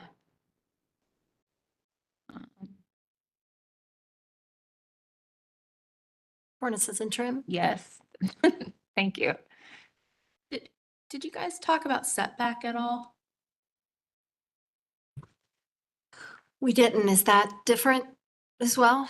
It's unclear. It's not clear. It's unclear how the setback relates to the existing setbacks of the houses on the street, which is something that you usually ask for. Yes, we do. We're closed. Setback. 7 point what? Or 6.5, isn't it? Setback. There? Oh, I'm sorry. You're like at the other, the commercial, yeah. 6 point what? 6.5, number 1. And number 2. That's not against that. That's the thing. Yeah. Do you have a Southwell survey on that? Or compare, I mean, No. Usually for new construction, we ask that, you know, they show the setbacks of the houses to either side. oh, it's just not shown. It's just not shown. Yeah. So it's hard to evaluate. Yeah. Yeah. What did we have for a number?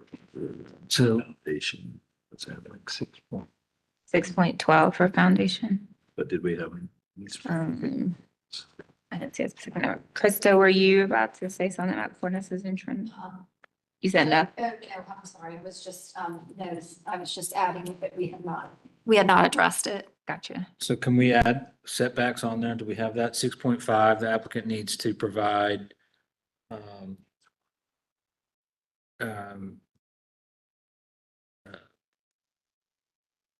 what do you call it? Yeah, it's needs to show neighboring houses and setbacks for context.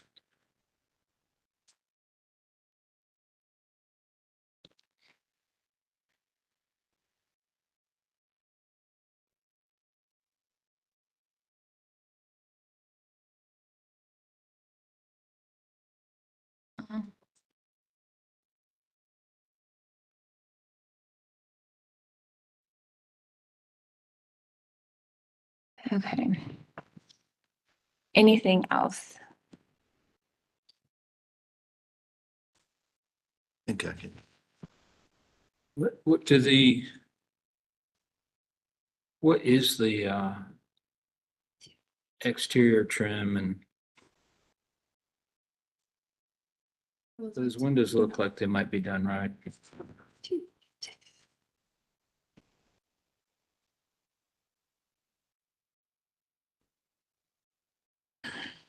Are those? Well, that'd be cornices and trim, right? Wouldn't that be? Yeah. I think we do need to have cornices and trim because of the. We did, we added it. 6.14, Do number we have 1 a, and 2. do we have a narrative with it or? Oh, I didn't hear. Just need clarification on the question. Yeah, we just need clarification on why you're including it. I think it's missing some detail. It's missing some cornice and trim detail right on the front elevation. I would say on the proposed right elevation, the bay bump out window, the header, and But that detail just needs to be worked Well, we out. could use, I mean, to take, number one is take cues from historic buildings on appropriate use of trim to articulate the design of new building style and elements. So that would cover it. Okay.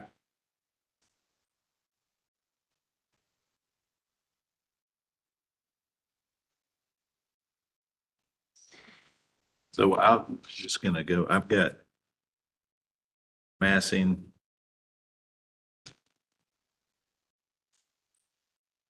Right, let's see.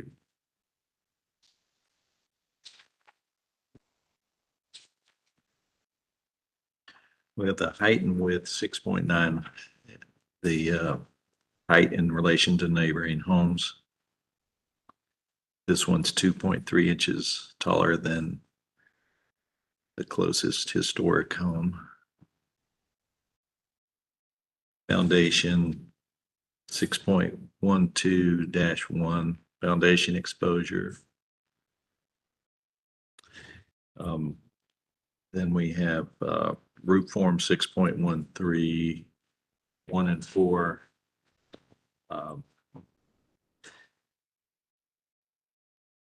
Roof pitches. Is this a motion?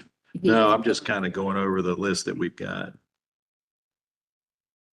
Make sure we got everything, because I was planning on doing a motion. Okay. Door and window, 6.15-1, the ratio of solid to voids. Setback, 6.5, 1 and 2. They need to show the neighboring houses for context. And cornices and trim, 6.14, number 1. Did you have 6.8, number 6 for massing? Had 6.8, but not number 6.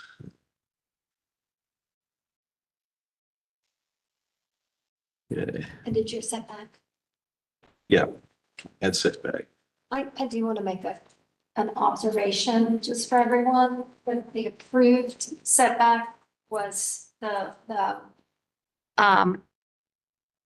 thermal wall was 42 feet 7 inches. And the porch was 42 feet 2 inches. That's what was approved. And this looks like it's 42.2 to the thermal wall. So it looks like it may be 5 feet in front of the setback that was approved. But again, we'd be looking for confirmation of that.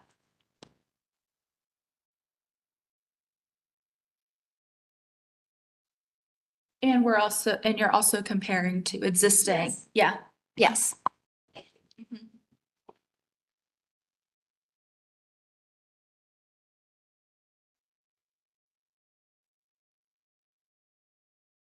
Also, we wanted to add some of the dimensions for the front gable. There are fallouts in terms of the differences between the approval. I think I mean, they we're not going, they don't want us we're to not do the comparing, just going. comparison, so.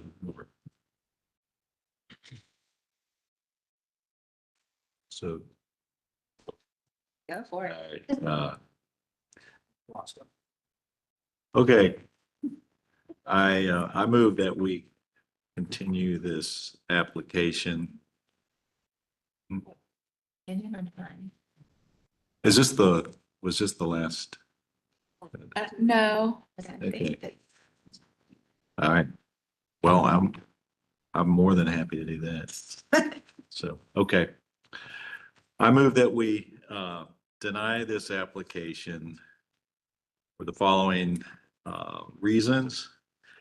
Massing 6.8, number 6. Height and width 6.9, numbers 1 and 2. The height to be in relation to neighboring homes. Foundation 6.12, number 1. Foundation exposure. Roof forms 6.13, 1 and 4. Roof pitches to be consistent and appropriate. Door and window, 6.15. Ratio of solids or walls to voids or windows, 6.15-1. Setback, 6.5, 1 and 2. Show neighboring houses for context. Cornices and trim, 6.14, number 1.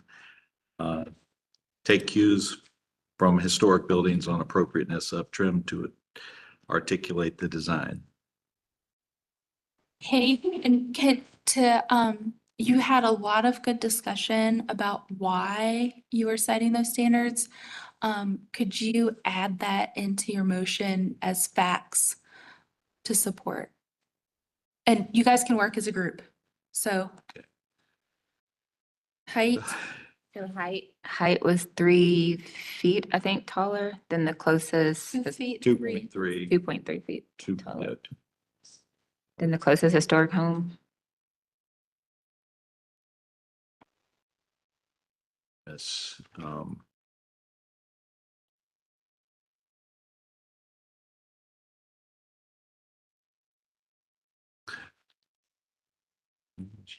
What's your next one? I'll try to help. So the foundation, I noted that the exposure was less than less than approved, but it's less than it should be. Is, I guess,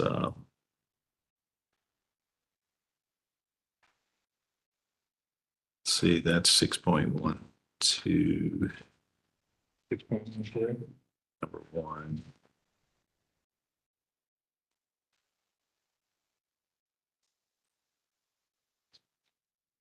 All right.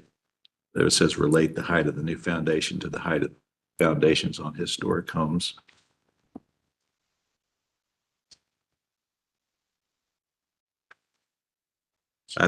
Standard, Scott. you can reference the Zotwall survey. That's 6.12, number 1. I think it, I mean, I don't know that it needs elaboration because it's pretty specific. It does. Okay. We need findings of facts. So what you would say is, on the Zotwall survey as proposed, the foundation is not in line with the foundations of the other historic houses on the street. It is much lower and like pushed down into the ground. Mhm. So that's a fact. What Christie said. Okay. Commissioner Taylor made some great points about massing when we were talking about massing and rhythm and the front elevation with the spacing of the gable and the space of the siding.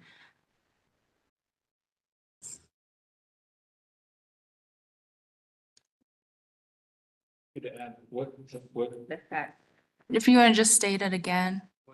what standard number was that? We're talking about Massing, massing. 6.8, 1 and 2. So the front bump out gable, the massing or the amount of field siding above the twin window is out of proportion to the porch, the first floor. It's just overpowering the first floor. Massing of the main front gables, and the penetration of the relationship of the window to the siding is out of proportion. The 2 side elevations, again, the height of the finished floor, of the siding on the second floor compared to the first floor is equal to or greater than the first floor. The amount of siding in relationship to the penetrations on those elevations out of proportion. The knee, the rear elevation, the main through gable on the rear elevation is larger than, taller and more massive than the first floor, and the 2 shed dormers are equally out of proportion. They're the same height, they're taller than the first floor. window in that, the amount of siding to penetration is, out of proportion. That knee wall right there,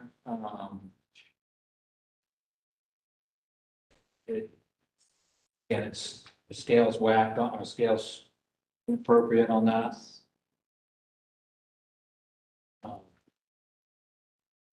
There's a lot of second floor or above the first floor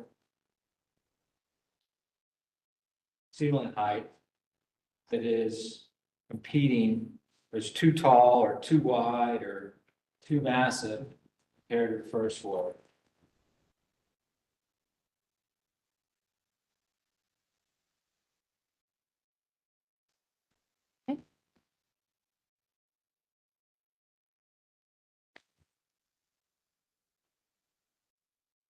Let's keep going. All right. What else you got? Good job on that one. I think we've got roof form now. That's 6.131 and 4.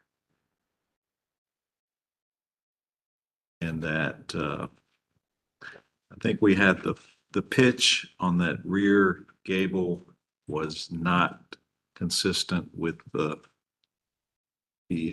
style. They really need to use, architectural techniques to lower that scale on that rear pitch. I mean, that's a 12-12 or what it may be there, but 10-12. But it is, It's like it is that. extreme and facilitating the height of that whole out of scale height of the whole ground to ridge height. I think Commissioner Whitlock hinted to it being not the correct roof pitch for the bungalow architecture that was selected by the applicant. Is that right? Right. Okay. Right. And the dormers on this elevation should be they should not go all the way to the ridge. That gable ridge should be down below it. I don't know what, I can't read the pitch there, but I guess it doesn't matter.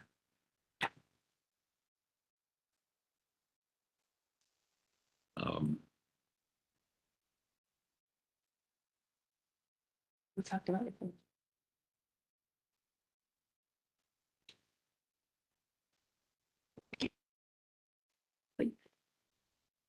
Thank you, God. Oh, yeah. Anything else? Well, just looking. I don't know. I think that's it. We think that's it. Did we say anything about the reason why you added cornices and trim?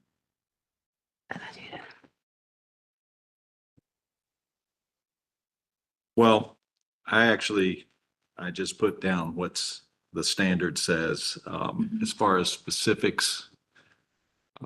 If you want to read the standard. Yeah, this was 6.14, number 1. Take cues from historic buildings on appropriateness of trim to articulate the design.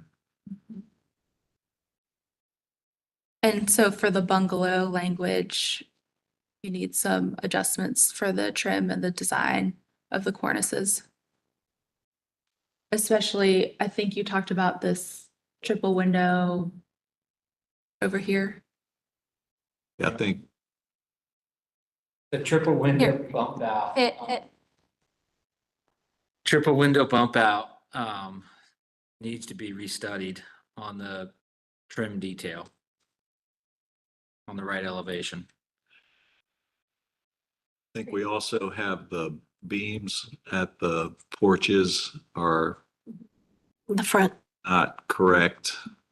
The columns are not correct.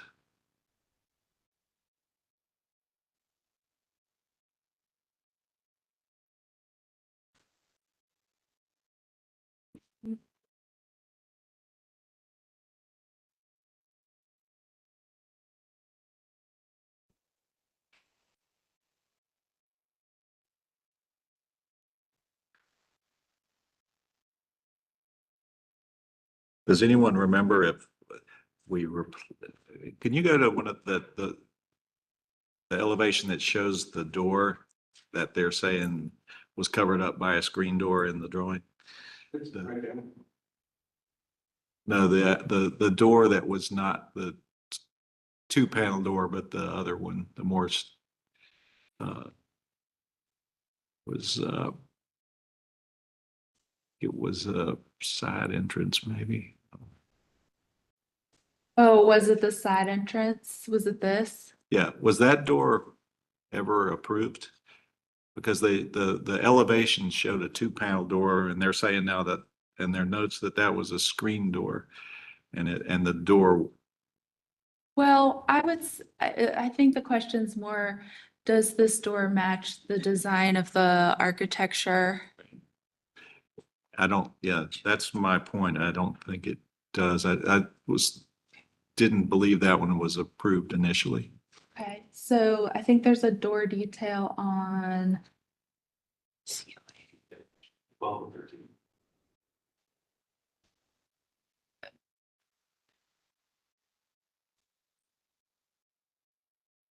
Well, for the new construction, we have slide 12 is the front elevation, 13 is right, So, yes, is left.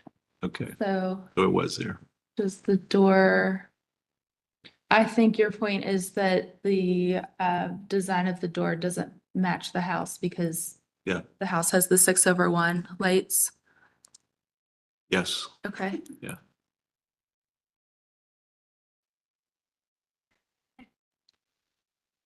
All right, Are you finished with your motion? I'm finished. You want to restate it? No, I'm just playing.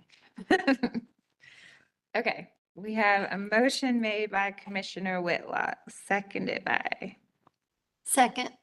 Commissioner Lineberger. Any discussion? All right, Commissioner Lineberger, Yes. Commissioner Sowash, Yes. Commissioner Whitlock, Yes. Commissioner Taylor. Yes. Commissioner Allred. Yes. Commissioner Sullivan. Yes. Commissioner Kerm. Yes. Commissioner Bell, yes. Motion to deny passes 8-0. And what this does is this allows the applicant to come back for the workshop that he had mentioned wanting to come to present some alternative plans and get the benefit of the commission's feedback. So, does everyone need a break if we have one more case? I think I'm hearing from different staff that 10 minutes, 10 minutes. Okay. We'll be back at 5:40 for our last case, number 10, 465 West Worthington. David, if you're with us, stick with us. We'll be back in a minute.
Do the video.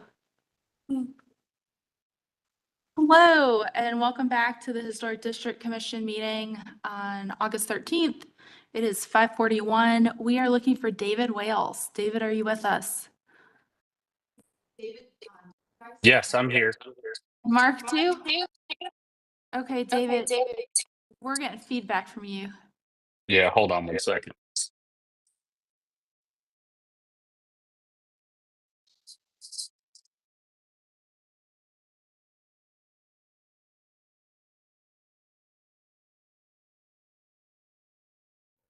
Okay, can you hear me? Yes, much better. Is that better? Okay, great. And is Mark with you? I don't know if he's not with me. I'm not sure if he said he was going to join, but I haven't heard from him. Down so we can see the rest. No. Okay. Hey, Mark. You have to hit accept on the unmute request.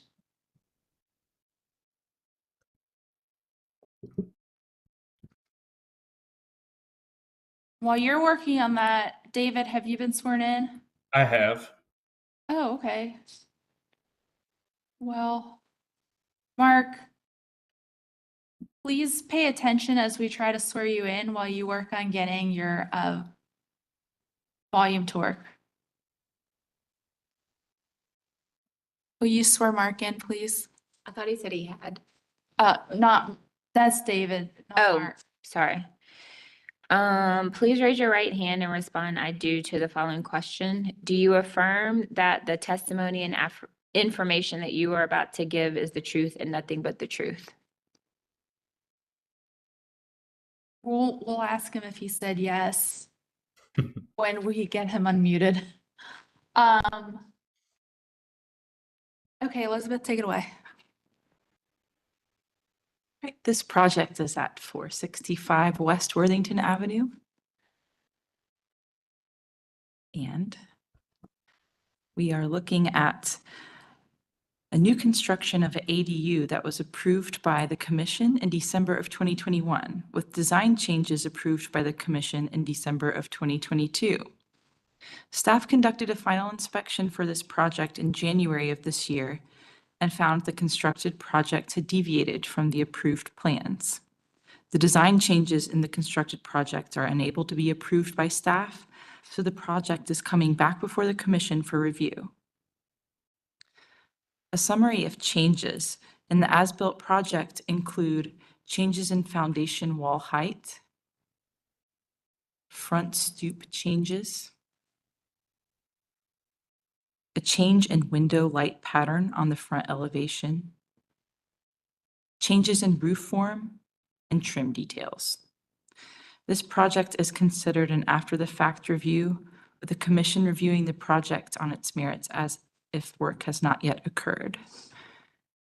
And looks like we don't have Mark unmuted yet. So David, if you'd like to take it away, can you say your name and address for the court reporter, please, and let me know where you'd like to start.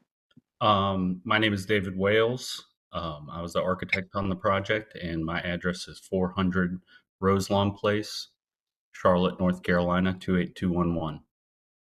And you can just start at the very first, and I'll just go slide by slide, or actually, I guess the slide 9. Okay. So 2 down from there. Mark, are you with us? It looks like we have you on a second device. Yes. Hi, Mark. Oh, he went away. Okay. We'll continue to try. Okay, is this where you'd like to be, David? Yes. Okay. Yes. So the as you can see, the approved plan on the left was accounting for a 24-inch brick base. The original plans for the project were detailed as a crawl space with foundation vents, and the project, due to bedrock in the foundation, was not able to be constructed as so. And we ended up having to, this project was there's a lot of you that were on the original. The original was originally a 2-story structure. And when we hit that the foundation had already been built. And when we hit the bedrock, we recognized that we were not going to be able to build the building and be shorter than the existing house's roof line. And so we came back to the historic district the first time, and we changed the plan. It was still a 2-story structure, and we lowered the roof line and got the modified plan approved for the lower elevation height. And then when I'm trying to remember, I apologize, I'm trying to remember exactly the sequence of events.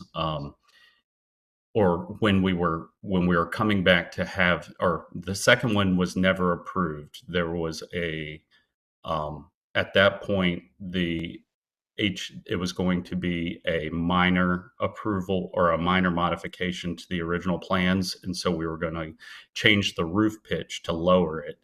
But the HDC then requested that we come back and completely have the design go back through the entire process.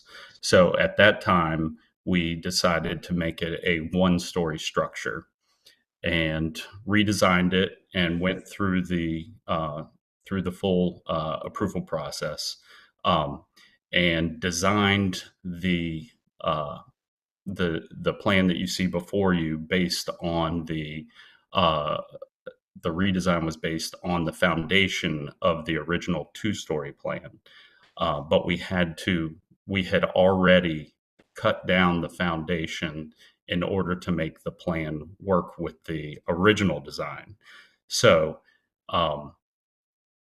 this design here only had the row lock remaining above grade for the newly constructed portion of the building. And even though we got it approved as showing that 24 inches, that was never actually possible because the bedrock and the slab could not be built down. We would have had to have built up, and again, that foundation was already existing. So the plan was built as is, as shown on the right, with just the row lock exposed at the bottom. The other things that were changed, there was a 1x3 sill piece below the windows. And as you can see, as Elizabeth mentioned earlier, the light configuration of the windows is a 6/6, not a 8/8, as shown on the approved plan. And the trim around the front door window was installed incorrectly. It originally had it was installed with a brick molding around that front window, or around the front door, but that has now been changed to show what was approved with the 1x3 at the jambs and a 1x6 at the head. The sill pieces have been changed out to the approved design. The only thing in this elevation that we have not been able to adjust is the amount of foundation base shown. So we do have the row lock sill still showing, but we do not, there's no way to get to 24 inches. So we basically have 4 inches. Okay, if you can go to so yes, if you want to show the photographs. So not a whole lot you can see here, except for that in the picture on the left, the trim around the door did have the 1x4 on the outside of the brick mold. And there was 1x6 at the top. That the brick mold was removed, and the trim was added back to match the approved. And again, the sill was updated to match the approved plans. If you go to the side, so the big changes here, or the big deviations here, were, as you can see, there was a 4-inch gap between the two ridge lines. The ridge line was as shown, per the correct slope, but the gap in between the two was incorrect. So that is still existing. The gap is now less than 1 inch. There was a little bit of a greater relief between the front elevation and the side wings. It was 1 foot, and it was built as 8 inches. You can see how the foundation line changes from front to back of the building because because of the slope of the grade, and the rear has about a 2-inch or a 2-foot elevation change to the rear section, which is a bedroom.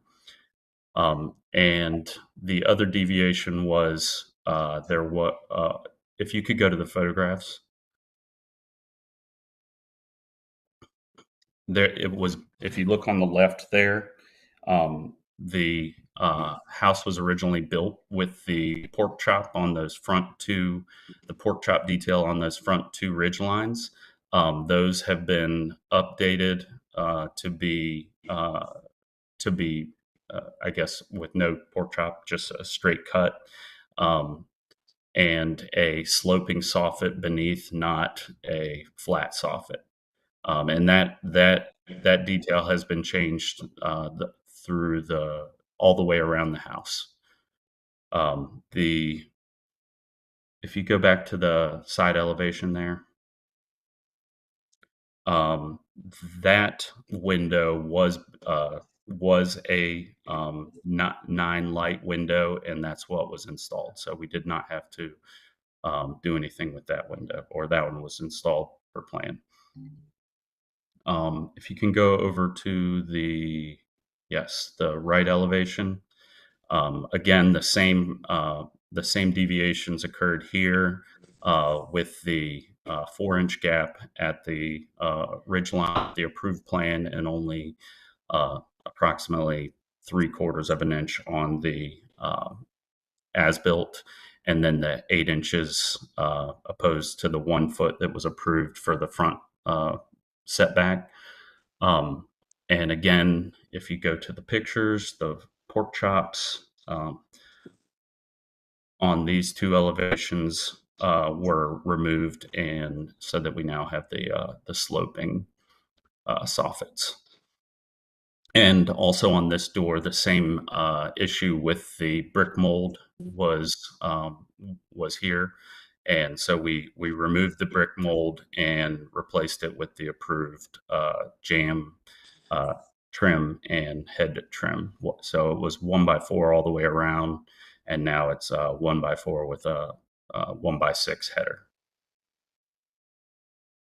And I think that's the extent of the rear elevation. Again, because of the slope of the back, this design was never possible to expose that much foundation. The foundation, as shown, has a row lock sill just poking up above of the grade, and yeah, that's where we're at.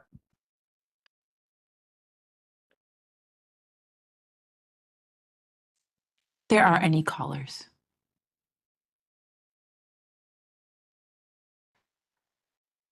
All right. This is another after the fact. Any questions for the applicant? I have a question just to kick things off. You had talked about the on the side bump outs, the approved sort of setback for those was 8 inches, was that correct? No, it was 12 inches and it was built as Approved was 8. 12, Yeah, and then the as-built is 8. yes, correct. And I don't recall what was the reason for that change? It was just incorrect built. I was the builder, but I had a project manager managing the project, and just to be quite honest, he didn't pay as close attention to these things as I would have if I had been on site every day. So that's my fault because I hold the license, but it was just built incorrectly because of a lack of oversight. Understood. And then kind of same question, but for the eave detail where the as-built is 1 inch, and I can't remember what Yes. the approved was. The approved was 4 inches. I will say though, I did look if in the historic guidelines, there is a photograph of a house with the exact detail on the right shown as one of the examples within the roofing section. So yeah, it was built incorrectly, but I don't think it's historically inaccurate. So the one question that staff had is if the drawing is accurate, and I'm trying to find it right here. So that doesn't look the same. This little bit that you see here on the photo on slide 7 compared to slide, what slide was that? Slide 11. You see there's no overlap on the as-built drawing. No overlap. There I'm not appears to be a major overlap here. So I wasn't sure. I'm not sure what you mean by an overlap. So it looks like here you can clearly see the bottom edge of the Okay. main roof here. And it looks like Okay. there's inches, but you can't see all of the trim at all. You can't see the bottom edge of the trim as built. Am I the only one that sees this? Everyone, Yeah, if you you guys. could go to one of the other photographs, the other side photographs. Let me see if it shows it better. Maybe the number 13. Zoom in on that. Yeah. Yeah, there's about a 4-inch, there's a 1x4 in that gap. Uh-huh. Yeah, I see what you mean though. Yeah.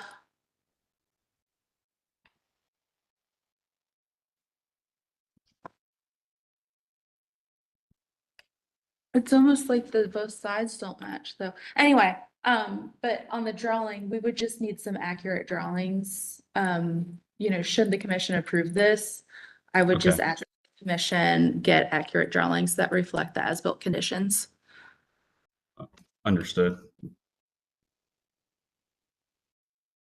And there was a change to the front stoop design and material, I think, also? It was actually shown in the drawings as concrete, and we did it out of brick pavers. So approved was concrete, and then as-built is the... It was concrete with a brick border. And then it looks like the stairs would have stepped in from the landing. Yes, that's correct. So were all of those differences part of the project manager not paying attention? Yes, they were.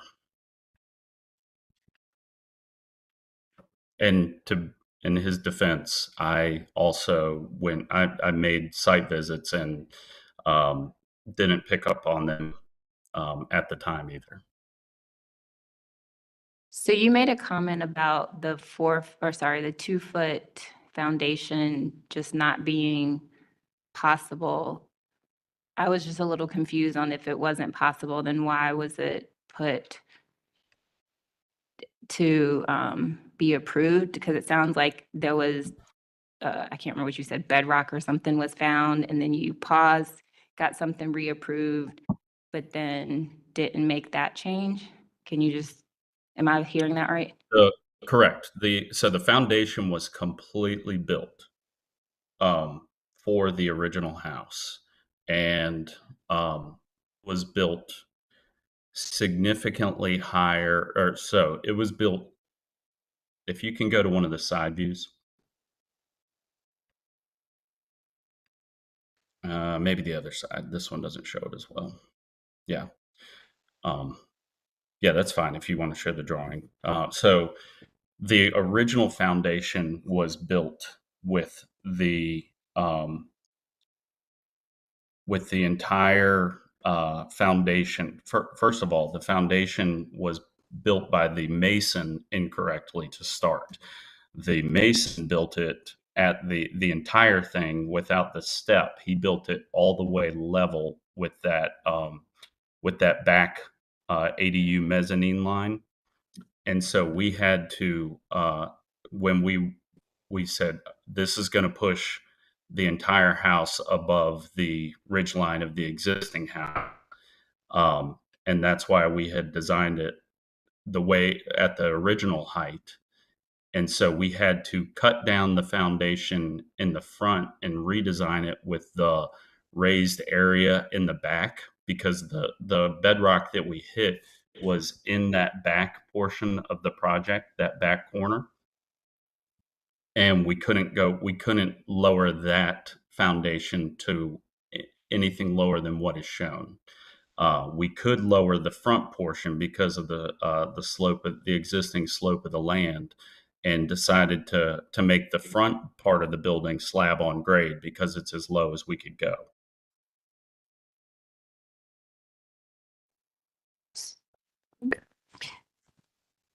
Hey, David. So we could always add a brick skirt possibly around the front of the building to be at 24 inches, but architecturally, I think it's going to throw off the entire proportion of the building. There's no the way the site is,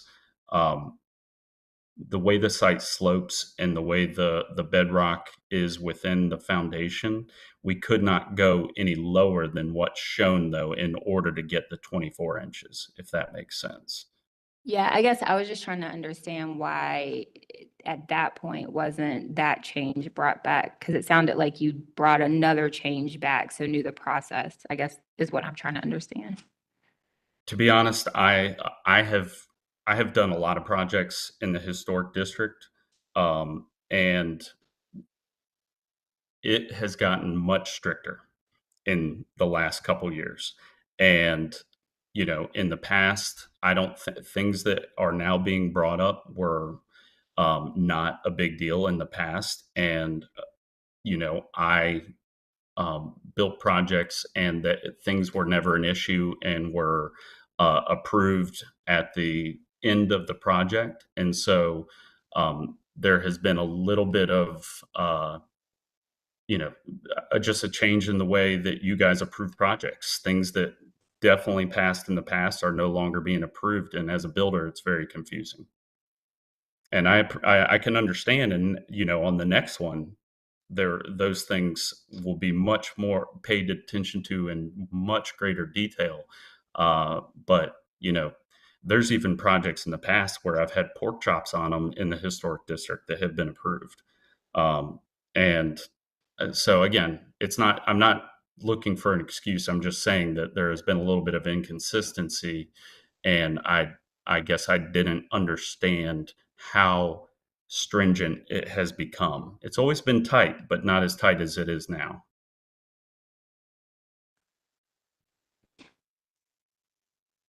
Hey, David, this is Commissioner Lineberger. I went through this. I remember this distinctly, and remember the bedrock and the challenge and the 2 stories. But I want to piggyback on Commissioner Bell, and, you know, at the point that you realize there's no way that it could meet that 2-foot foundation that was approved, I mean, that just is a phone call or an email that, you know, to ask and communicate. So, I mean, I'm starting my 7th year on this commission, and I've got to say, I think, I feel like we've been very consistent. I came on this board after we established new standards. So I know we've had the standards in place the whole time. So I think I'm going to disagree with you on that one, because we've been pretty darn consistent. No, I'm not, I I'm know not that- saying, I'm not saying that within this room, yes. But on the tail end, the inspection is more stringent now. And I believe Elizabeth has been brought on, and she is new, and she was very detailed. And some of the inspectors in the past did not point out things. And I'm not saying that they were purposely built incorrectly, but I'm sure there are things that have been missed in the past. Now that I look back, because I've looked back at other projects, and I know that things were missed on other projects.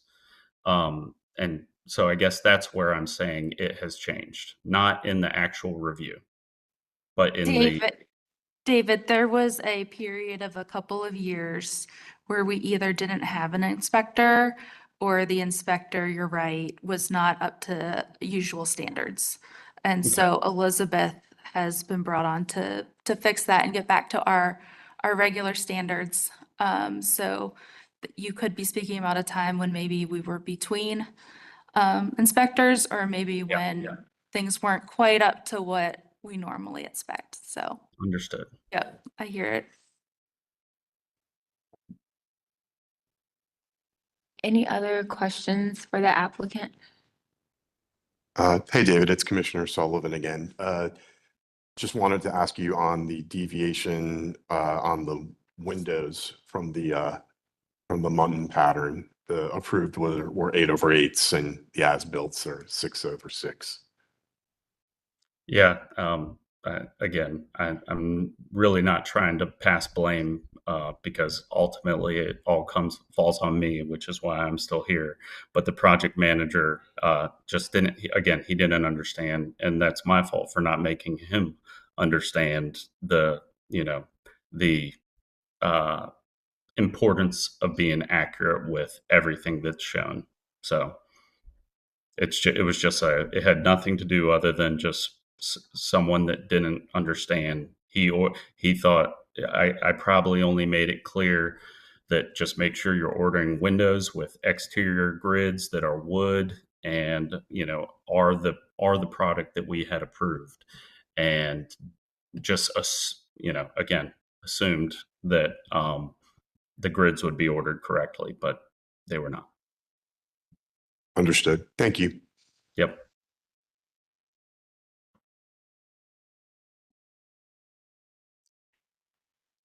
All right, we will close for deliberation.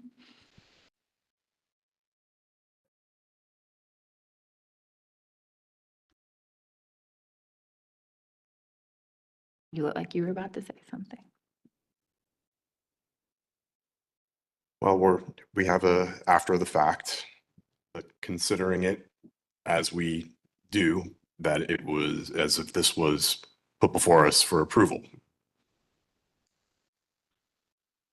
And I guess the question is, would we approve the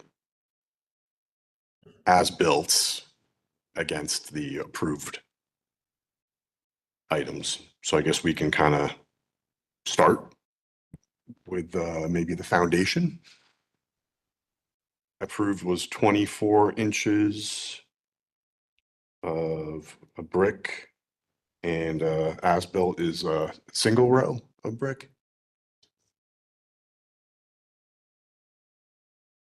It doesn't make sense to me why hitting bedrock would mean you couldn't go higher. because I mean, that might mean you would not go lower, but, is that slab that, was that, it says on the plan that, on the original plan that that was an existing slab.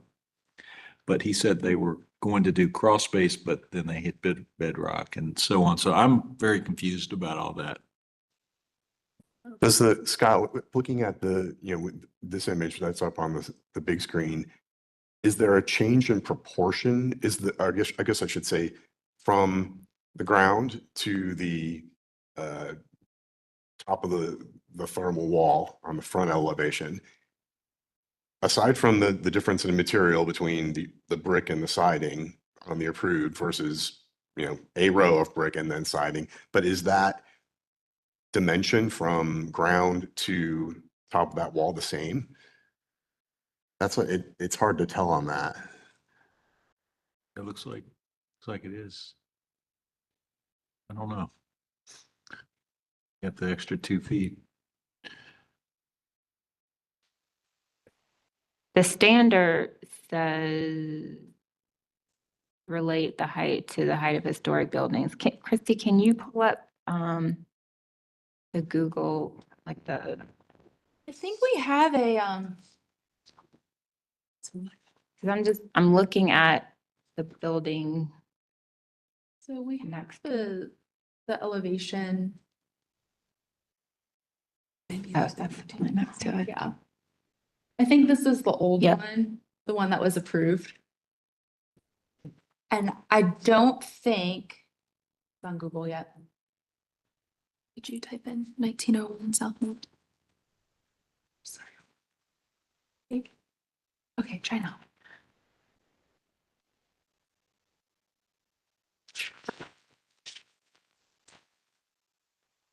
Yeah, I think it's. I think it shows the foundation. Possibly. This was the before, I think, when they ran into changes and came back to us, because this is September 2022. David could probably speak to that. So when it says existing slab on that plan, that's that slab. Well, at the time of that approval, they must have already known everything they needed to know about foundation. So why was it drawn and approved? But there was something about 2 foot height. story. Remember they said they were gonna do 2 stories and then they went down to 1 story? That was originally when they came through for approval, they wanted a 2-story accessory structure and the commission's like, nah, redesign this. Because it was going to be too tall for the house. Yeah.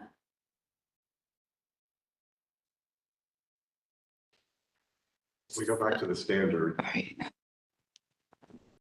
Foundation should relate the height of the new foundation to the height of foundations on historic buildings found within the context of the new building. Yeah. So it's my eye not meeting the standard as built.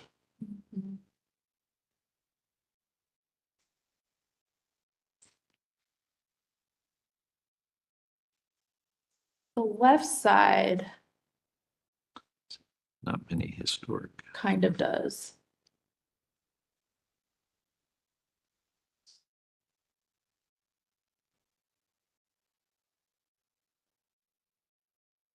A little bit.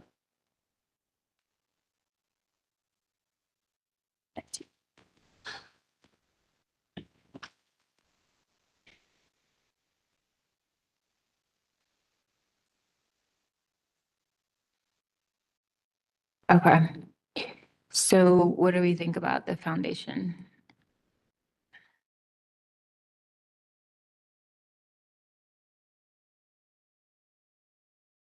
Well, what's interesting is I'm looking at the foundation on the approved as it relates to what's been built.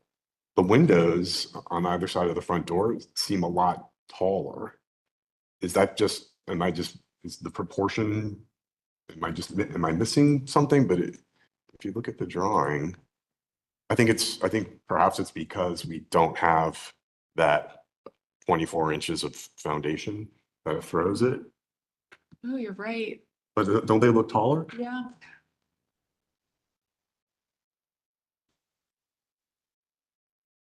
Like the spacing between the eave and,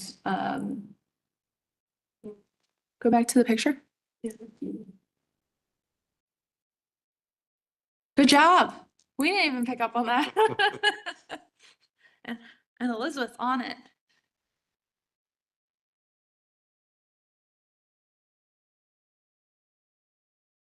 Next, I was just thinking, well, I was trying to think of possible avenues for making it more in compliance, but then I was like, wait a minute, there's not enough of a field of siding below that anymore. Is an accessory structure too. True. So like, we can consider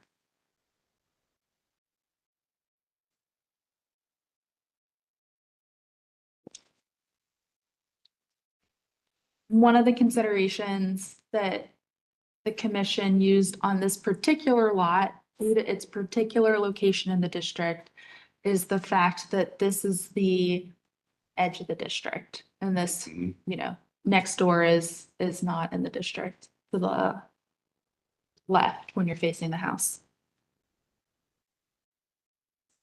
And is this considered a corner lot because it's on an alley, but it's not a true? Yes, this is a corner lot. Mhm.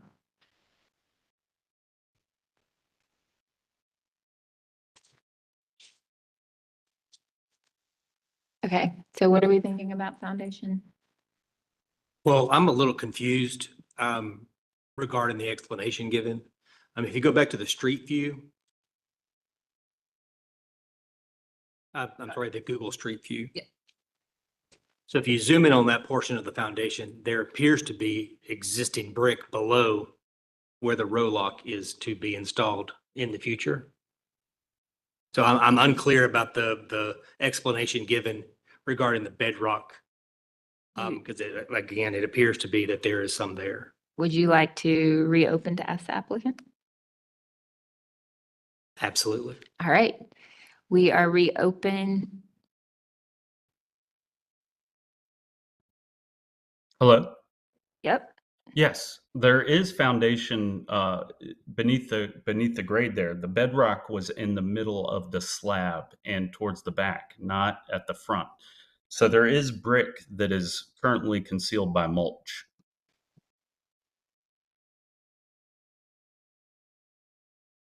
So we could probably get, if we regraded it a little bit, 12 inches of exposure. The brick concealed by mulch is what we're discussing is the issue, correct? Yeah. So. Thank you. Yep. Okay, we'll reclose. So it sounds like there's more than 2 or whatever it said, 2 inches. I can't remember what it said. 4 inches of foundation. Can you scroll up to the elevation? Or down, whichever direction it is. So.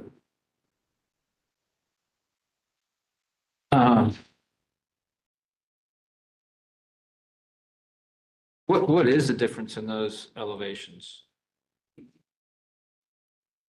Okay. 24 inches. Compared to what? If you just look at the dimensions. The one on the But- left is 24. What's the one on the right? Is there a dimension on that? It says 4 inches. Didn't he just said that? Yeah, but it's drawn. It's just what's, yeah. So. I mean, honestly, my preference is the one on the right as built on the way it just appears. I think the benefits from having those 2 or 3, is it 2 risers on this one? What was built? Was it 2 risers or 3? Let's see, 2. And it doesn't have the typical slab, on grade appearance. It's obviously raised.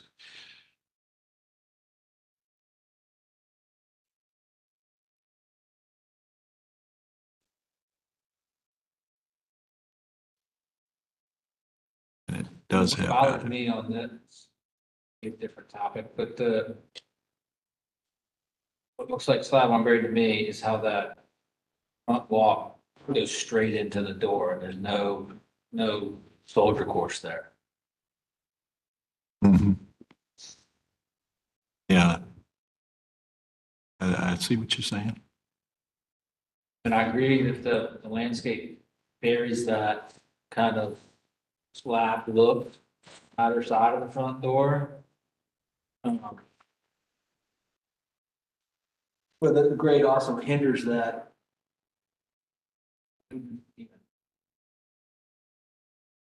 Two courses, whatever.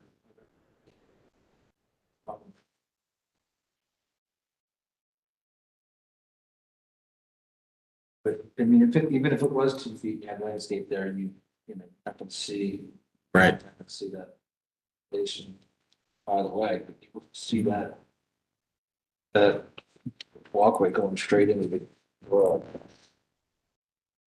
It's some sort of accessibility. Okay. So I think the walkway is another thing, right? Yeah, I'm getting off topic, I think. No, I think so it sounds like we might be okay with the foundation. I think I am. Maybe some okay, some not. Well, We'll just see what it comes out Yeah. in the matrix, in the about the front. motion.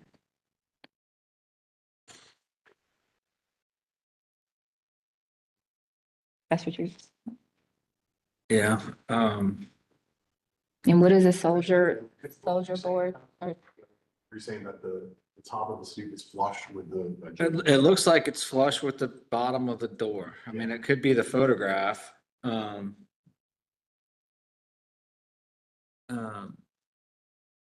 I mean, honestly, the approved plan and the as-built show it the same way. It just has a different look to it. But I think it's because the steps are different in the approved plan versus the as-built. The steps step in the approved and they're wider in the as-built. There, blow that up, would you? Actually, if you look at slide 13, I think it might be the photograph. Like slide 13, it appears to step up. Slightly, Yeah. not much.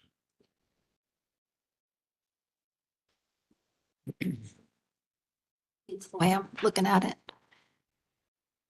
If you go to the Google Street View where it's under construction, you can see there's not much distance. It's just about the height of the paver. Yeah. I honestly don't know if that is contributing to, it's a detail that catches my eye. The way I see this one, it has a foundation. It's just not as much above grade as it was. But with the landscaping and the fact that it's on that rise, gives it I think it makes it okay. I mean, alternatively, it would be, looking at that, they have plenty of fall, at least right there, to drop that grade a couple of courses anyway, from halfway back, say from that personnel door on the back right, or that vent coming out forward to expose that front half of the foundation. Because we know there's brick below there. So maybe there's a tweener there that can work.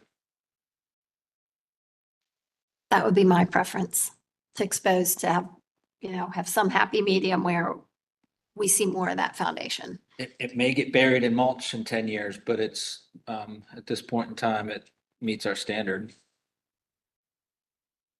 leaves and. Okay. The house across the street, wait a minute. It's here. Right. There's a ranch house across the street that shows maybe less than a foot of foundation. So that's not in the district. No, Oh. keep going towards, yeah. It's just right across the street, that one. This is Justin's house. He spoke earlier. Uh-huh. Zoom in. Yeah, that's the way it was built. But that's not the district. Yeah, that is. Okay. I think I would be good with that, get a foot, regrade it, get a foot. And that would, because that's a historic home, right? Mm-hmm. And there's not many more historic homes down that street. Like everything's new. Okay, so it sounds like we have a plan with the foundation. The next on the staff memo is the front elevation window change from 6-6 light pattern.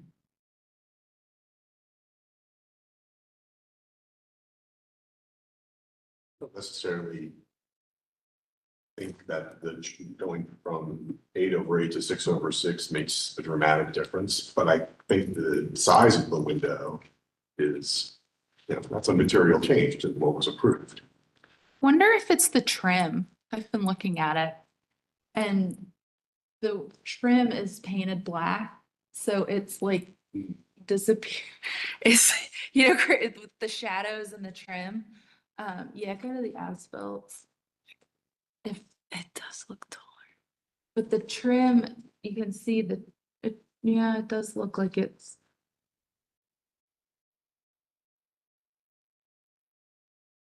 Yeah, they're set, you can tell, okay, so they're set higher in the wall. Look at the top of the door. Yep. Yeah, that's what it is. They're set higher up in the wall. Okay, so the window is the same size, it's just set differently. And has different patterns. Yes, great.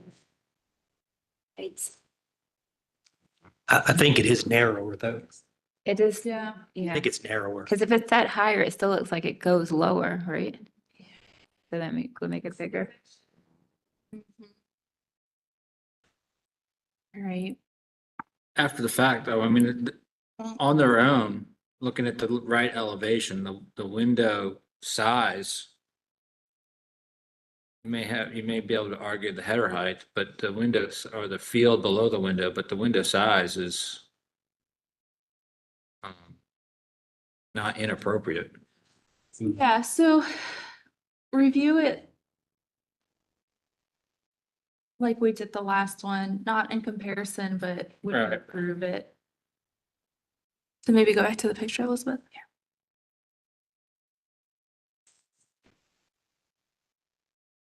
Okay with the window size, sounds like.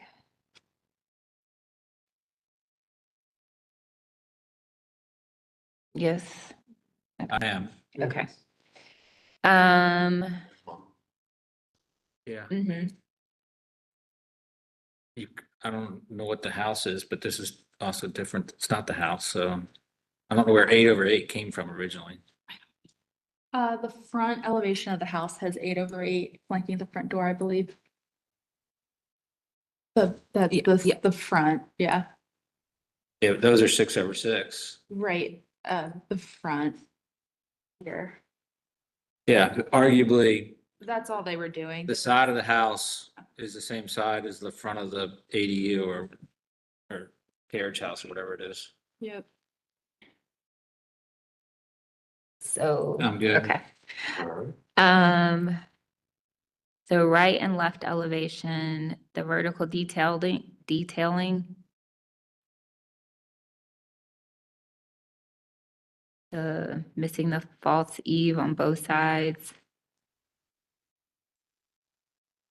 Oh, yeah. So that just split or breaks up the plane. Is that easy enough to add? The what? The false eave on the both sides, the left and the right elevation.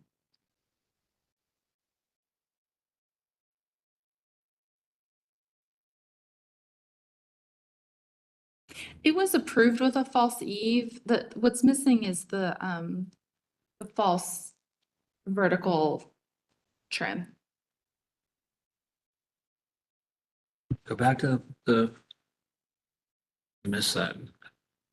Oh, Oh, I see the trim. Yeah. but that's on the same plane, right? It is. But the commission, well, it was proposed that way. Go back to the drawings, please. If, Yeah, as a standalone, as a new application, I'm fine with not having that vertical trim piece. okay. Push back if you want to. I'll push back on you. Okay, so let me tell you why the commission looked at it is because they asked for like a window or something. And so between the brick and the vertical trim piece, it breaks up the massing on the side a lot less when I know I just said not to compare, but as comparison, this is a huge wall with like nothing on it. And it's just this blank massing that's not broken up any. I would not call that a huge wall. I would call that a small wall in a private realm. Okay. This is why they are coming to you and not to staff, because staff would have made them put the vertical trim in. Any other commissioner with the vertical trim? Yeah, I believe with the break there, though, the vertical trim kind of gives it a reason to exist. If the rake hadn't been added, the vertical trim wouldn't be needed. It's kind of floating there for no reason now. I'd be a proponent of putting the vertical trim back. That conditions on east and west sides or just one? Because both. Breaks it up. Yeah. And this is the side that, faces outside the district. So vertical trim on I don't know which the other side. If we're not gonna do both, then I Okay. I agree. I vote for it to go back. Go back. I vote for the vertical trim to be added. Right. On both sides or just on? I think both.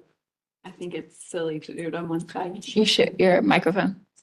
Yeah. Yeah, I say both. I mean, I know there's stuff in the way, but you might as well do it on both sides.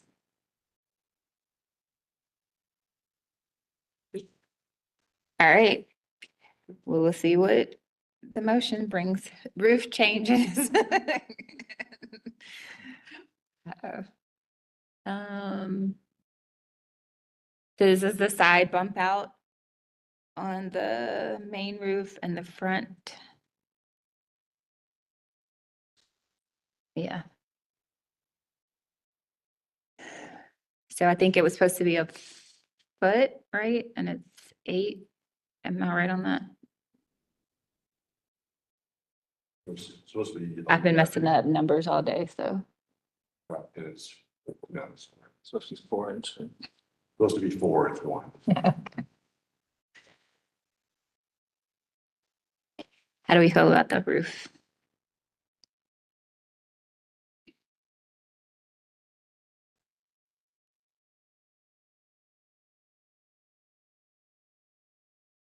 Do any of the pre-construction drawings show how vertical wall would be treated between those two roof lines?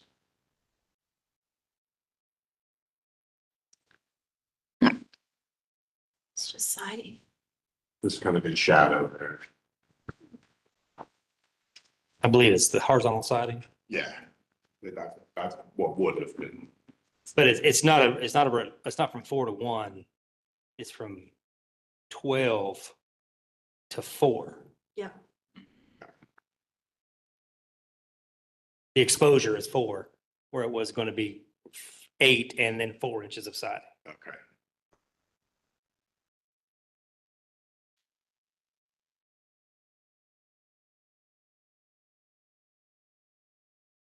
So It's okay, it's gonna rot out 14. roof is okay.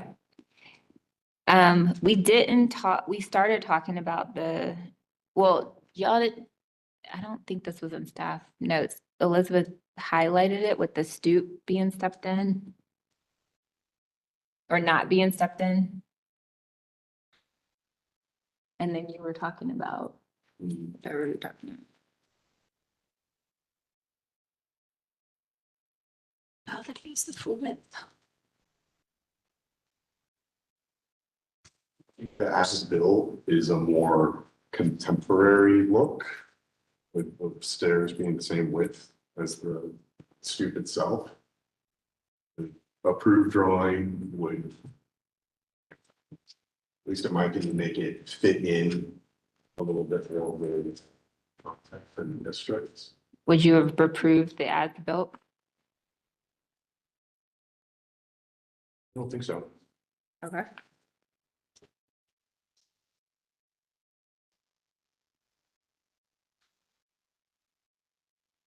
I mean, when I look at the approved versus the as-built, it's between the two, there are an accumulation of changes that are taken on an individual level, not that dramatic, but once you add them all together, the as-built creates an effect. It's just flatter. It's more streamlined, and I don't know if that was, that would have been, I think that would have been part of the conversation if this had been the as-built had been put before this commission, is that it lacks detail. It doesn't fit in with the context of the district because of a lack of reveal on those stairs and at the roof line. I mean, they're small changes, but there are a lot of small changes that add up.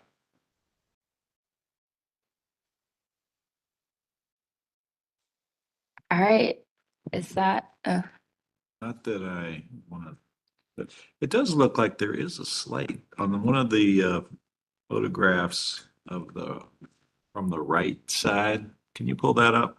And you can see a little offset that doesn't show up.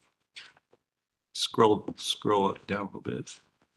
Yeah, behind that bush, does it not look like there's a slight offset on the stoop?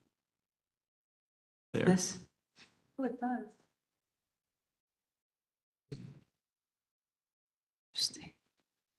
But I think we should make them redo those steps because they didn't use solid brick. I on the- agree 100%. on the outer edge and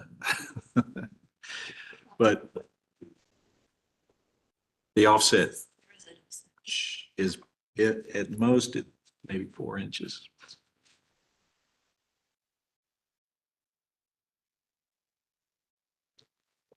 Okay, we're almost there. Anything else that we haven't covered? It was the bump out on the east and west sides. As-built is 4 inches smaller than approved. I think approved was 12.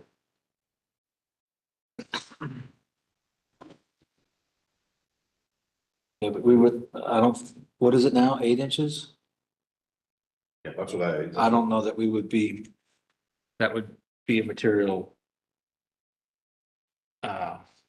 something that we would flag standing on its own. 8 to 12, it's an offset. But they originally came with 8, I think we'd be fine with that. All right. Sounds like we might have the makings of a motion.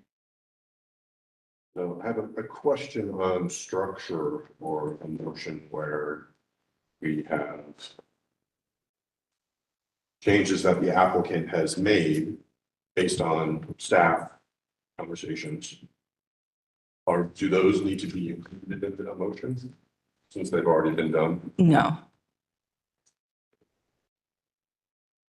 So that was like the front door, front and side door trim, the sill trim. Porch up detail, soffit detail, so all of those. Yes. Yeah, those were discovered in the like final inspection process and they've been remedied. Yes. Mhm.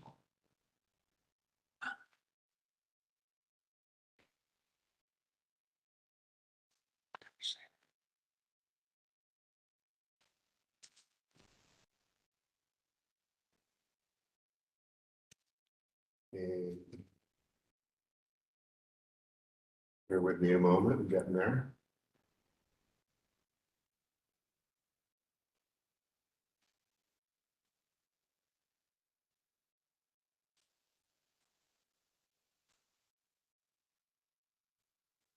And another question on motions. So if we were providing direction to the applicant to attempt to correct some aspects, like the foundation, for instance, where we were discussing pulling back. So we're couching this in our standards, but do we outline, you're pulling back soil and mulch to expose X amount of, so we're just laying it out there, that's what we're asking the applicants to do, okay?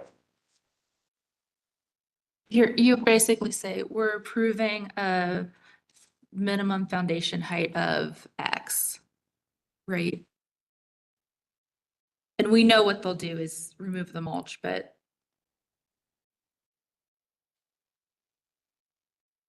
Did we say 12 inches? I think that's what I have. Yeah. Including or below the row lock that is currently visible. Yeah. I guess whatever. Meets the standards more. So up to 1 foot total exposures. Including the existing. And let's see.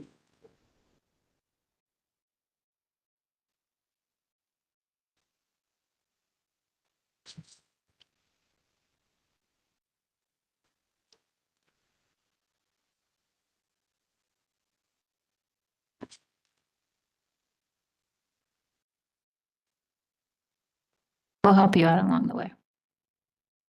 I think,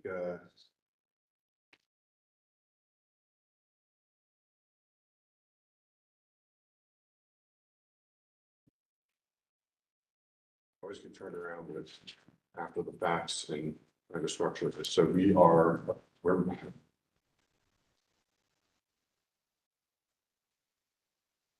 I move to approve this application because the proposed project is not incongruous with the special character of the district, as described in Chapter 3 of the design standards and consistent with Secretary of the Interior standards for historic rehabilitation on page 2.5. We request, number one, we request that as foundation changes from the approved COA, the applicant remove soil and mulch from the front elevation foundation to expose at least 1 foot of brick.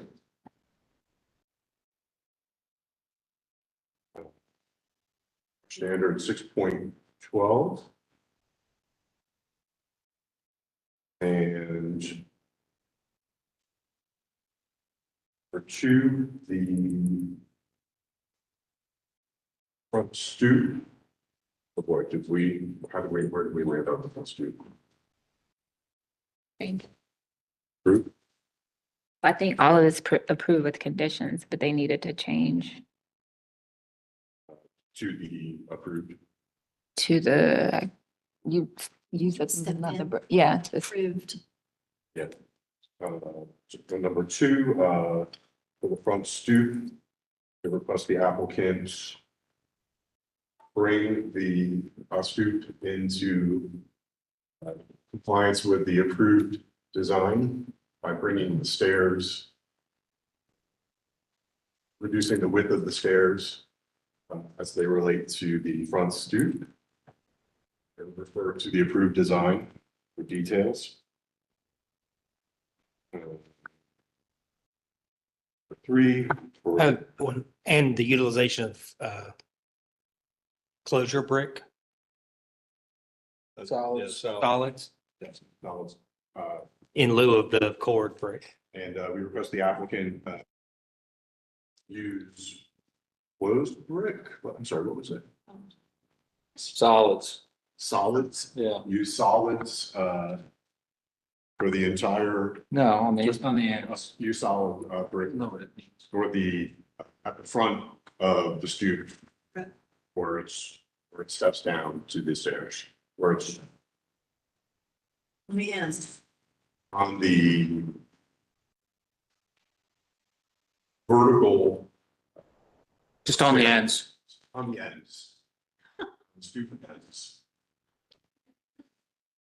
Okay.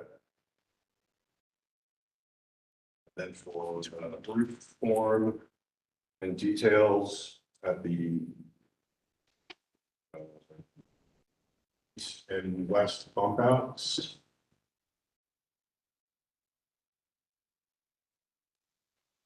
We approved the as-built,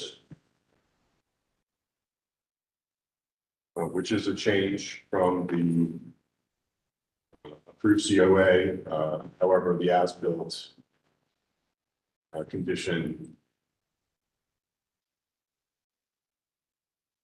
fulfills most of the original approval's intent. That's standard 6.13. And then the changes to the windows are also the changes, the as-built changes are approved. This is a deviation from the COA. However, the as-built largely fulfills the standards as detailed in 6.15.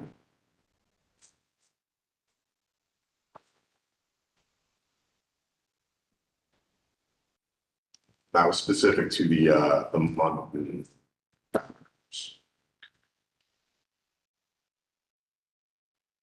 Can I make an amendment? Yes. Can we request that the exposed foundation turn the corners and go back roughly 3 feet and feather back into existing grade, however most appropriate? Accepted. Did you add the vertical element? Did I dismiss it? The trim. Good catch, Commissioner Lineberger. And then we are also requesting the applicant add the vertical trim at the false eave on the east and west elevations per the approved per the COA. Do we have all the standards in there?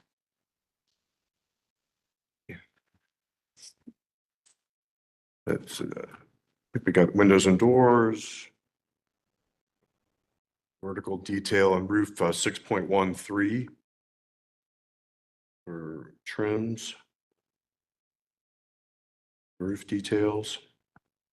Foundations 6.12. Would the stairs be porches? Which one would that be? The stairs. Yeah, it's not porches, but it's not foundation. You do porch. Porches, okay. And then citing standard 6.17, 4 front stoop changes that we are requesting. And those are changes that were built from and don't align with the COA. All right, motion made by Commissioner Sullivan. Is there a second? Second. Seconded by Commissioner Taylor. Any discussion? Commissioner Lineberger, Yes. Commissioner Sowash, Yes. Commissioner Whitlock, Yes. Commissioner Taylor, Yes. Commissioner Allred, Yes. Commissioner Sullivan, Yes. Commissioner Kerr, Yes. Commissioner Bell, yes. Motion to approve with conditions passes 8-0.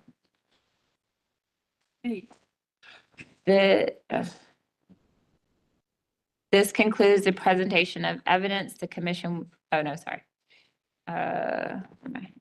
We have reached the end of the agenda. Is there any further business to discuss? Christie, less of these after the facts, please. I know. We agree. The meeting is adjourned at 6:52 PM. Elizabeth is just doing her job really well. On me, I'm sorry. That's my fault. Hey, Christy. I felt so